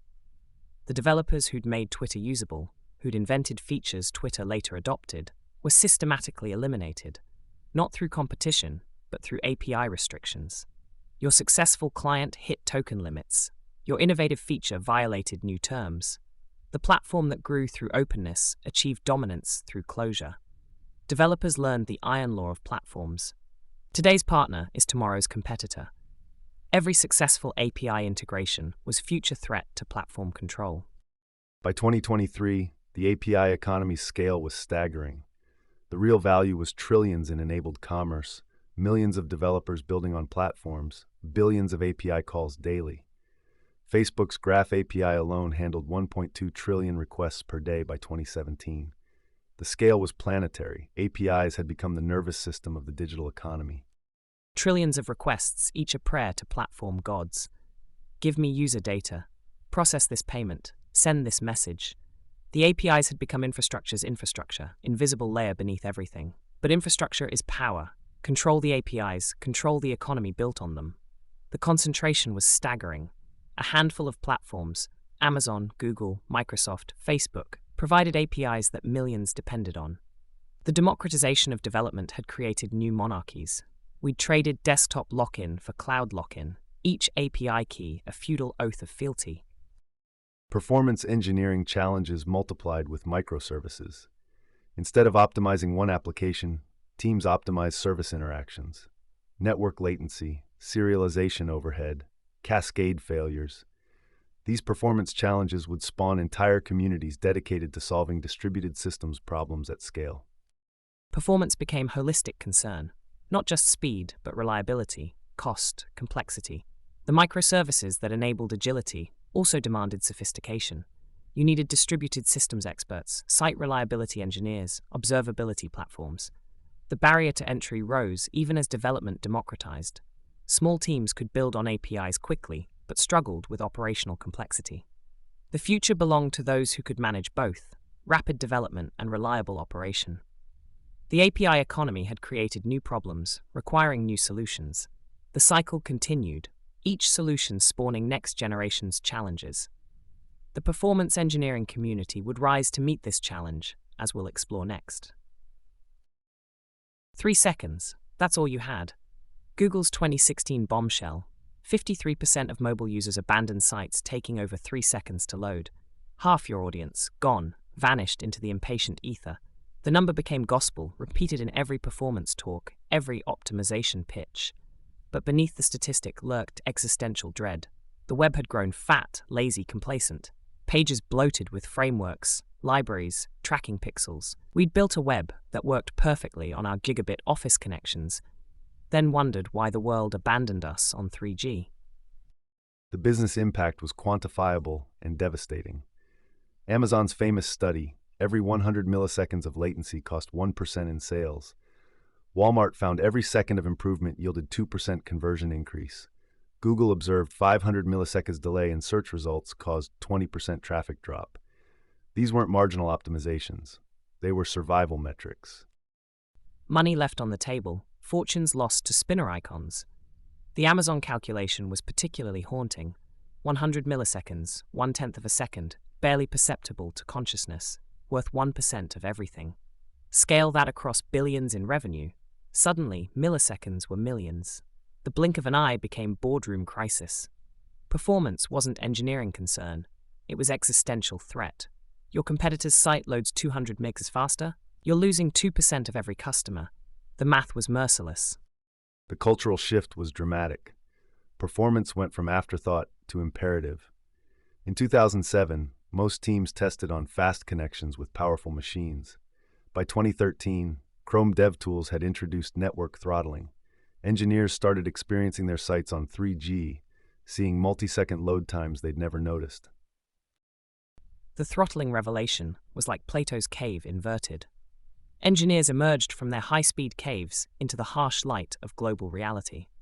Your beautiful single-page app so smooth on fiber became janky mess on Indian 2G. Your clever animations, delightful on MacBook Pro, stuttered on budget Android. The web's privilege was exposed, built by the wealthy for the wealthy, failing everyone else. Steve Souders emerged as prophet of this new religion. His 2007 book, High Performance Websites, read like Reformation theology. The 14 rules weren't suggestions, they were commandments. Minimize HTTP requests, use CDNs, put style sheets at top. The rules seemed obvious in retrospect, which made their absence more damning. Souders brought rigor to what had been guesswork. Working at Yahoo, he created Why Slow, analyzing pages against performance rules. His data was irrefutable. 80 to 90% of load time happened in the browser, not the server. Front-end optimization mattered more than back-end scaling. Why Slow became performance's first mirror, reflecting our bloated reality. F-grades everywhere. Too many requests, uncompressed resources, missing cache headers. The tool was harsh teacher, grading without mercy. But Souders understood something deeper. Performance wasn't just technical, it was cultural. You needed tools, yes, but more importantly, you needed believers. The 2008 Velocity conference he co-founded became performance's mecca. Not just another tech conference, but gathering of the converted, sharing optimization gospels, spreading the faith that fast was fundamental. Velocity's growth trajectory proved the movement's momentum. The conference grew rapidly, drawing thousands of performance-obsessed engineers to share optimization strategies. The speaker list read like Performance Engineering Hall of Fame. Google, Facebook, Netflix, all sharing their speed secrets. But Velocity was more than knowledge transfer. It was culture creation. The hallway conversations mattered more than keynotes. Engineers swapping war stories about shaving milliseconds, celebrating 100 milliseconds victories like championship wins. The conference created shared vocabulary, shared values, shared obsession. Performance became identity. You weren't just engineer, you were performance engineer. Speed was your religion, milliseconds, your measure of worth. The community had found its tribe, its purpose, its evangelists. The web would never be slow again, not if they could help it. Simple load time was a lie. The onload event fired, but users saw blank screens. JavaScript executed, but buttons didn't work. Pages appeared loaded while content still streamed in. We measured completion, but users experienced progression. The metrics were technically correct, but experientially wrong. The measurement fallacy exposed our narcissism. We tracked what was easy when resources finished downloading. Users cared about something else entirely when they could use the damn thing. The gap between technical completion and human satisfaction became philosophy's newest question. If a page loads in the forest but no one can click anything, did it really load? The metrics lied because they measured machines, not humans. We celebrated fast onload times while users stared at empty screens, spinners spinning, progress bars progressing toward nothing. User-centric metrics emerged to close this gap. First, contentful paint, when something, anything, appeared. Largest contentful paint, when the main content rendered. First input delay, when users could actually interact. Cumulative layout shift, how much content jumped around. These became core web vitals in 2020. The poetry of core web vitals revealed our evolution. We'd graduated from measuring machines to measuring moments. LCP wasn't about bytes, it was about hope. The moment users believed the page might work. FAD measured frustration, the gap between click and response. CLS quantified chaos, content jumping like nervous actor forgetting their marks. Google's genius wasn't technical, but psychological. They turned human frustration into numbers, made suffering measurable. Now we could optimize not just speed, but experience itself. The core Web Vitals thresholds were precisely calibrated. LCP under 2.5 seconds was good, FID under 100 millisec, CLS under 0.1. Google's data showed these thresholds correlated with user satisfaction, but by 2023, only 40% of sites passed all three metrics on mobile. The majority still failed basic performance standards. 40% passing meant 60% failing, a failing grade for the web itself. Despite all our tools, knowledge, conferences, most sites still underperformed. The number was indictment and opportunity. If 60% failed, imagine the competitive advantage of joining the 40%. But the failure revealed deeper truth. Performance was hard, not technically. We knew how to make sites fast, but organizationally, culturally, strategically. Every feature added weight. Every tracking pixel stole milliseconds. Every framework promised productivity but delivered bloat. The 60% weren't ignorant. They were compromised, choosing features over speed, choosing easy over optimal. Performance budgets emerged as governance mechanism. Teams set hard limits, strict JavaScript budgets, 100 kilobyte of CSS, 200 millis of speed index. Builds failed if budgets exceeded. CICD pipelines became performance police, rejecting commits that made sites slower. The performance budget was treaty between present and future. Today's developers negotiating with tomorrow's users. 14 kilobytes of JavaScript seemed draconian until you remembered the billion users on 2G. The budgets were moral documents, encoding values in kilobytes.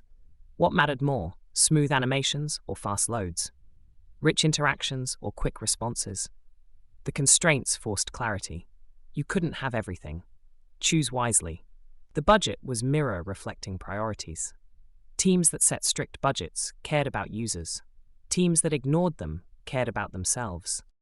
Lighthouse automated performance auditing, scoring sites 0-100. The tool simulated throttled connections, measured metrics, suggested improvements. It democratized performance testing. Anyone could audit any site.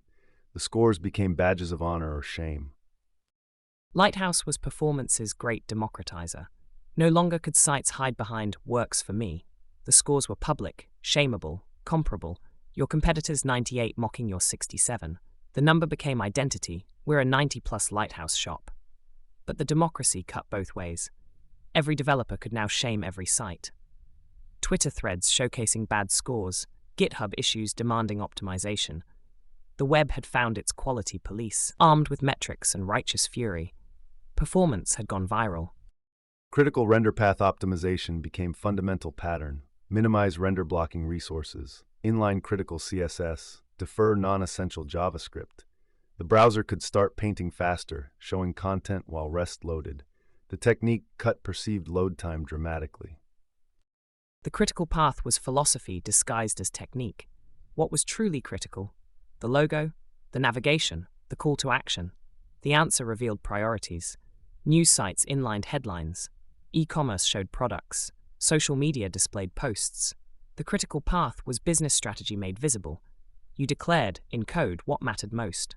The inlining was surgical. Extract exactly what users needed first, embed it directly, load everything else later. Precision and prioritization, the twin pillars of performance. Image optimization yielded massive gains. WebP format reduced file sizes 25 to 35% versus JPEG. Responsive images served different sizes to different screens.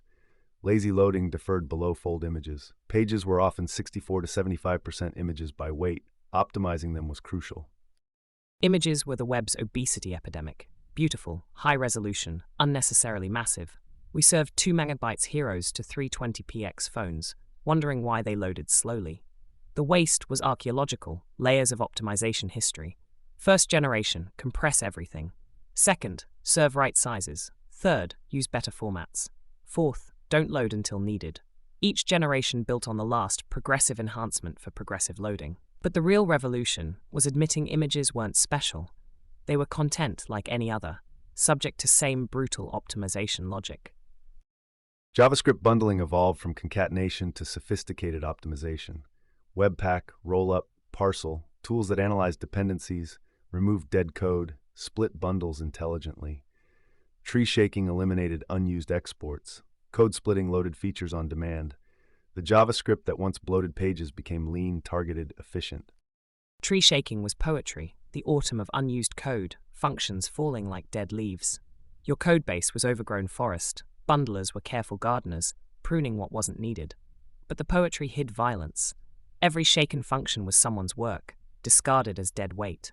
The optimization was Darwinian, only used code survived. The bundlers became judges, deciding what lived, what died. Efficient, yes, but also ruthless. The web's new economy had no room for unused exports. CDNs and caching strategies multiplied. Not just static assets, but HTML, API responses, database queries. Cache headers became precise, public versus private, max age calculations, stale while revalidate strategies. HTTP2 multiplexing eliminated connection overhead. Each optimization compounded others. Caching was time travel for data. Serve yesterday's computation for today's request. The philosophy was profound. Most things didn't change that often. Your logo, CSS, JavaScript, static for weeks. Even dynamic content had patterns. Cache everything, invalidate selectively. But caching was also gambling. How long before data went stale? Too short, wasted requests. Too long, outdated content. The cache headers were bets on the future, wagering freshness against performance. The best engineers were time travelers, predicting when future would differ from past. Despite all optimizations, page weight grew relentlessly. 2010 average was 700 kilobytes. 2015 hit 2.2 megabytes. 2018 reached 1.7 by 23. Mobile pages averaged 2.4 megabytes.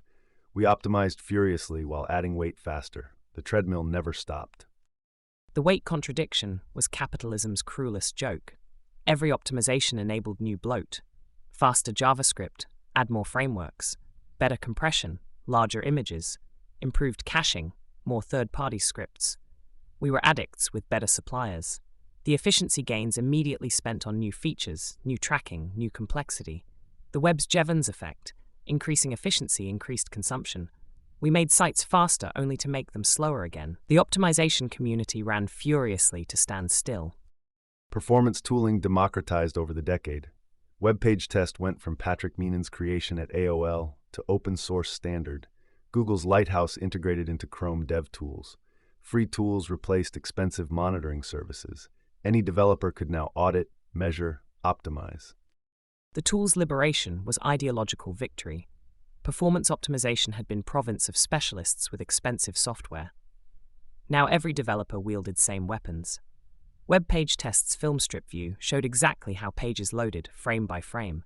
Lighthouse's suggestions taught optimization patterns.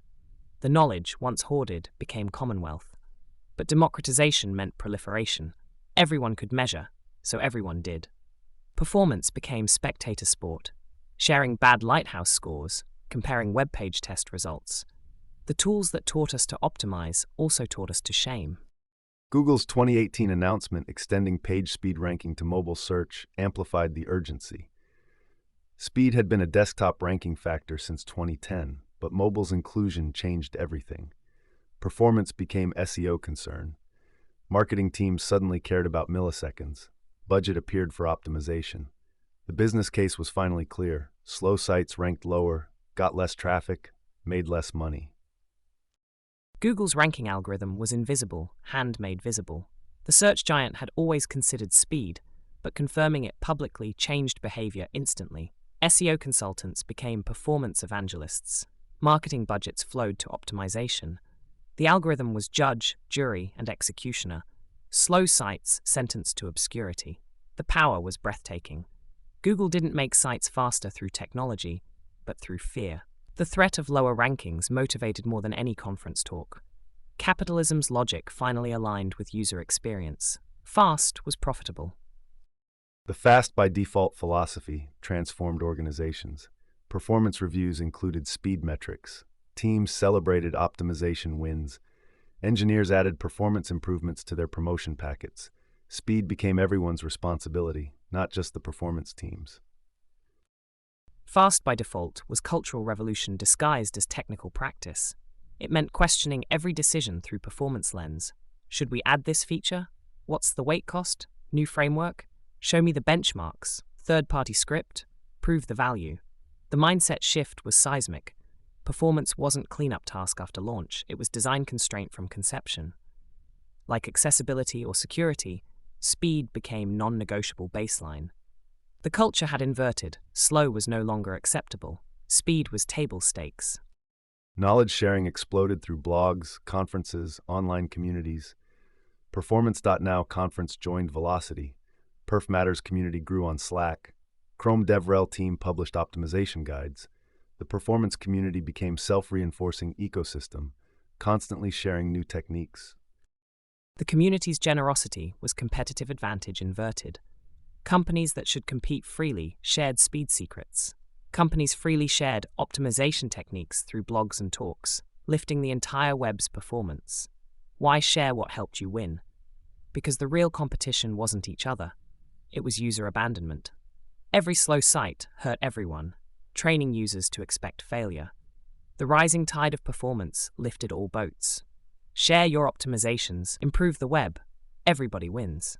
The community understood what economists missed. In attention economy, performance was positive sum game. By 2023, performance engineering had professionalized. Dedicated roles emerged: web performance engineer, core web vitals specialist. Companies hired for optimization expertise. The discipline that started with hobbyists became career path. Universities taught web performance. Certifications emerged. The professionalization was victory and loss. Victory: performance was no longer afterthought but job title. Loss: what everyone should know became specialty. The roles revealed failure. If everyone built fast sites, why need specialists? The performance engineer was like security expert, necessary because everyone else failed at basics. But the specialists pushed boundaries. They found milliseconds where others saw none. They turned fast sites into blazing ones. The profession was both admission of failure and commitment to excellence. The web needed speed doctors because it kept getting sick. The performance community's influence reached beyond the web. Mobile apps adopted similar metrics. Back-end services measured percentiles religiously. The culture of measurement and optimization spread to all software. Performance engineering principles became universal. The web's gift to software was suffering made visible. Every platform had always been slow somewhere, somehow. But the web's openness exposed it, measured it, fixed it. The tools and techniques spread like beneficial virus. Mobile apps tracking start time, APIs measuring latency percentiles, games optimizing frame rates. The web had taught software to see itself clearly, to measure what mattered, to optimize relentlessly. Performance culture had escaped its browser birthplace, infecting everything with beneficial obsession. Make it faster, measure it better, never stop improving. The web had given software a conscience, and that conscience counted in milliseconds. But optimizing distributed systems required new approaches. Microservices multiplied performance challenges. Network calls replaced function calls. Latency accumulated across service boundaries. The next evolution would be observability, understanding performance across entire systems, not just individual services. The community prepared for distributed complexity. The future was fractal, every solution creating new problems at different scales. We'd made pages fast, but now pages were distributed systems. Each microservice optimized locally while degrading globally. The performance engineer's job was never done, only transformed. New scales, new challenges, new communities forming to solve them. The treadmill continued, but we ran smarter now, measuring each step, optimizing the gate, sharing the knowledge. The web would always grow more complex, but the performance community would grow more sophisticated to match. The race continued, and we were getting faster at getting faster. Flickr's 2009 presentation at Velocity Conference was seismic. 10+ deploys per day, dev and ops cooperation at Flickr. The title alone was heresy. Most enterprises deployed monthly, quarterly if lucky. Weekly was aggressive, daily was unthinkable. 10 times daily? Madness. But John Allspaw and Paul Hammond weren't mad. They were prophets. They showed how developers and operations could work together, deploy constantly, and sleep peacefully. The room was skeptical, then stunned, then converted. That hour in San Jose launched a revolution. The numbers were compelling. Flickr deployed small changes frequently, reduced risk per deployment, faster rollback if problems occurred. Automated testing caught issues early. But the tooling was critical. Automated deployment scripts, comprehensive monitoring, feature flags for instant rollback. The wall between dev and ops was Berlin-sized, ideological, seemingly permanent. Developers threw code over, ops threw blame back. Each side fortified with process, policy, procedure. Devs wanted speed, ops wanted stability. The conflict seemed eternal, built into the very structure of organizations. But walls built by humans can be torn down by humans. Flickr showed the way. Shared tools, shared metrics, shared responsibility. Not dev versus ops, but dev with ops.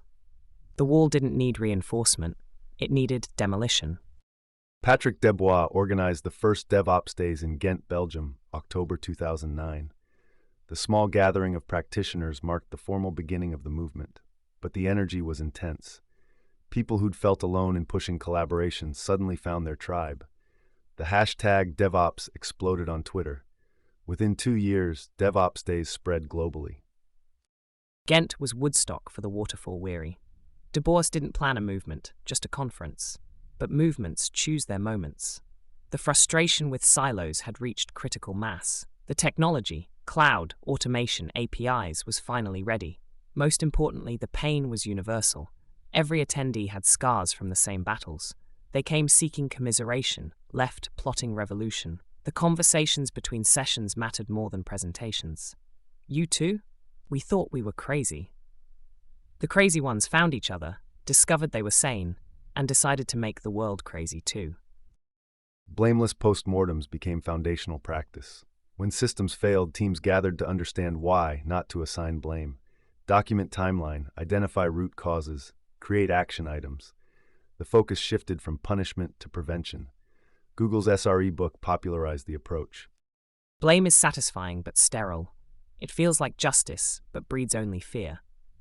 The blameless postmortem was psychological breakthrough disguised as meeting format. Remove fear of punishment, people tell truth. With truth, you find real causes. With real causes, you can actually improve. The format was ritual of collective learning. Everyone speaks. Timeline reconstructed minute by minute. 5 whys drilled to bedrock. No heroes, no villains, only systems and their failures. The postmortem wasn't about the past, but the future. Not who broke it, but how to prevent breaking again. Jenkins emerged as early CICD standard. Originally Hudson, forked in 2011 after Oracle disputes. Simple concept: trigger builds on code commit, run tests automatically, deploy if tests pass. But the impact was transformative. Manual build processes that took hours became automated pipelines running in minutes. Jenkins was the mechanical loom of software delivery. What once required careful hands became automated process.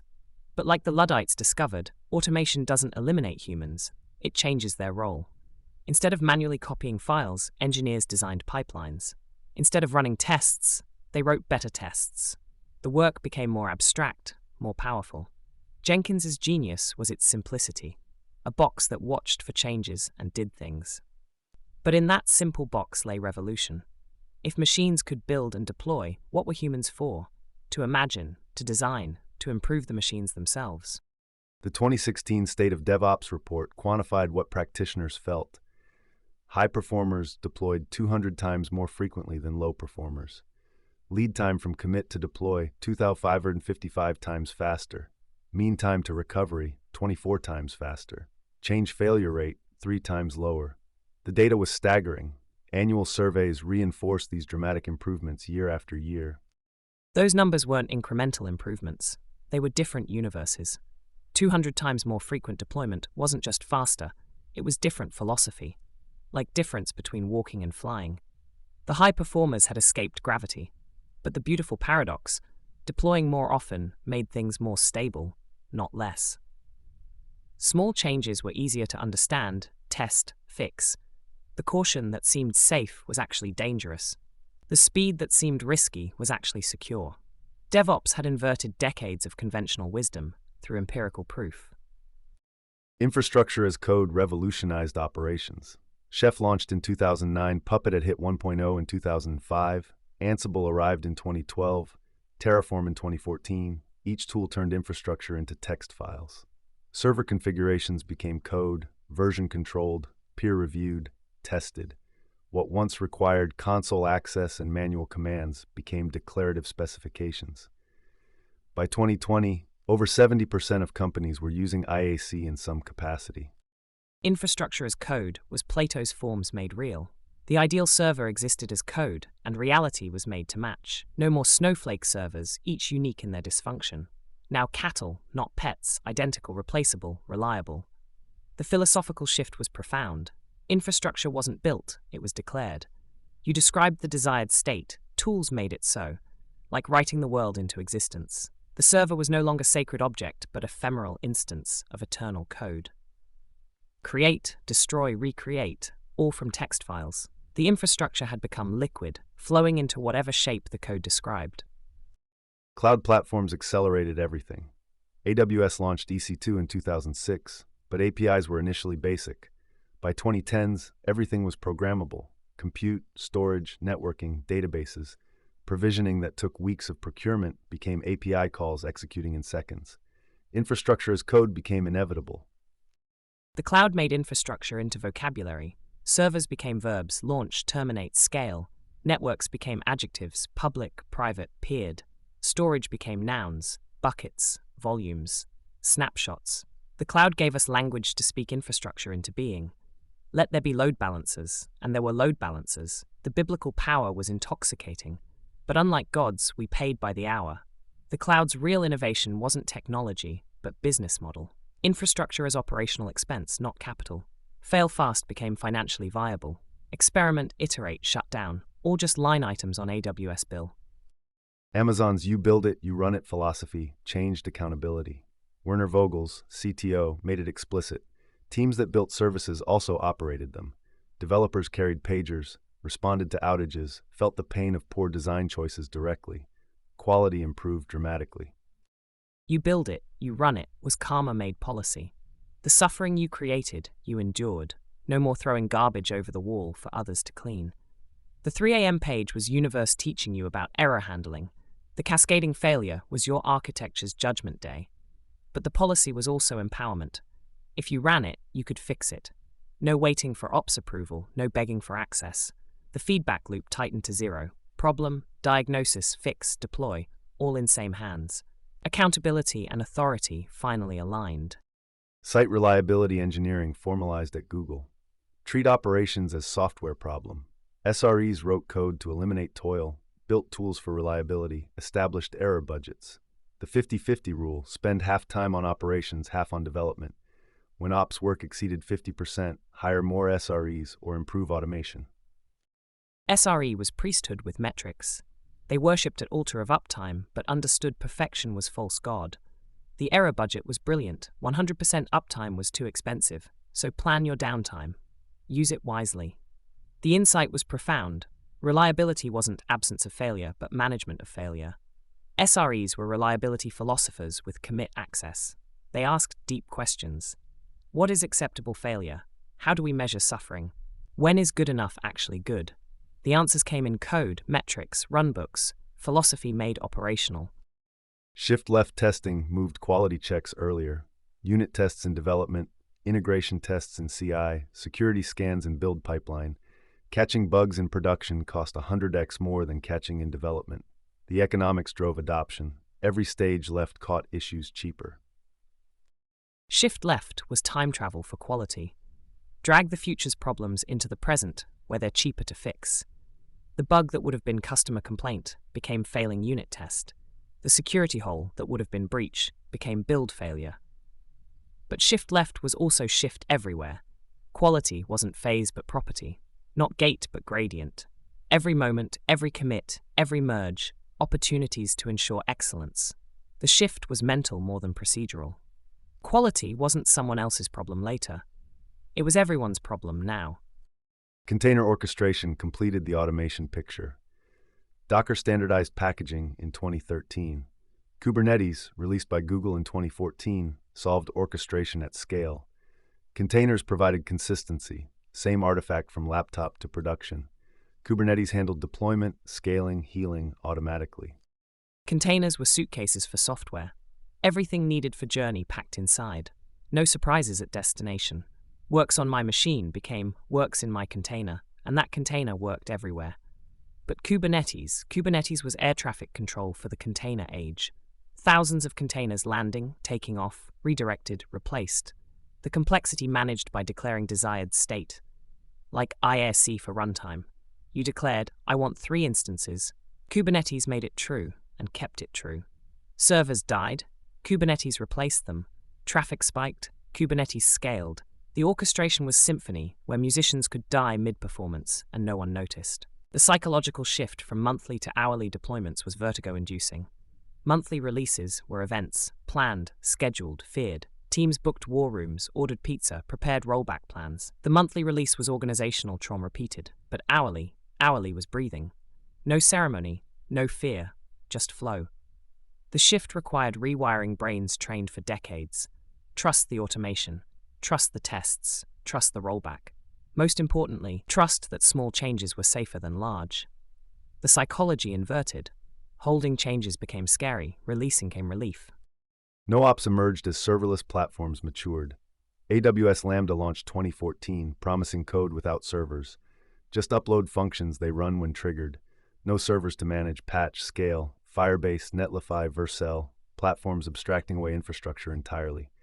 For many applications, traditional ops disappeared. NoOps was ops perfected into invisibility. The best operations were no operations. Like best interface is no interface. The servers were still there, of course. Someone somewhere racked hardware and patched kernels, but not you.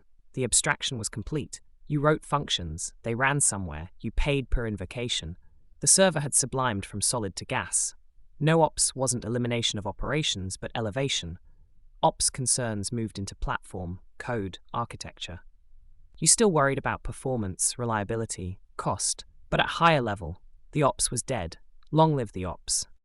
By 2023, 94% adoption meant DevOps wasn't DevOps anymore, it was just ops. Like Agile before it, the radical became routine. The revolutionaries became establishment.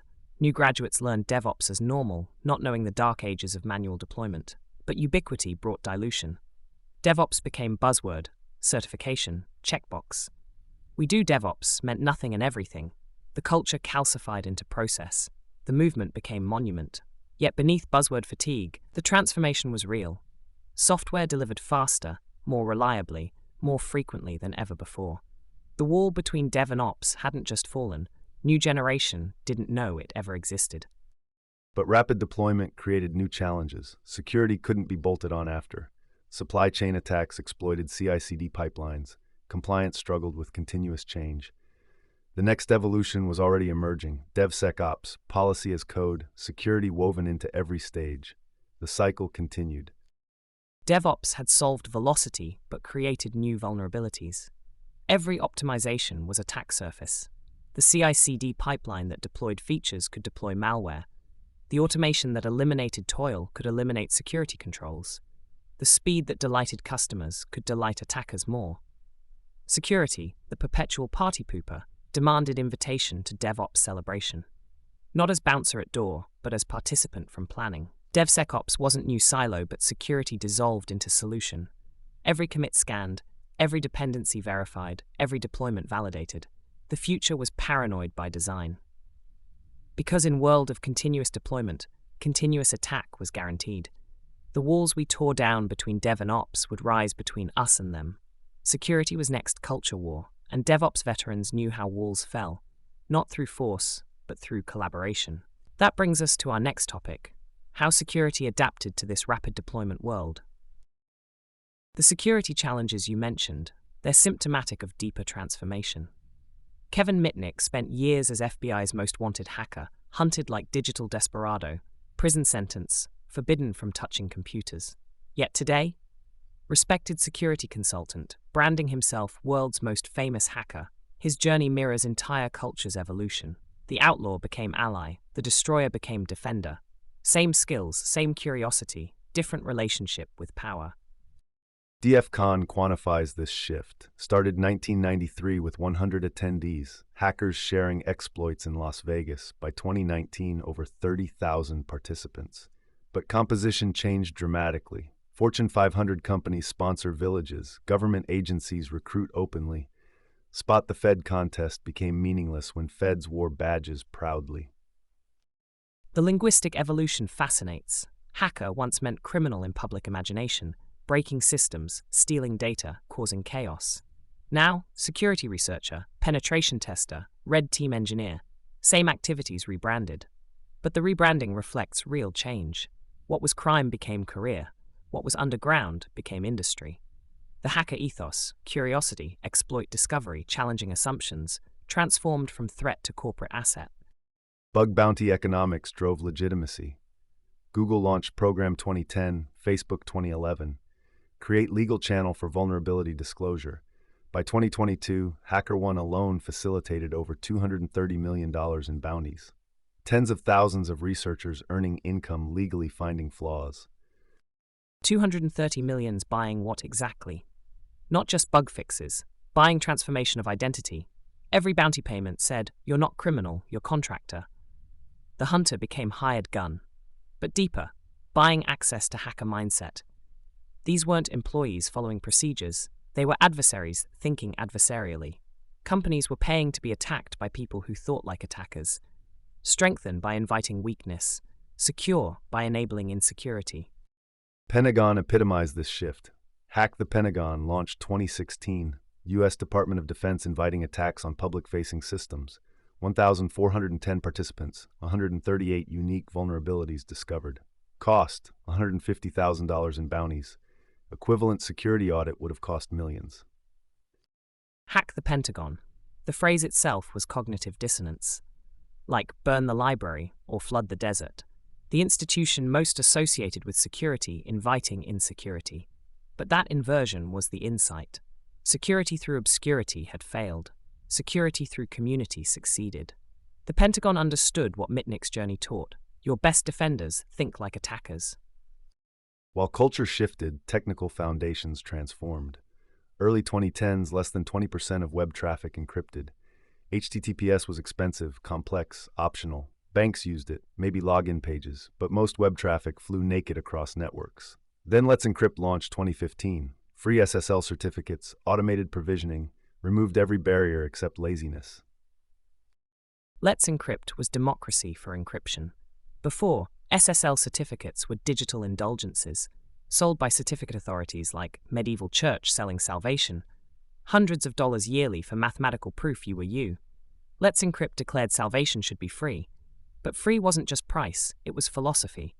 Encryption as human right, not luxury. Privacy as default, not option. Numbers tell the story. Let's Encrypt issued billionth certificate early 2020. By November 2022, securing 309 million domains globally. More importantly, browser behavior changed. Chrome started marking HTTP sites not secure in 2018. Negative reinforcement worked. By 2025, 83 to 88% of websites use HTTPS. The browsers became privacy priests, shaming the unencrypted. That little not secure warning was scarlet letter for modern web. Public humiliation as security strategy. But it worked because it aligned social pressure with technical need. Nobody wanted their site labeled unsafe. The shift from opt-in security to opt-out insecurity was profound. What was once conscious choice became unconscious default. Security headers followed similar trajectory. Content security policy mitigated XSS attacks. Same-site cookies prevented CSRF. X-frame options blocked clickjacking. Each header addressed specific vulnerability class. Modern frameworks started including these by default. Security shifted from remembering to forgetting. Frameworks remembered so developers could forget. Secure by default was philosophical revolution disguised as technical evolution. For decades, security was what you added after, like safety equipment bolted onto finished race car. But defaults acknowledged human nature. We're lazy, forgetful, pressured. If security required extra effort, it wouldn't happen. So make insecurity require extra effort. Make dangerous things hard, safe things easy. OWASP Top 10 standardized this knowledge. First published 2003, cataloging most critical web vulnerabilities. SQL injection, XSS, broken authentication, the greatest hits of web insecurity. Updated every few years as threats evolved, became de facto security checklist globally. OWASP Top 10 was 10 commandments for web security.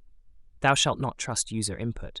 Thou shalt parameterize queries. Thou shalt hash passwords. But unlike stone tablets, these evolved. 2003's list included buffer overflows. By 2021, focus shifted to broken access control, cryptographic failures, injection. The list was a living document of our collective failures. Each item represented thousands of breached sites, millions of leaked records. Bug bounties institutionalized the hunt. What was once back-alley information exchange became corporate procurement process. But the professionalization created new dynamics. Professional bounty hunters emerged, traveling the world, laptop and curiosity their only tools. Some earned 6 figures annually finding flaws. The American dream updated, get rich finding bugs. Scale reached impressive levels. Google paid over $8.7 million in 2021 alone, reaching $12 million the following year. Microsoft awarded $13.6 million in similar time frame. Facebook's top bounty hit $100,000 for single vulnerability. Market dynamics emerged, competition for talent, bounty inflation, specialization by platform. But every market has shadow market. The Uber incident exposed the darkness. 2016 breach compromised 57 million users' data. Instead of disclosing, Uber paid attackers $100,000 through bug bounty program, with NDAs, hush money disguised as legitimate bounty. When revealed, the blurred lines shocked everyone. Was this bug bounty or bribery? Security research or extortion? The CSO faced criminal charges. Coordination challenges multiplied. Spectre and Meltdown vulnerabilities affected nearly every modern processor.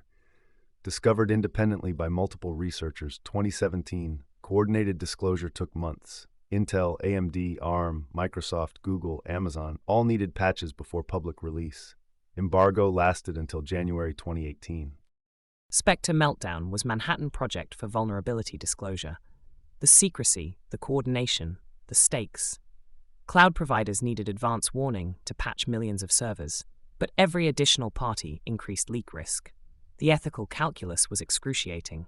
Protect users by maintaining secrecy, or protect users by immediate disclosure? The researchers chose coordinated disclosure, but critics argued public had right to immediate knowledge. The debate exposed fundamental tension, transparency versus protection, individual versus collective good. Google Project Zero crystallized these tensions. 90-day disclosure deadline, no exceptions. Vendors got 90 days to patch, then Google published regardless. Microsoft missed deadline by 2 days in 2015. Google published proof of concept exploit before patch was ready. The 2-day war was philosophy made flesh. Google's position: deadlines create urgency, exceptions enable laziness. Microsoft's position: user safety trumps arbitrary deadlines. Both claimed moral high ground, Google protecting users from vendor complacency, Microsoft protecting users from premature disclosure. The fight wasn't technical but ethical.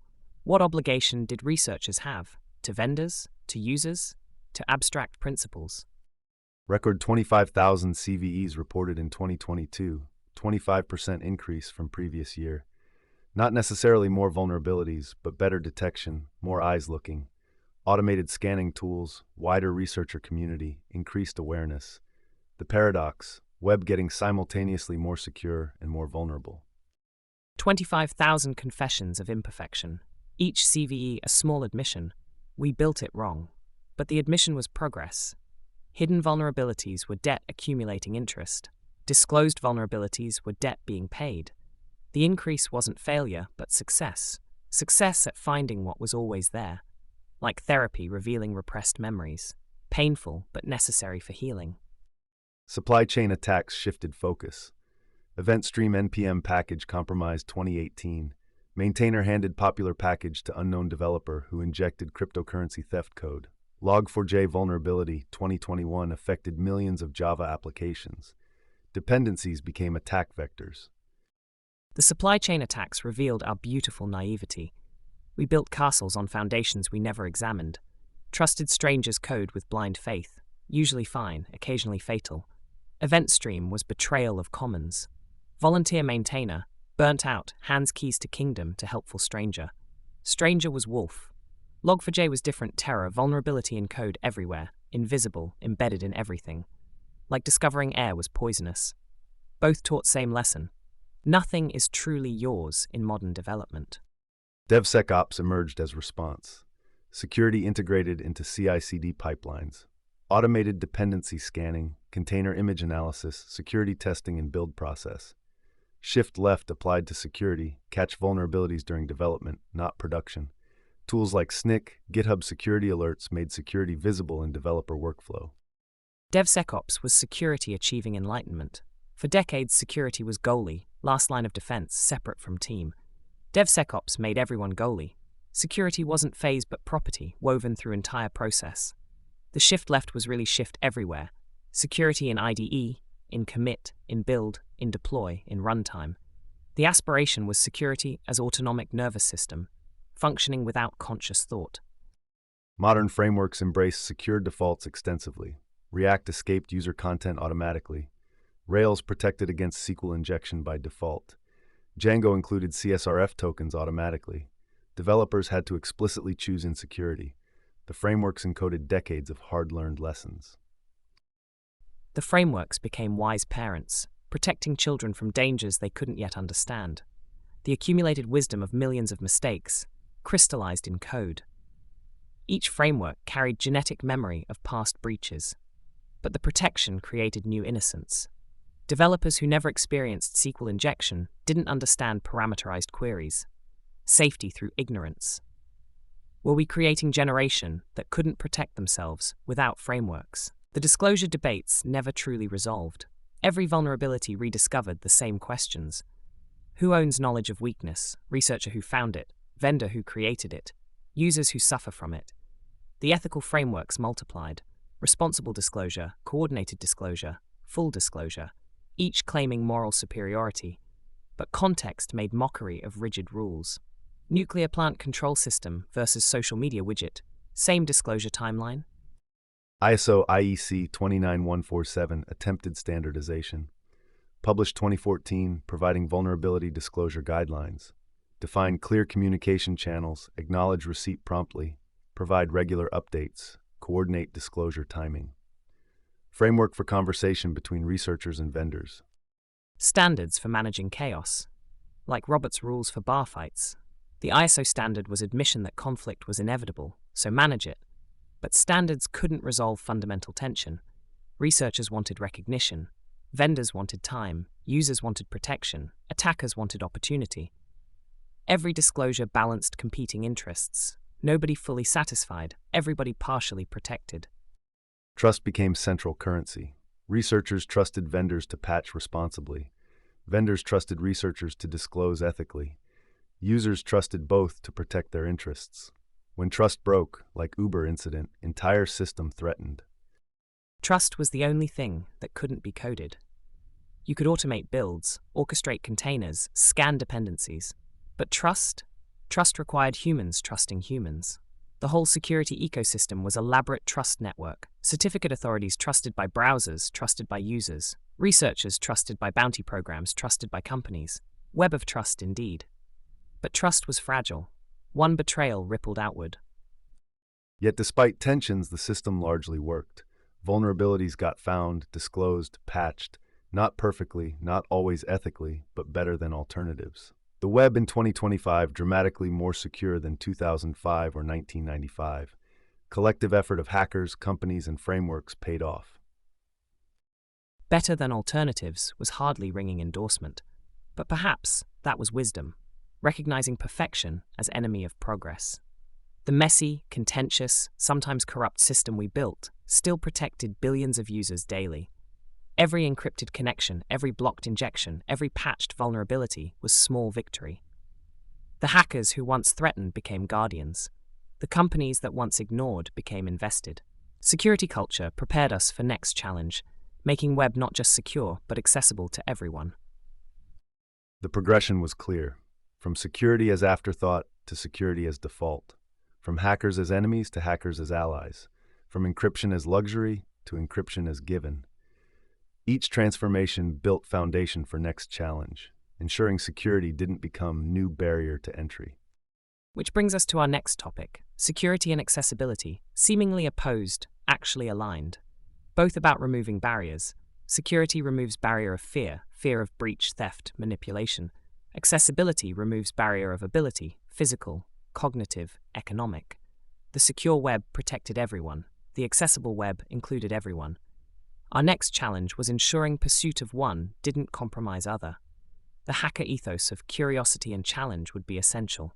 Who better to find accessibility vulnerabilities than those trained to find security ones? Security culture prepared us for the next challenge, making the web not just secure, but accessible to everyone. Tim Berners-Lee proclaimed it early. The power of the web is in its universality. Access by everyone, regardless of disability, is an essential aspect. Beautiful words, almost forgotten in the rush to innovate. We built digital cities with no curb cuts, no ramps, no braille. The invisible 15%, WHO's 1 billion people with disabilities, locked outside our glittering storefronts. 15% of global population, over 1 billion people. Visual, auditory, motor, cognitive impairments. Screen reader users, keyboard navigators, voice control operators, each requiring different accommodations, different considerations. The numbers shock because the people remain invisible. Where were the blind users in our personas, the deaf in our user journeys? We designed for ourselves, young, able-bodied, neurotypical, mirror after mirror reflecting our assumptions. The excluded didn't vanish, they improvised. Screen reader users memorizing Byzantine navigation paths, motor-impaired users crafting custom tools. They hacked accessibility into hostile interfaces. Web Accessibility Initiative launched 1997. W3C recognized the gap early. WCAG 1.0 published 1999, providing first guidelines. 14 guidelines, 3 priority levels. Framework for making sites perceivable and operable. But 1999's guidelines were suggestions whispered in hurricane. The dot-com boom cared about eyeballs, not all eyes. Accessibility was nice to have, someday feature, version 2.0 consideration. The advocates, often disabled themselves, faced Sisyphean task, pushing not just technical standards but cultural revolution. The shift from handicapped users to people with disabilities wasn't semantic, it was reconceptualizing who deserved digital citizenship. Early advocates operated through mailing lists, conferences, personal evangelism. WebAIM founded 1999, providing resources and training. JAWS screen reader gained prominence. Technical foundations laid while cultural battle continued. The battle was asymmetric. Advocates armed with moral clarity faced industry armed with indifference. Too expensive, companies claimed. Too complicated. Too few users. The arguments echoed historical exclusions, separate but equal, reasonable accommodations deemed unreasonable. But advocates persisted. Every converted developer, every accessible site became small victory against digital apartheid. WCAG 2.0 arrived 2008. Complete reconceptualization. 4 principles replaced 14 guidelines. Perceivable, understandable, robust. POUR became Accessibility Foundation. Each principle subdivided into guidelines, success criteria, sufficient techniques. POUR was poetry of inclusion. Perceivable. Information can't be invisible to all senses. Operable. Interface can't require interaction, user can't perform. Understandable. Information and UI operation must be comprehensible. Robust. Content must work with diverse assistive technologies. 4 words encoding radical proposition. The web must work for humans, not idealized users. WCAG 2.0 became ISO Standard 2012. International recognition, legal weight. 3 conformance levels, AAA, AAA. Most aimed for AA, reasonable accommodation balancing accessibility with feasibility. WCAG 2.1 followed 2018, adding mobile accessibility, low vision, cognitive disabilities. The standardization was accessibility, achieving legitimacy. No longer activists' wish list, but international specification. ISO certification conveyed what moral arguments couldn't: seriousness. Corporations understood ISO. Governments mandated ISO. The advocate's language translated into power's dialect. ARIA specification reached 1.0 status 2014. W3C recommendation provided stable foundation. Semantic information for screen readers, roles, states, properties. JavaScript-heavy sites could finally convey meaning to assistive technology. Live regions announced updates. Landmarks provided navigation structure. ARIA was accessibility catching up to Web 2.0.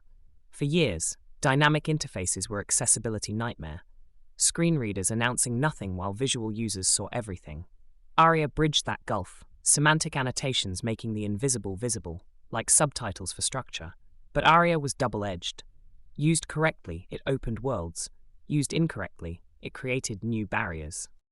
Testing tools proliferated. Axe Core became de facto standard, open source, accurate, integrated everywhere. Lighthouse and Chrome dev tools. Wave browser extension. Automated testing caught low-hanging fruit. Missing alt text, poor color contrast, missing form labels, integrated into CICD pipelines. The tools were consciousness-made code. Each error flagged was moment of recognition. You forgot someone. The automation mattered because human memory failed. Developers might remember alt text once, twice, but consistently, tools made consistency possible. They encoded empathy into development workflow.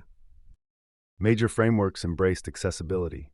React added warnings for common issues, missing alt attributes, improper ARIA usage. Vue included accessibility guide and core documentation. Angular material components built with accessibility first. The ecosystem shifted from retrofit to default. Target changed everything. 2006 lawsuit from National Federation of the Blind, website inaccessible to screen readers. Target argued websites weren't places of public accommodation under ADA. Lost. $6 million settlement 2008, plus agreement to make site accessible. Corporate America's wake-up call. Digital discrimination had price tag. Target settlement included specific technical requirements, alt text for images, accessible checkout process, regular testing with screen readers, quarterly monitoring by NFB, not just money but ongoing compliance, blueprint for future settlements. $6 million bought what moral arguments couldn't: attention. Boardrooms across America suddenly discovered accessibility. Legal departments drafted memos. Are we next? They wondered. The invisible 15% became visible through litigation risk. Cynical perhaps, but effective. Sometimes justice comes through courthouse, not conscience. Domino's case went further. Blind plaintiff Guillermo Robles couldn't order pizza through website or app. Ninth Circuit ruled 2019 ADA applies to websites of physical businesses. Supreme Court declined appeal, letting ruling stand. Precedent set. The Supreme Court's silence spoke volumes. By declining to hear Domino's appeal, they endorsed digital civil rights. Websites weren't exempt from discrimination law just because they were made of code. The pizza that Robles couldn't order became emblematic. Full participation in society included ordering dinner independently.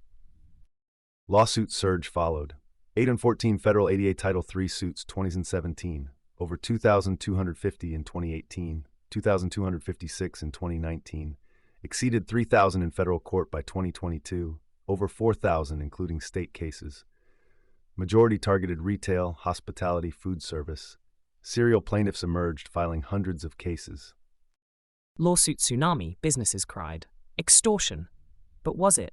Or was it decades of accumulated discrimination finally finding legal expression? Each lawsuit represented someone excluded, frustrated, demanding inclusion. The serial plaintiffs were controversial, profiting from access barriers, but they were also effective, fear-motivated where ethics failed. European approach differed. EU Web Accessibility Directive 2016 mandated public sector compliance. EN 301-549 standard aligned with UCAG 2.1 AA. Phased implementation, new sites 2019, existing sites 2020, mobile apps 2021, monitoring and reporting required. Europe chose mandate over litigation, top-down rather than bottom-up. The directive covered government sites, public universities, hospitals, services citizens needed. The philosophy was clear. Digital public services must serve entire public, no second-class digital citizens. The ripple effect spread to private sector as government contractors required accessibility. WebAIM Million Project revealed uncomfortable truths. Annual analysis of top 1 million homepages. 2025 analysis, 94.8% had detectable to failures, average 50 errors per page, nearly 50 million total errors across million sites analyzed. 94.8% failure rate, nearly universal inaccessibility. After decades of advocacy, standards, lawsuits, still failing. The numbers were damning. Each error a door slammed, a barrier erected, 50 errors per page. 50 ways of saying you don't belong here. Common failures remained consistent. Low contrast text, missing alt text, empty links, missing form labels, empty buttons.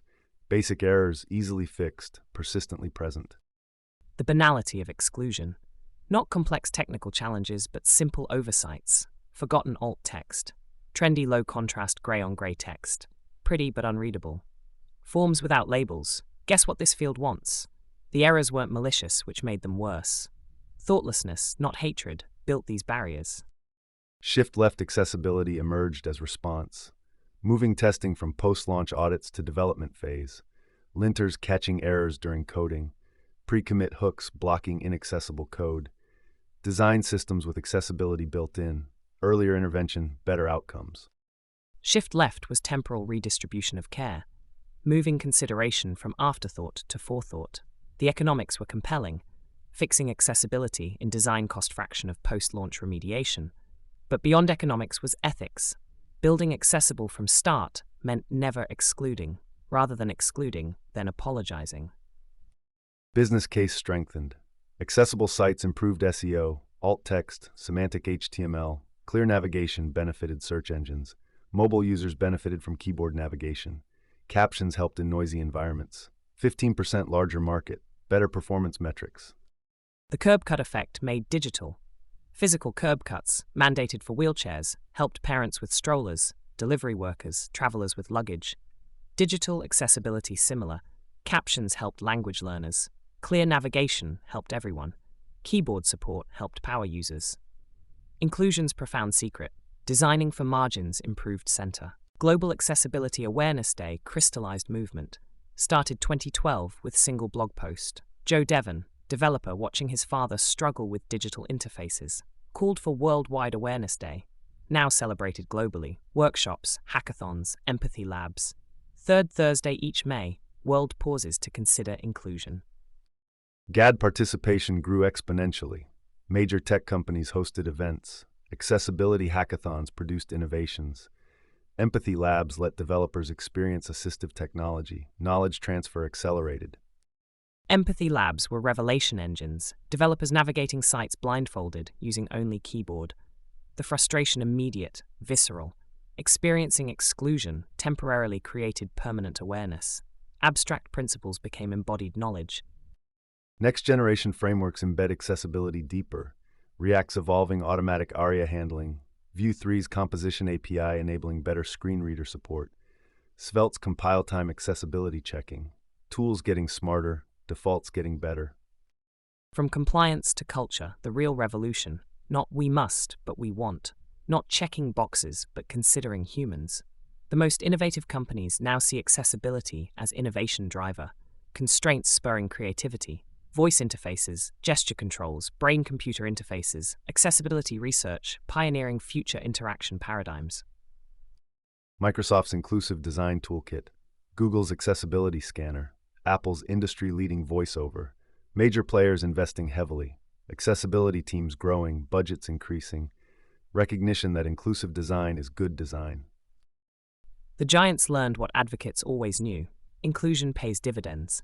Microsoft's Xbox Adaptive Controller opened gaming to millions. Not charity, but market expansion. Apple's accessibility features became selling points. The invisible 15% had purchasing power, brand loyalty, influence. Companies discovered doing right meant doing well. Progress remains uneven. 94.8% failure rate improved from 95.9% previous year. Marginal but directional. Framework improvements, tool advancement, cultural shift slowly bending curve.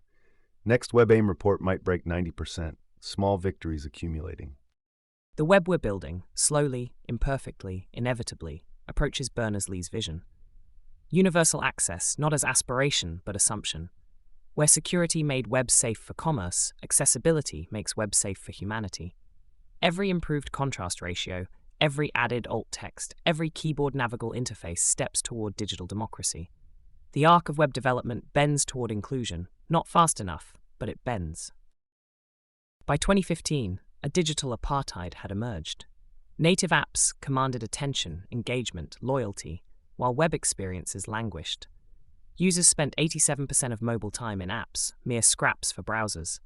The installation ritual created citizens and tourists, those who belonged, those who visited. App stores became border checkpoints. 23 megabytes for Twitter's native app, or load the website and accept second-class features. The web that democratized information was losing to walled gardens. Installation friction blocked billions. Average user downloaded 0 apps per month. Discovery happened in stores, not search. Each app consumed storage precious on budget devices. Updates required bandwidth. The gap widened. Rich markets with unlimited data embraced apps. Emerging markets counted megabytes. Then came the prophets from Mountain View. Alex Russell and Francis Berriman didn't just coin a term, they named a revolution: progressive web app. The words themselves contained multitudes: progressive, like Roosevelt's politics or education's philosophy, not binary but spectral. Apps that adapted to capability, enhanced where possible, degraded gracefully. The web's original promise restored: content accessible to all, experience enriched for some. Progressive enhancement wasn't new. JavaScript enhanced HTML, CSS enhanced presentation. PWAs extended the pattern. Service workers enhanced offline capability. Web app manifests enabled installation. Push notifications added engagement. Core content remained accessible. Enhancement layers added native-like features where supported. The genius lay in the framing. Not web apps pretending to be native, but web experiences progressively becoming more capable. No hard requirements, no binary state. Your grandmother's 2012 phone got basic experience. Your cutting-edge device got full capabilities. Democracy through graceful degradation. The web's strength, reach, married to apps' power, capability. Service workers changed everything.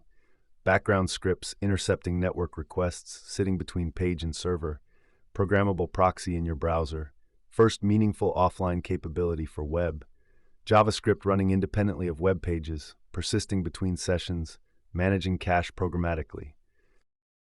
Programmable proxy, such prosaic words for revolution. These humble scripts were time machines, liberating web apps from the tyranny of the network. Cache strategies became philosophical choices. Cache first for speed, network first for freshness, racing both for optimal balance. Developers played deity with data flow.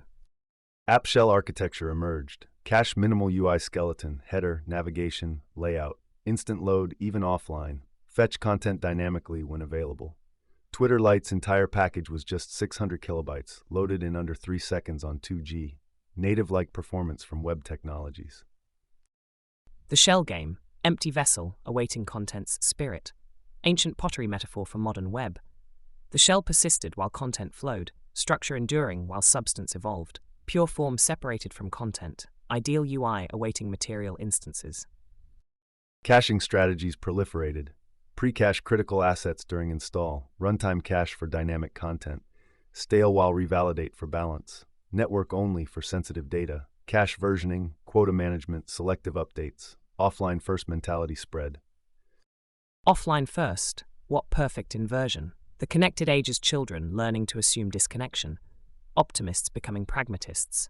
Every request potentially final, every response potentially eternal. Developers discovered what users always knew: networks fail, signals fade, data runs out. Resilience through pessimism. Web app manifests completed the illusion. JSON file declaring app metadata, name, icons, display mode, theme colors. Browsers used it for installation. Add to home screen became indistinguishable from app installation.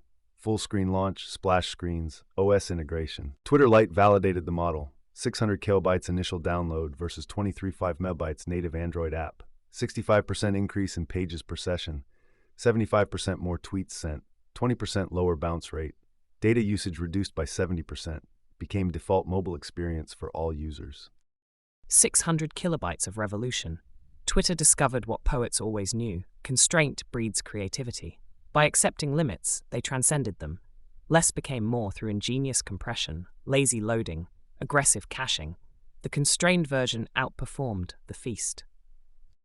Tinder's PWA dramatically cut load times by over 50%. 90% smaller than native app. Login time improved 50%. Swiping worked offline, cached profiles for subway rides. Engagement metrics matched native while using fraction of resources. Love in the time of service workers. Tinder proved romance could bloom in browser tabs. The offline swiping, particularly poetic, judging potential partners while underground, decisions cached for later transmission. Modern dating's asynchronous nature perfectly matched PWA architecture. Emerging markets drove adoption. Pinterest PWA increased time spent 40%, user-generated ad revenue 44%. Core experience under 200 keyword, worked on 2G networks. Konga, Nigerian e-commerce, saw 92% less data for initial load, 82% less for browse, 12x more users on low-end devices, bandwidth savings measured in billions of megabytes monthly across user base. The Global South became laboratory for lean futures. Where Silicon Valley optimized for affluence, emerging markets demanded efficiency. Each kilobyte counted, each second cost money. PWAs weren't fallbacks, but first-class experiences. The periphery teaching the center about essential design. Performance gains quantified gap closing. Time to interactive under 5 seconds on 3G. First meaningful paint under 1.5 seconds. Lighthouse scores above 90. JavaScript bundle sizes under 50 kilobytes. Performance budgets enforced. Metrics proved web could match native. But empires don't yield without struggle. Apple's resistance was thermopylae, calculated, strategic, ultimately doomed but tactically brilliant. Push notifications withheld for 8 years. Installation gimped. Safari's service worker implementation mysteriously buggy. The message clear: PWAs unwelcome in the orchard.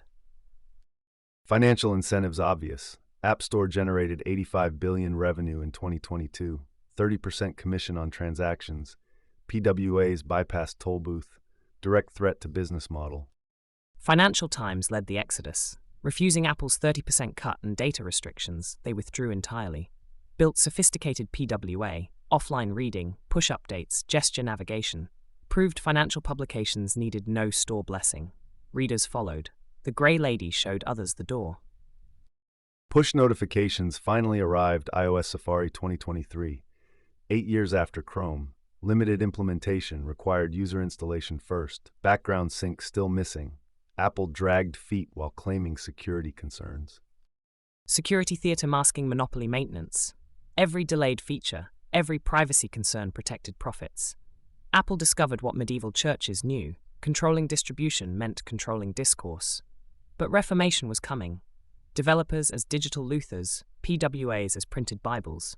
Direct relationship with users, no intermediary required. Microsoft and Google embraced PWAs.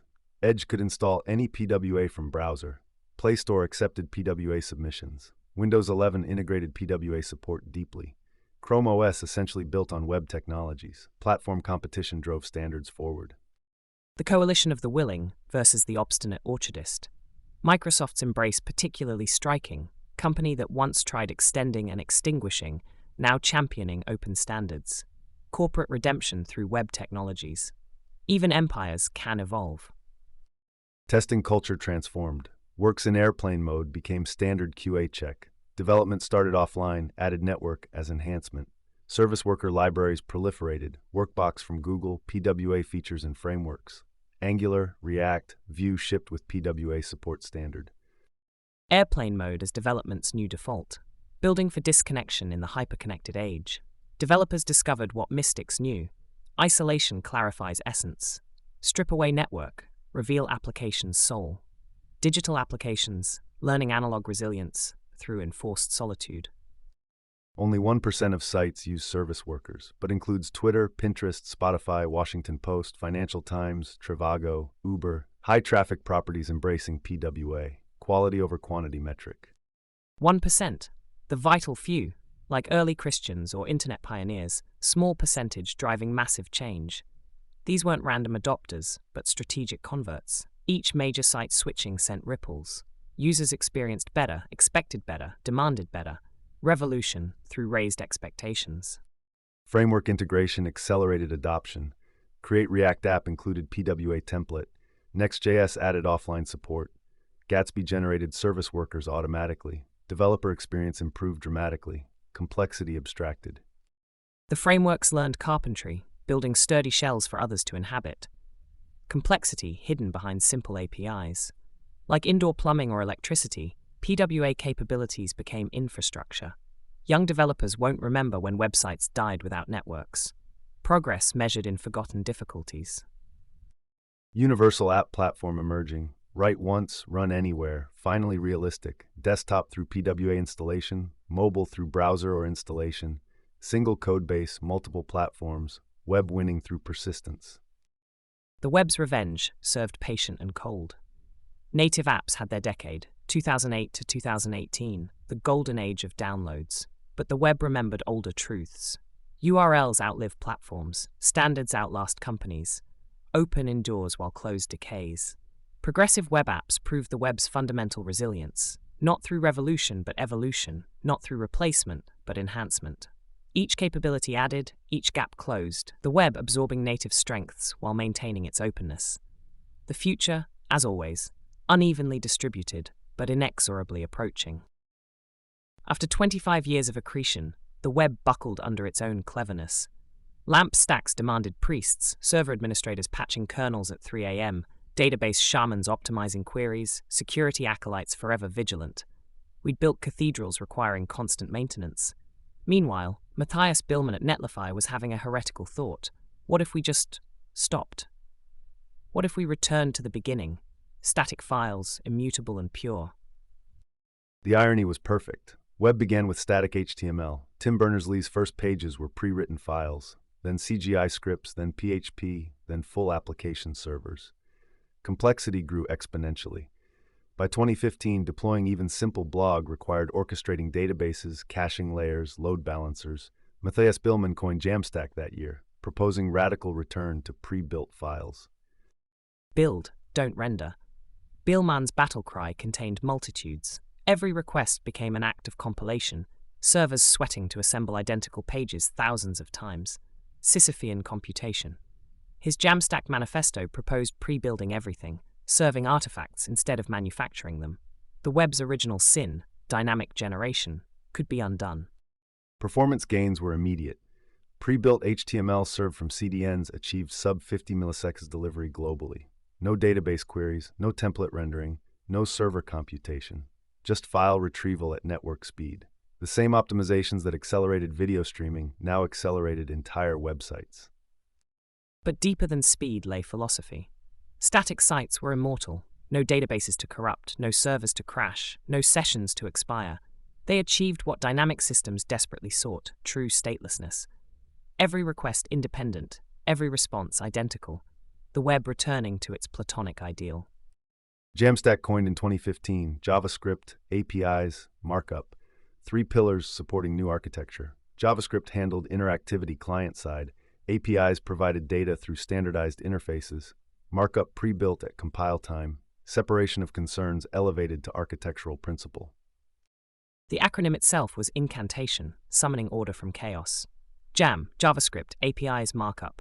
Billman knew naming power, not static site generators, but Jamstack. Not regression, but progression, the future rhyming with the past. CDNs became primary infrastructure, not optimization layer. Entire sites cached at edge locations worldwide. Netlify, Vercel, Cloudflare, competing to minimize distance between content and users. Geographic distribution solving latency at protocol level. No amount of server optimization could match physics of proximity. The edge, what perfect metaphor for our moment. Computing fleeing the center, seeking extremities, data democratizing through dispersal. Every CDN node a tiny rebellion against centralized authority. The web's content achieving what its creators dreamed, true distribution. Build-time data fetching revolutionized content-rich sites. Gatsby pioneered GraphQL at compile time, query all data sources, generate static pages with results. No runtime API calls for common content. Even database-driven sites could achieve static performance. First Jamstack Conf in 2018 marked community formation around these principles. Gatsby named for that tragic dreamer, building monuments to lost ideals.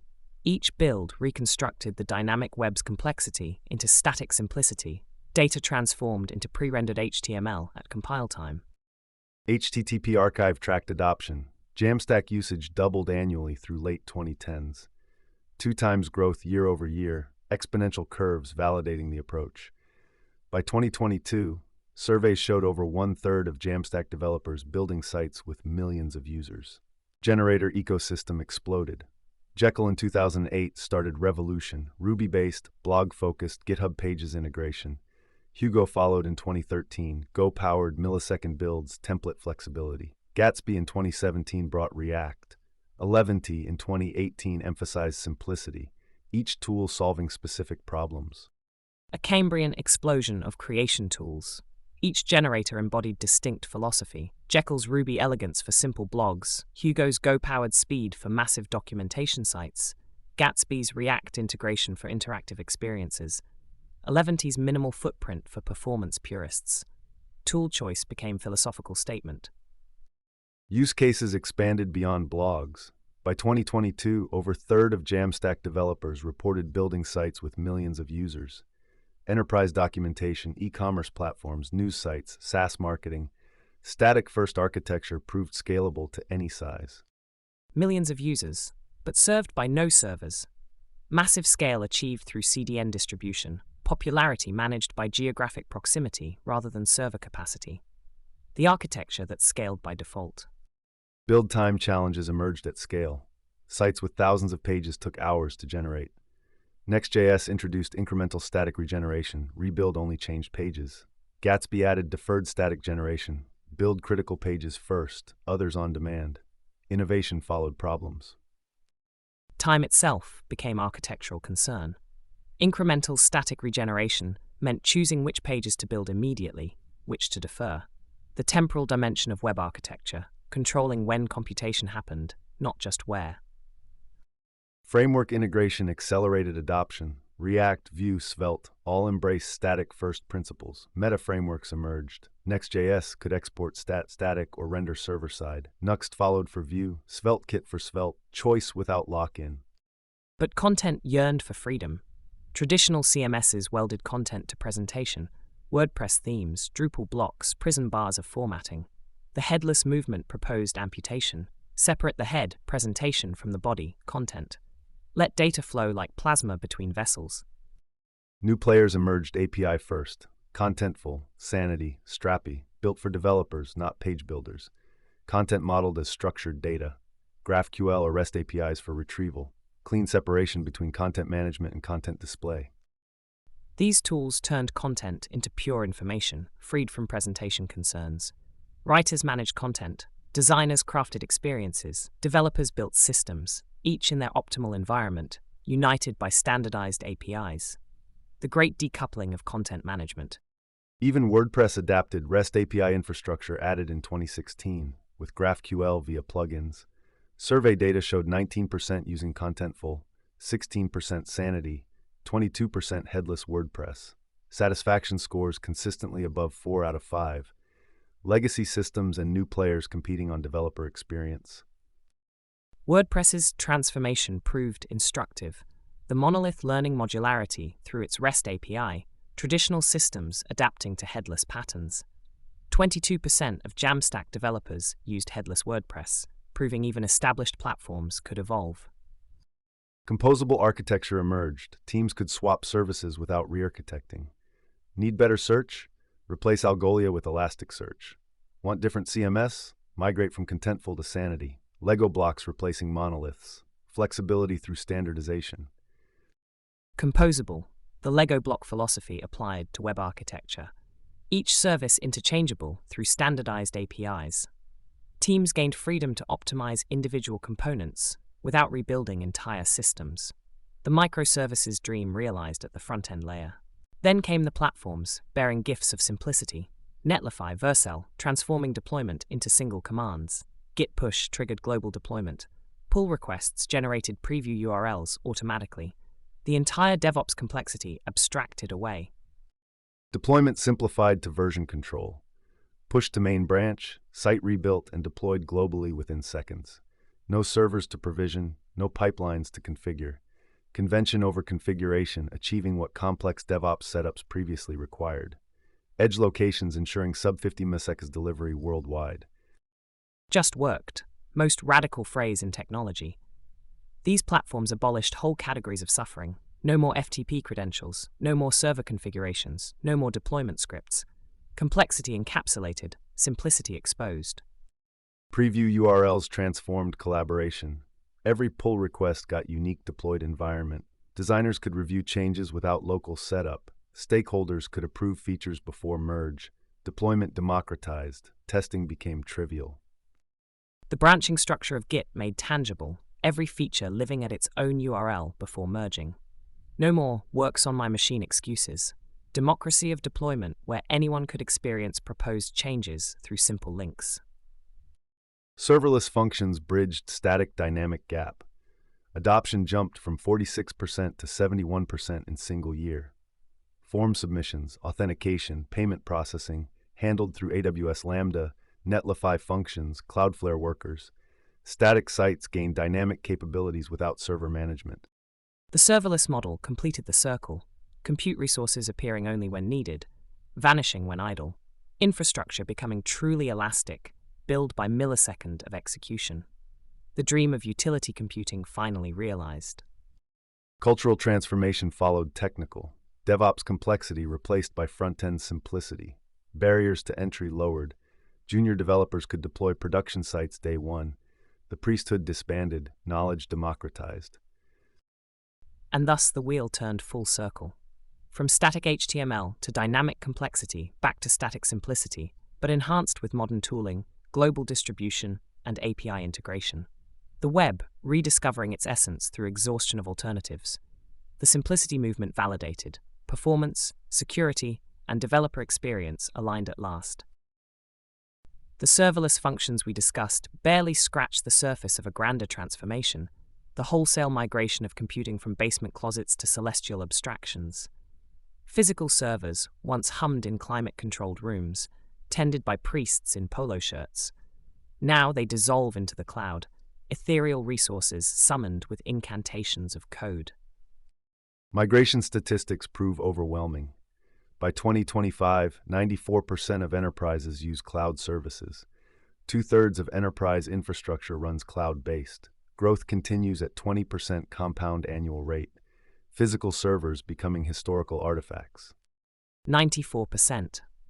The on-premise holdouts become curiosities, like villages refusing electricity.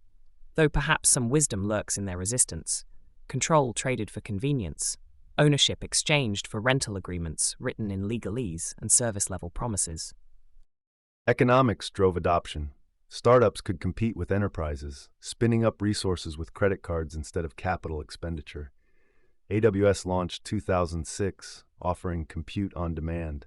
No more server procurement cycles, data center leases, hardware depreciation schedules. Consider the profound shift: credit cards replacing capital expenditure forms, procurement committees, vendor negotiations. Infrastructure democratized to the point where any dreamer with a visa could summon server farms, database clusters, content delivery networks. The playing field didn't just level, it liquefied, flowing toward whoever could code fastest. Multi-cloud strategies emerged standard practice. Organizations commonly adopt multiple public clouds. Risk mitigation through provider diversity. AWS holds 31 to 33% market share, Azure 20 to 24%, Google Cloud 10 to 11%. Hybrid approaches combining on-premise with cloud common. The polyamorous approach to infrastructure. Companies hedging bets across multiple clouds, refusing monogamy with any single provider. Managing relationships across AWS, Azure, and Google Cloud requires translating between incompatible APIs, reconciling different billing models, maintaining separate deployment pipelines, complexity multiplying with each additional suitor. No-ops philosophy emerged alongside. Developers freed from infrastructure concerns. Platform handles scaling, monitoring, deployment automatically. Operations responsibilities shifted to cloud providers or encoded as configuration. Small teams launching highly scalable products without dedicated ops personnel. The term no-ops suggests a utopian dream where infrastructure vanishes entirely. Developers writing pure logic while invisible hands manage the messy realities of servers and networks. Though one wonders if we're simply transferring complexity rather than eliminating it, pushing operational burdens onto cloud priests we never meet. AWS Lambda's 2014 launch marked inflection point. Paper execution model revolutionized cost structures, functions billed by millisecond of runtime. Scale to zero capability meant zero cost when idle.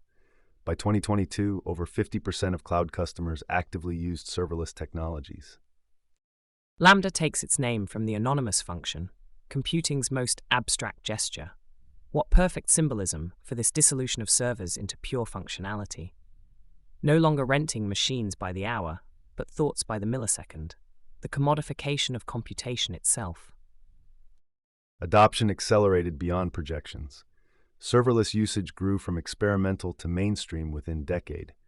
70 to 75% of organizations leveraging serverless by mid-2020s. Event-driven architectures became natural fit, functions responding to uploads, API calls, database changes automatically. We've witnessed the web transforming from request-response conversations to reactive systems, functions awakening like neurons firing in response to stimuli. Each upload, each database write, each API call triggering cascades of computation across the cloud's synaptic networks. Technical implementation required container innovation. Functions spin up in milliseconds, execute, disappear. Cold start problem addressed through keep warm strategies, container pooling, runtime optimization. AWS Lambda, Azure Functions, Google Cloud Functions competing on startup latency. Containers appearing and vanishing like quantum particles. The infrastructure achieving Buddhist enlightenment, existing only when observed, returning to void when neglected. Though cold start sounds like morning reluctance, machines struggling to consciousness after sleep. Function composition enabled complex applications. Orchestration services like AWS Step Functions coordinated workflows. Simple scripts evolved into sophisticated event-driven systems. Entire applications built without managing single server. Architecture patterns shifted fundamentally. Edge computing emerged complementing centralized clouds. CDNs evolved beyond static file caching. Cloudflare workers, Fastly compute edge running full applications at 200+ edge locations globally. Single-digit millisecond latency achieved by proximity to users. Here we reach the edge, where computation meets reality, spreading like neural endings across the planet's surface. No longer pulling users to distant data centers, but pushing intelligence to their doorsteps. The cloud descending to Earth, omnipresent and immediate. Physics drove adoption. Speed of light creates hard latency limits. Edge locations within 50 milliseconds of every human theoretically possible. Cloudflare operates in over 330 cities, Fastly in 60+, AWS CloudFront in 400+ points of presence. The infrastructure achieves near telepathic response times, 50 milliseconds from every human. This omnipresence feels vaguely theological, compute power hovering invisibly near every soul, ready to serve personalized experiences faster than conscious thought. IoT explosion amplified edge importance. 75 billion connected devices projected by 2025. Processing data at source more efficient than centralized transmission. Smart factories, autonomous vehicles, medical devices, all requiring local processing. Edge computing market reaching $33 billion in 2025. Imagine it, 75 billion devices transforming the physical world into something computational. Every sensor a synapse in a planetary nervous system. Processing happens at the edge by necessity. Shipping all that sensing to distant clouds would clog the internet's arteries like cholesterol. Web developers gain new deployment patterns. CDN as origin architecture, entire applications served from edge. Vercel, Netlify making global deployment trivial. Single Git push deploying to dozens of regions simultaneously. Geographic concerns abstracted away entirely. Paradise always carries hidden prices. The convenience conceals Faustian bargains, proprietary services like DynamoDB and BigQuery becoming golden handcuffs. Migration requires rewriting applications, technical debt accumulating like compound interest. Independence traded for integration, freedom for features. Lock-in concerns drove multi-cloud adoption. Organizations maintain 2 to 3 cloud relationships despite added complexity. Kubernetes provides abstraction layer, common deployment target across providers. Terraform codifies infrastructure as code, theoretically portable. Practice proves messier than theory. Multi-cloud strategies emerge as insurance policies against monopolistic futures. Though managing multiple clouds introduces its own complexity, each platform demanding specialized knowledge, none fully integrated, compatibility issues multiplying exponentially. The cure, potentially worse than the disease. Open source tensions emerged, cloud providers monetizing OSS projects without contributing proportionally. MongoDB, Elastic changing licenses to prevent cloud exploitation. Bring your own code movements advocating for portable architectures. Balance between convenience and control actively debated. The cloud providers as digital colonizers, extracting value from open source commons. Though perhaps inevitable, those with infrastructure naturally profit from software, just as those with distribution dominated previous eras. The eternal dance between creators and platforms. Environmental impact demands attention. Data centers consume 1 to 2% of global electricity, 415 terawatt-hours annually by 2021 estimates. Despite efficiency gains, absolute consumption rivals entire nations. Green IT movements emerging, developers optimizing for energy efficiency. These data centers now consume 1 to 2% of global electricity, the cloud's carbon shadow looming larger than many countries. We've built a civilization atop infrastructure burning nation-scale power, each deployed function adding infinitesimal heat to an already warming planet. Cloud providers claim efficiency advantages. Hyperscale facilities achieve better utilization than distributed enterprise data centers. Google matches usage with renewable energy. Microsoft pledged carbon negative by 2030. Centralization enabling optimization impossible at smaller scale. Debate continues whether cloud reduces or merely concentrates consumption. Modern deployment patterns emerged from these trends. CDN as origin became default for Jamstack sites. Static assets served from edge, dynamic computation via serverless functions. Resilience through distribution, single data center failures barely register. Architecture naturally fault-tolerant. Through multiplication, the web achieves a kind of immortality. Sites exist everywhere and nowhere simultaneously, any single failure merely pruning one head from a digital hydra. Though this resilience comes through surrendering control to the cloud overlords who maintain this distributed paradise. Infrastructure abstraction reached new heights. Developers deploy globally without understanding underlying systems. Git push triggers builds, deploys to 50 regions, invalidates caches, updates DNS. Complexity hidden behind simple interfaces. Knowledge requirements shifted from low-level to high-level. Here lies the double-edged nature of abstraction, liberation paired with loss.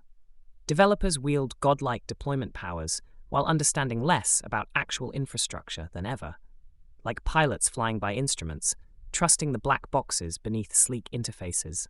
Progress through ignorance. Emerging patterns point toward further distribution. Fog computing pushing processing even closer to devices. Quantum computing arriving as cloud service. WebAssembly enabling near-native performance at edge. Continuous evolution toward more abstraction, more distribution, more complexity hidden behind simplicity. The trajectory becomes clear. From mainframes to servers to clouds to edges to fog, each step spreading intelligence more thinly across reality's surface. Perhaps we're building toward a world where computation becomes as ambient and invisible as air itself. Though one wonders what we lose when the machinery vanishes entirely from view, when no one remembers the basement servers that started this celestial journey. The archetypal programmer hunched alone in darkness, fueled by caffeine and blue light. What a magnificent lie we've told ourselves. This mythology of isolation obscures computing's true nature as humanity's most collaborative art form. From ARPANET's first messages to today's Discord servers buzzing with collective debugging, we've always coded together. Stack Overflow transformed collaborative debugging fundamentally. Launched 2008, now hosts 24 million questions, 36 million answers, 29 million registered users contributing knowledge.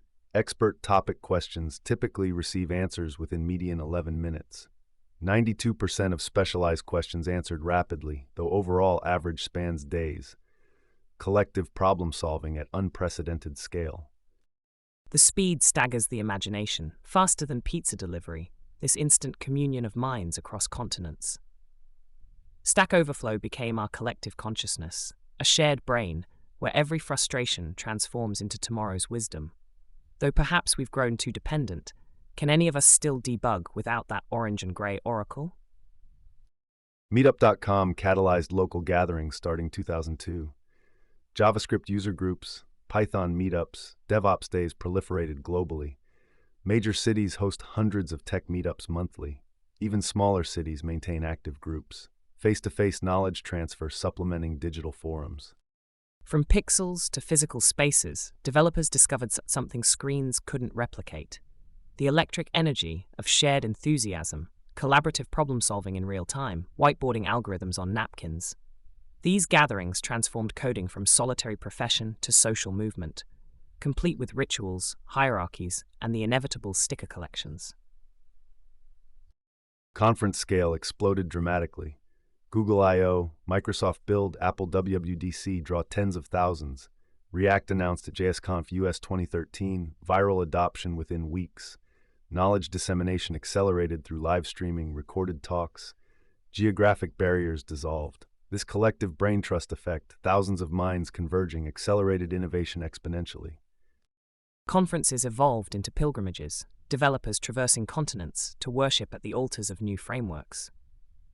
The hallway track, those serendipitous conversations between sessions, often proved more valuable than prepared talks. Ideas spreading not through formal channels, but through excited exchanges in the corridors and courtyards.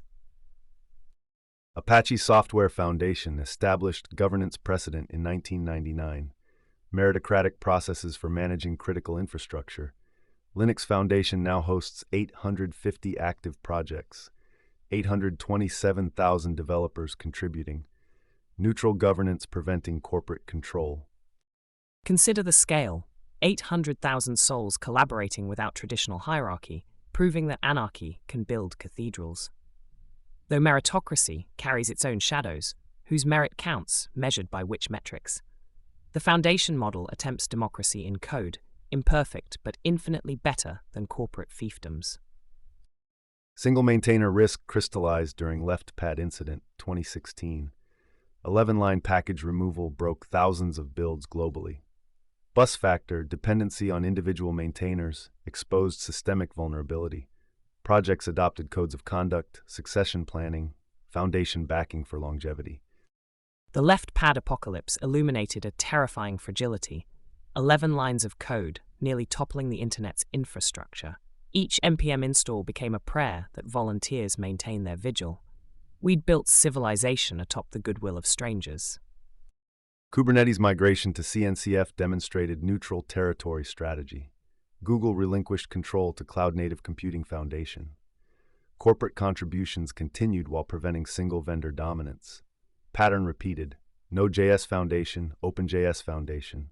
Critical infrastructure requires vendor-neutral homes.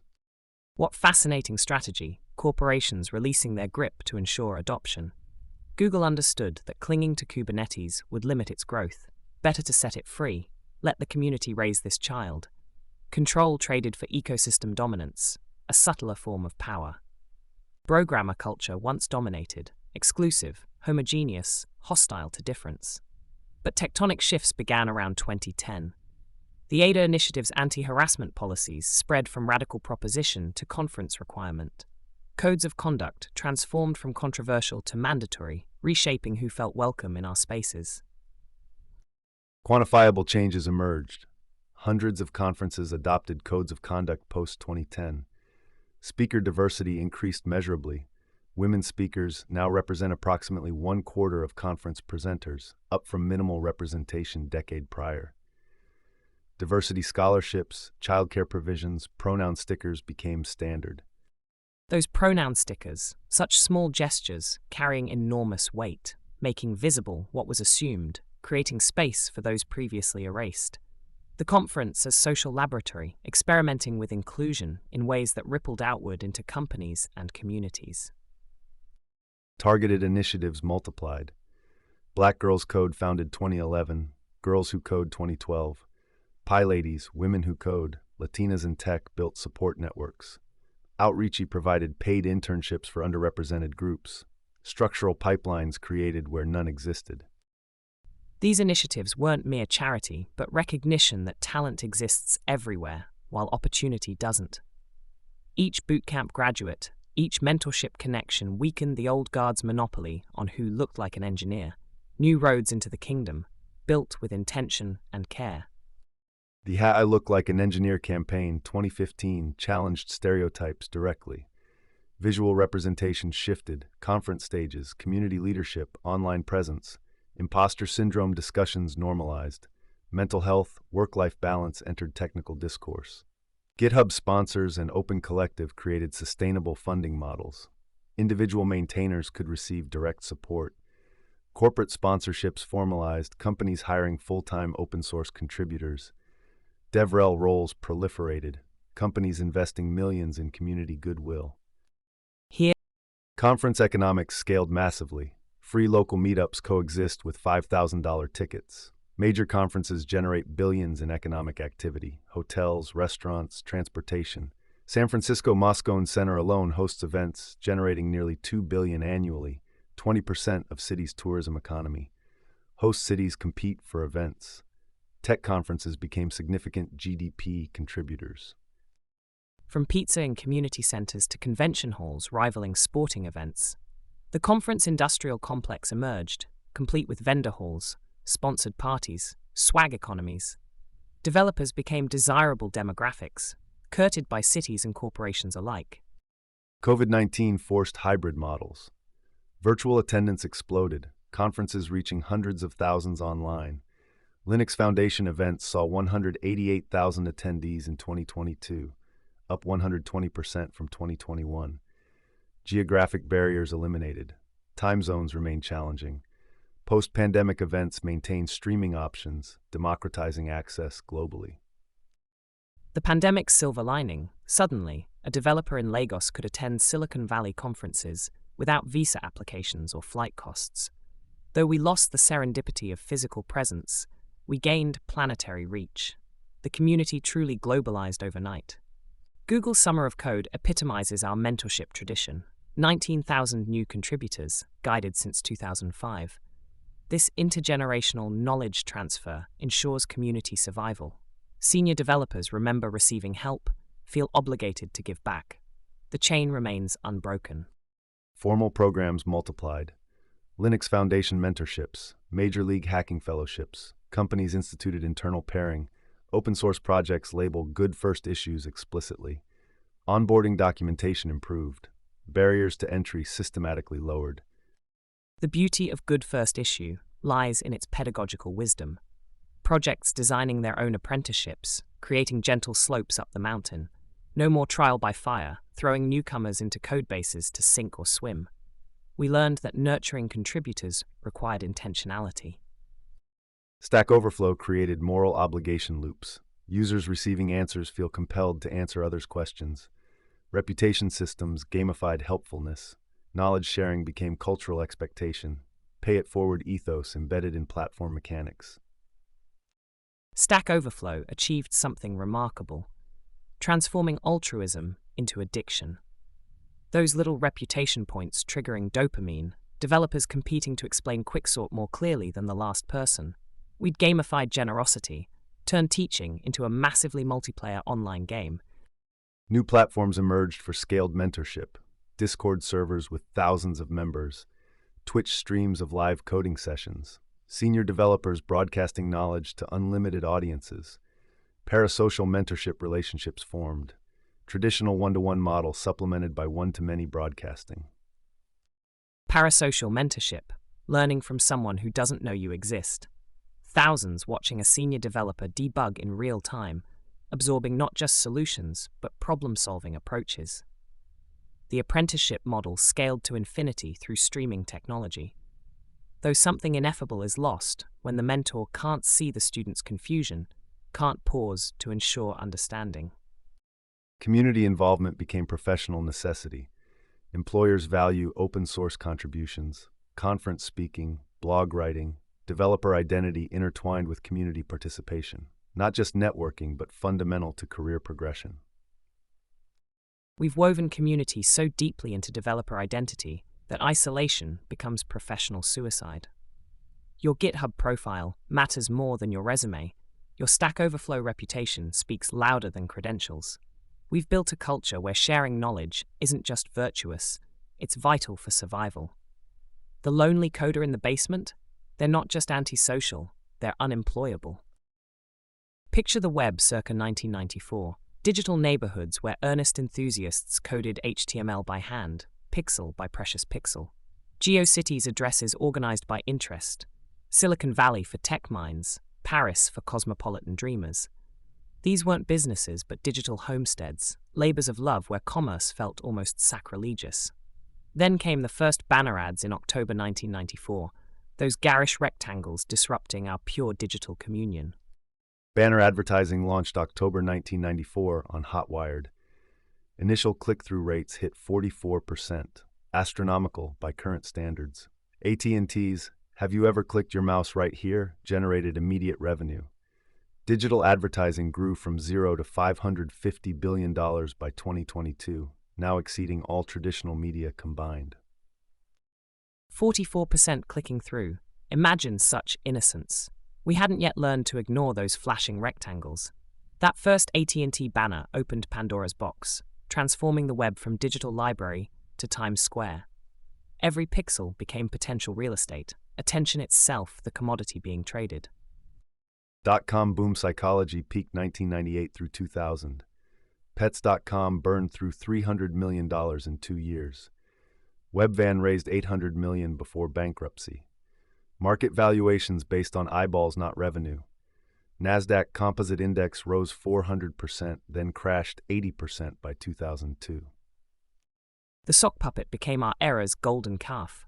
Millions sacrificed at the altar of get big fast.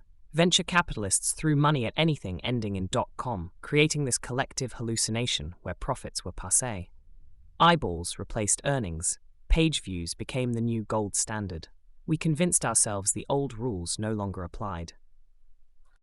Google AdWords launched October 2000, revolutionizing targeted advertising. Self-service platform, auction-based pricing, pay-per-click model.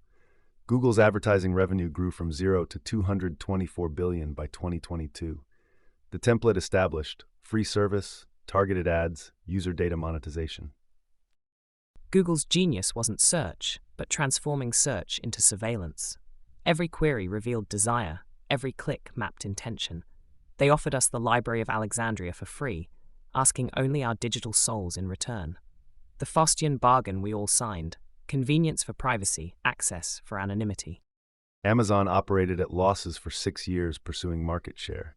Bezos' shareholder letters emphasized long-term over quarterly profits. Strategy replicated across tech. Uber lost $30 billion through 2023. DoorDash unprofitable until 2023. Growth before profit became standard venture playbook. Bezos understood something profound. In the digital realm, territory matters more than treasury. Claim the land first, monetize later. This blitz-scaling mentality infected Silicon Valley, spreading from startup to startup. Profitability became quaint, almost embarrassing. Better to burn billions capturing market share than leave any oxygen for competitors.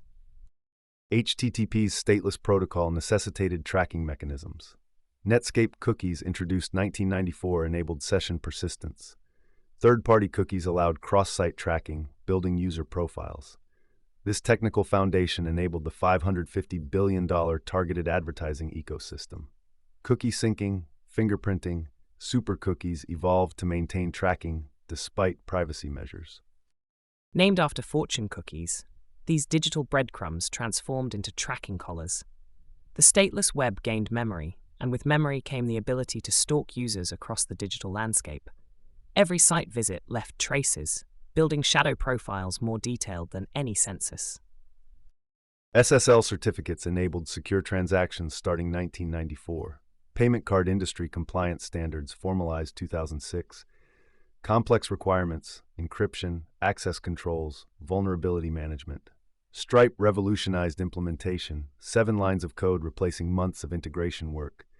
Launched 2010, now processes hundreds of billions annually. Before Stripe, accepting payments online involved arcane rituals, mysterious failures, weeks of integration. Those 7 lines of JavaScript democratized commerce, turning any developer into a potential merchant. Though we traded simplicity for dependency, when Stripe hiccups, thousands of businesses hold their breath. Subscription billing introduces significant complexity: proration calculations, dunning processes, involuntary churn management, date handling across time zones, currency conversions, tax calculations multiply edge cases exponentially. Engineers consistently underestimate billing system requirements. Recurring payments now generate $197 billion in B2B SaaS alone. Where technical debt goes to die, billing code. Every edge case represents a furious customer, every time zone bug a missed payment.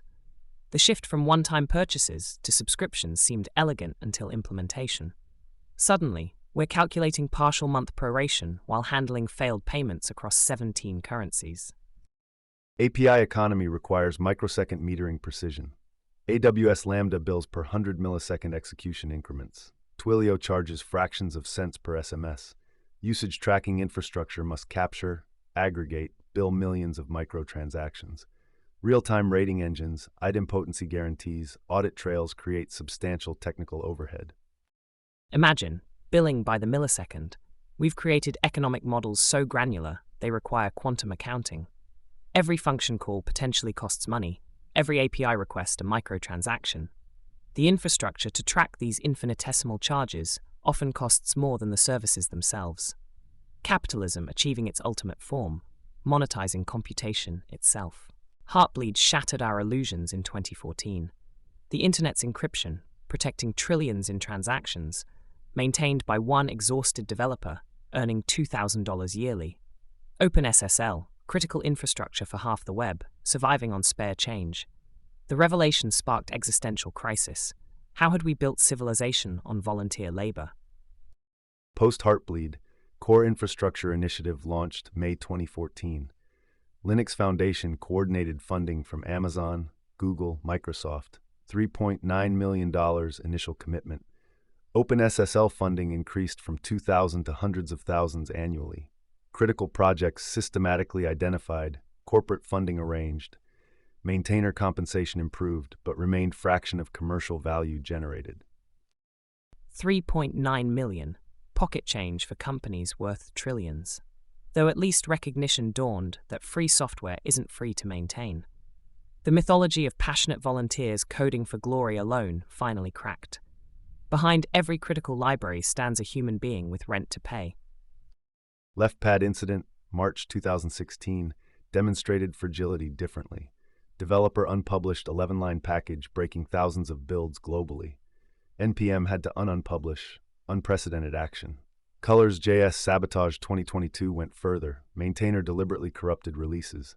These protests exposed unsustainable dynamics. LeftPad's removal posed a simple question. What if we simply didn't? Colors.js corruption screamed louder. I am not your unpaid intern. These weren't bugs, but manifestos, maintenance strikes in the attention economy. Each broken build reminded us that goodwill has limits. MongoDB changed license to server-side public license 2018. Elastic followed with Elastic License 2021. Cloud providers selling hosted versions without contributing back triggered shifts. Source available replaced open source for many projects. Redis, Terraform, numerous others followed. Community forked some projects in response. When AWS resells your software as a service, capturing profits while you capture bugs, something fundamental breaks. These license changes weren't betrayals, but survival tactics. Though watching communities split over licensing feels like watching families divide over theology. GitHub sponsors launched 2019, enabling direct maintainer support. $60 million distributed by 2023. Open Collective provides transparent funding, $17 million annually across 3,000 projects. Tidelift, Indeed's FOSS fund offer corporate sponsorship models. Sustainable maintenance requires multiple revenue streams. Drop $1 in the virtual hat. Keep the code flowing. Though something feels dystopian about maintainers holding fundraisers for critical infrastructure, like watching firefighters run bake sales for new hoses while the city burns. Developer creators emerged as economic force post-2020. Top tech newsletters earning 100,000 to 500,000 annually through Substack. Course platforms report billions in developer education sales. Udemy alone exceeded 700 million revenue. YouTube programming channels monetizing through ads, sponsorships, memberships, measurable shift from employment to entrepreneurship. Why toil in corporate dungeons when you can teach TypeScript to thousands? The developer's journey from cubicle to creator mirrors wider cultural shifts. Every senior engineer, potentially a course creator, earning 5 to 50,000 per launch. Every insightful blog post a revenue stream. Knowledge itself becomes product in the attention economy. Indie hacker movement demonstrates niche SaaS viability. Solo developers building $10,000 monthly recurring revenue products, serving specific needs ignored by venture-backed companies. Lower costs enable profitability at smaller scale. Thousands now sustain themselves through micro SaaS products. While venture-backed behemoths chase billions, indie hackers find riches in the margins. A bookmark manager for researchers, a scheduling tool for photographers. These digital artisans craft boutique software, proving that not every business needs hockey stick growth to succeed. Developer relations spending increased dramatically. Microsoft employs hundreds of developer advocates. Google, Amazon, smaller companies follow suit. Conference sponsorships, video content, documentation investment. Estimated $5 billion annually spent cultivating developer mindshare. Direct correlation between DevRel investment and platform adoption. The developer became the kingmaker, court their favor or perish. Companies discovered that winning developer hearts meant winning market share. Hence the explosion of evangelists, advocates, relations specialists. Every conference booth staffed with engineers who code by day, proselytize by night. Web3 Experiments 2021-2023 introduced token-based models. NFT sales for generative art, smart contract development bounties. Most failed achieving sustainable economics. Crypto winter eliminated numerous projects. Traditional sponsorship, course sales proved more reliable than speculative tokens. The Web3 gold rush promised developers could mint money from mathematics, though most NFT schemes enriched early adopters while leaving creators holding worthless tokens. The promise of decentralized wealth distribution devolved into familiar pyramids, old scams in new wallets. Subscription fatigue manifests everywhere. Netflix, Spotify, Adobe, your meditation app, that recipe manager you forgot about. Death by $9.99 monthly. Users now conduct regular subscription audits like digital spring cleaning. The model that promised simplicity created new complexity. Subscription management itself became a chore. Average consumer maintains 12 paid subscriptions, totaling $273 monthly. Churn rates increase as options multiply. Services compete on free trial length, cancellation ease. Subscription management apps track spending, market showing signs of consolidation, bundles returning. We've reinvented cable packages, just distributed. The great unbundling led to the great rebundling. Soon we'll subscribe to subscription managers managing our subscription bundles. Ouroboros economics, the snake devouring its own recurring tail. Privacy regulations reshape advertising technology. GDPR fines exceed 2 billion euros. Apple's app tracking transparency reduced Facebook ad effectiveness by $10 billion. Cookie deprecation forces contextual advertising revival. Technical challenge, maintaining ad relevance without invasive tracking. Privacy laws function as market correction, democracy pushing back against surveillance capitalism. Though watching ad tech scramble to remain creepy within legal bounds provides dark comedy. We'll track you respectfully now, they promise, as if stalking could ever be consensual. Sustainable business models gaining traction. Basecamp profitable since 2004, no venture funding. Linear valued at $1 billion with 50 employees. Focus shifting from growth at all costs to efficient operations.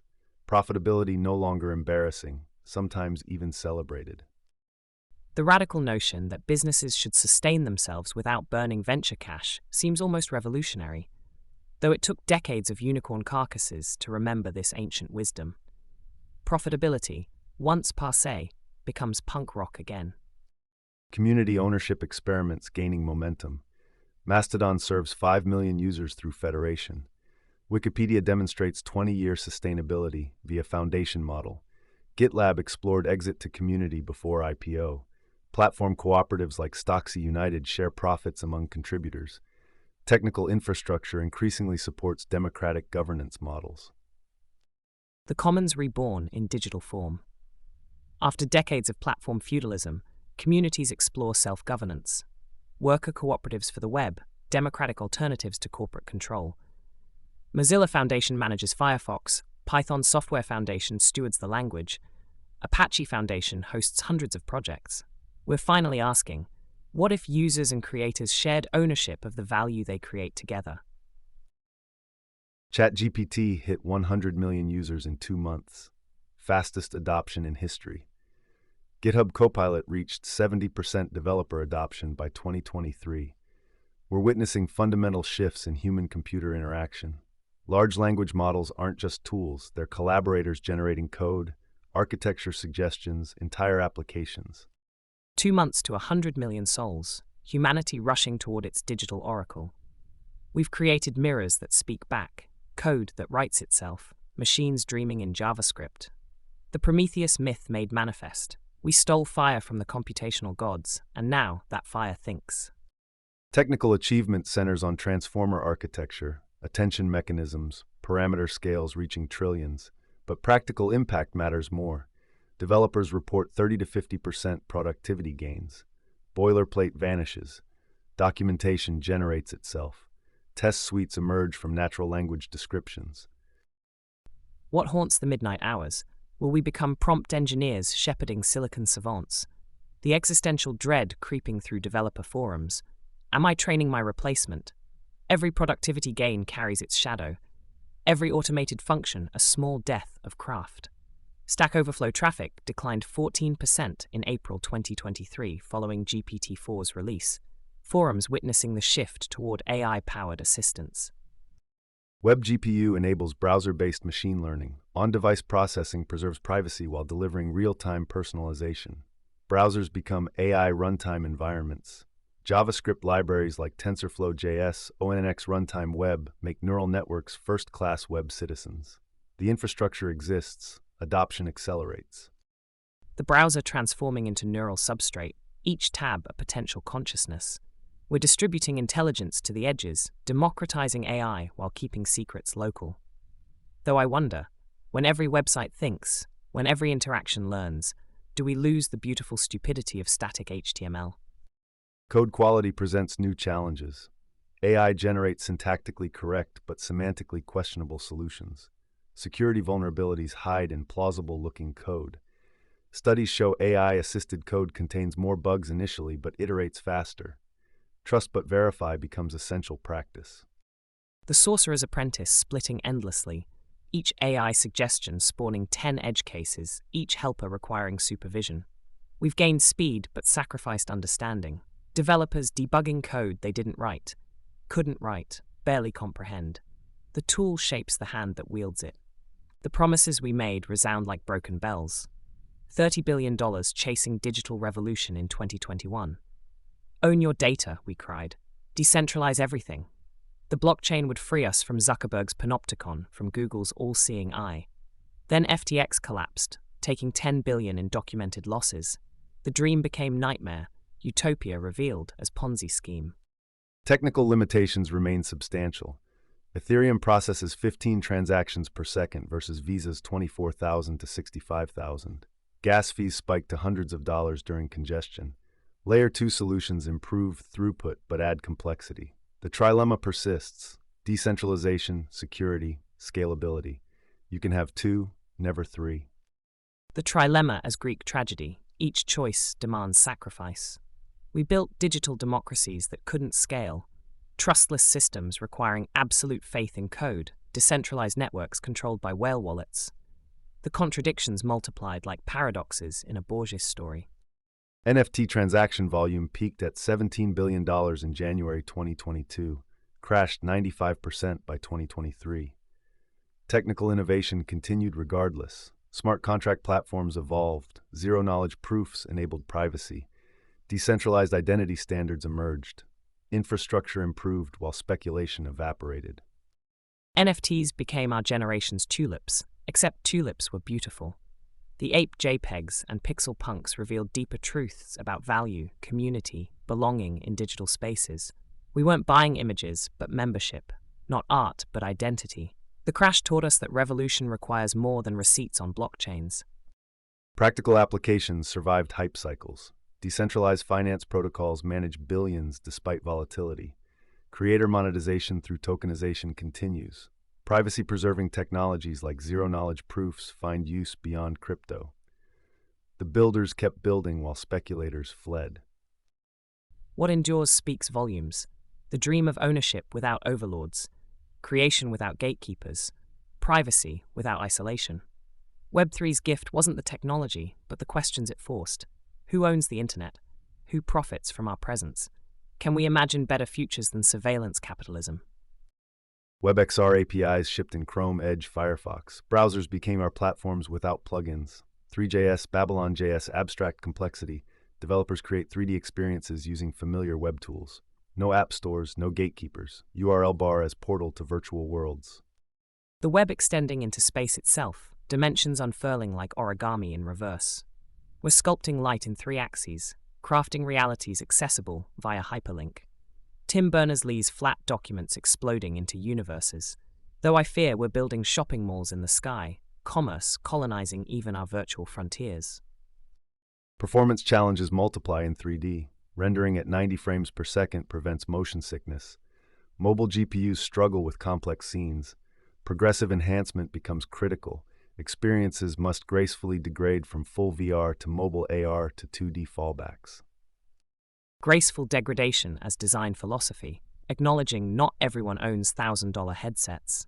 The democratic web demands accessibility across dimensions. We're building staircases and ramps simultaneously, ensuring no one gets left behind in flatland.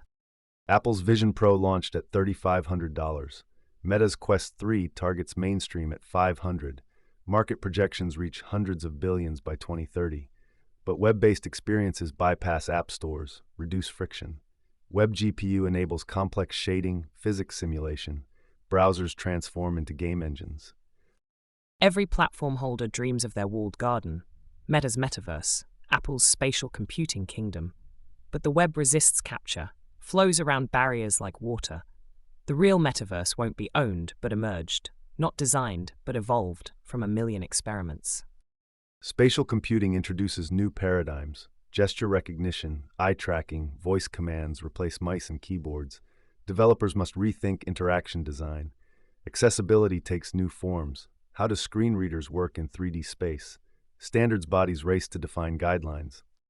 The great dispersal of 2020, suddenly, 85% of developers working from childhood bedrooms, kitchen tables, co-working spaces in Bali. We discovered the office was theatre, presence a performance. The cubicle farm's death freed us to code from anywhere, but anywhere became everywhere. Always on, always available. Remote work data shows surprising patterns. Productivity metrics remain stable or improved. Meeting time decreased 20%. Deep work blocks increased, but mentorship suffered. Junior developers reported feeling isolated. Onboarding times doubled. The trade-offs became quantifiable. We gained freedom, but lost serendipity. Those hallway conversations spawning innovations. The junior developer can't shadow senior shoulders, absorbing wisdom through proximity. We're trying to digitize osmosis, systematize the unsystematic. Slack threads replace spontaneous encounters, but something ineffable vanishes. Mentorship times doubled, onboarding stretched like taffy. Asynchronous work culture requires new tools. Documentation becomes critical infrastructure. Loom videos replace shoulder taps. Time zone arithmetic enters daily planning. Companies experiment with core hours, async-first communication. The 9-to-5 dissolves into 24-hour continuous deployment. Digital nomadism emerges as developer archetype, coding from Lisbon afternoons, deploying during Taipei dawns. Geography becomes irrelevant until the connection drops mid-deployment. We've achieved location independence at the cost of perpetual location anxiety. Paradise contingent on bandwidth. 4-day workweek experiments show promising results. Microsoft Japan reported 40% productivity increase. Belgium, Iceland implemented nationally.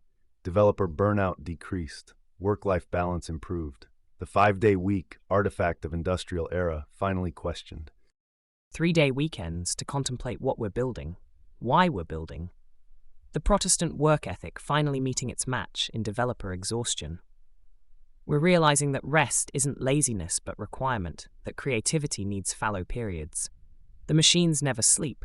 Perhaps that's precisely why we must. No-code platforms democratize creation. Webflow, Bubble, Retool enable non-programmers to build functional applications. Developer roles shift toward integration, customization, complex logic. Citizens become developers. Professionals become architects. The pyramid inverts. More creators, fewer gatekeepers. Are we composers or pianists in this new arrangement? The AI performs our symphonies while we wave batons, hoping we still understand the music.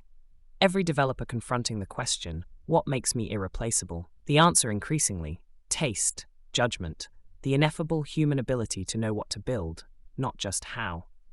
No-code tools multiply like mushrooms after rain. Everyone's a developer now, but who's the architect? Technical patterns persist across eras.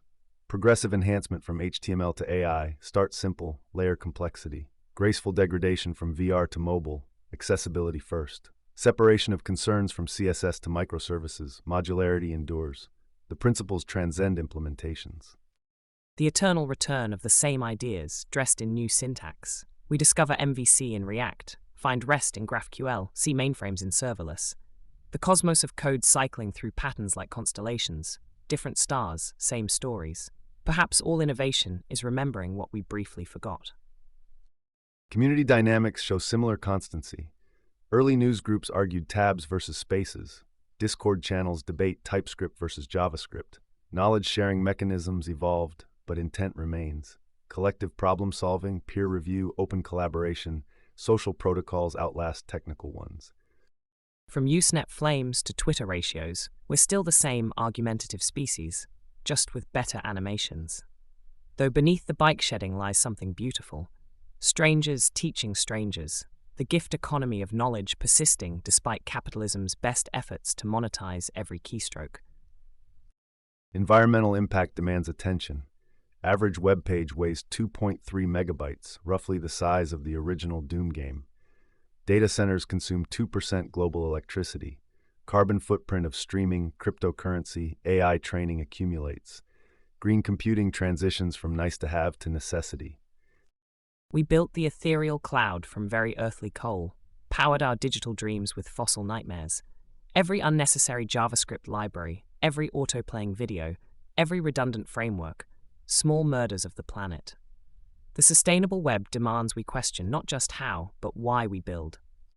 Privacy regulations reshape architecture. GDPR, CCPA establish new baselines. Consent patterns, data minimization, right to deletion become technical requirements. Privacy-preserving analytics, edge computing, local-first architectures gain adoption. Surveillance capitalism faces technical and legal resistance. The pendulum swinging back toward dignity, toward humans as citizens, not products. We're architecting amnesia into systems built for perfect memory, teaching our databases to forget. Though I wonder if privacy can truly coexist with convenience, if we're willing to sacrifice the omniscient assistant for the anonymous web. Looking ahead, quantum computing threatens current encryption. Post-quantum cryptography development accelerates. Brain-computer interfaces might create thought-based coding. Technologies we can't imagine await discovery. But open standards, community governance, user empowerment remain constants. Quantum computers pursuing impossible calculations, consciousness expanding through silicon, realities we lack language to describe. Yet through every transformation, the human constants endure, our need to connect, create, share. The web as humanity's nervous system, evolving but eternal. 26 episodes traced web evolution from hypertext experiments to AI collaborators. Technical achievement, protocols, languages, frameworks represents collective human accomplishment. Millions contributing code, ideas, criticism. The open web survived corporate capture attempts, platform monopolies, technology hype cycles. We've wandered from Tim Berners-Lee's gift to humanity through dot-com delusions, social media salvation and degradation, into futures uncertain but undeniably interconnected. Each episode, a layer in this archaeological dig through digital strata, revealing not just how we built, but why we bothered. The web succeeded through radical openness. View source taught generations. Pull requests welcomed contributions. Documentation shared knowledge. Standards bodies, however imperfect, prevented fragmentation. This openness, technical and cultural, must persist for continued evolution. View source as revolutionary act, democratizing the means of digital production. Every curious teenager peering behind websites, every bootcamp graduate submitting first pull requests, every maintainer patiently reviewing code, threads in this tapestry we're still weaving. The web belongs to all of us, despite every attempt to enclose these commons. To future developers, maintain curiosity. Technology changes rapidly, but problems remain human. Performance, accessibility, security, usability persist across paradigms. Learn fundamentals deeply. Contribute to communities. Build for users, not metrics. The web needs conscious creators. And remember, behind every abstraction sits another human, struggling with the same impossible problems. Be kind to the maintainers, patient with the beginners, skeptical of the prophets promising silver bullets. The web is people all the way down, turtles standing on each other's shells. Our technical archaeology reveals recurring patterns, from static documents to dynamic applications, from hobbyist homepages to global platforms, from closed protocols to open possibilities. Each transformation builds on predecessors. The journey accelerates. The open web remains our greatest collaborative artwork, that glorious accident that became essential infrastructure. To everyone who ever pushed code at dawn, debugged the impossible, chose standards over proprietary lock-in. The web isn't finished. The web is never finished. The web is what we make tomorrow. View source. Fork freely. Pull request the future.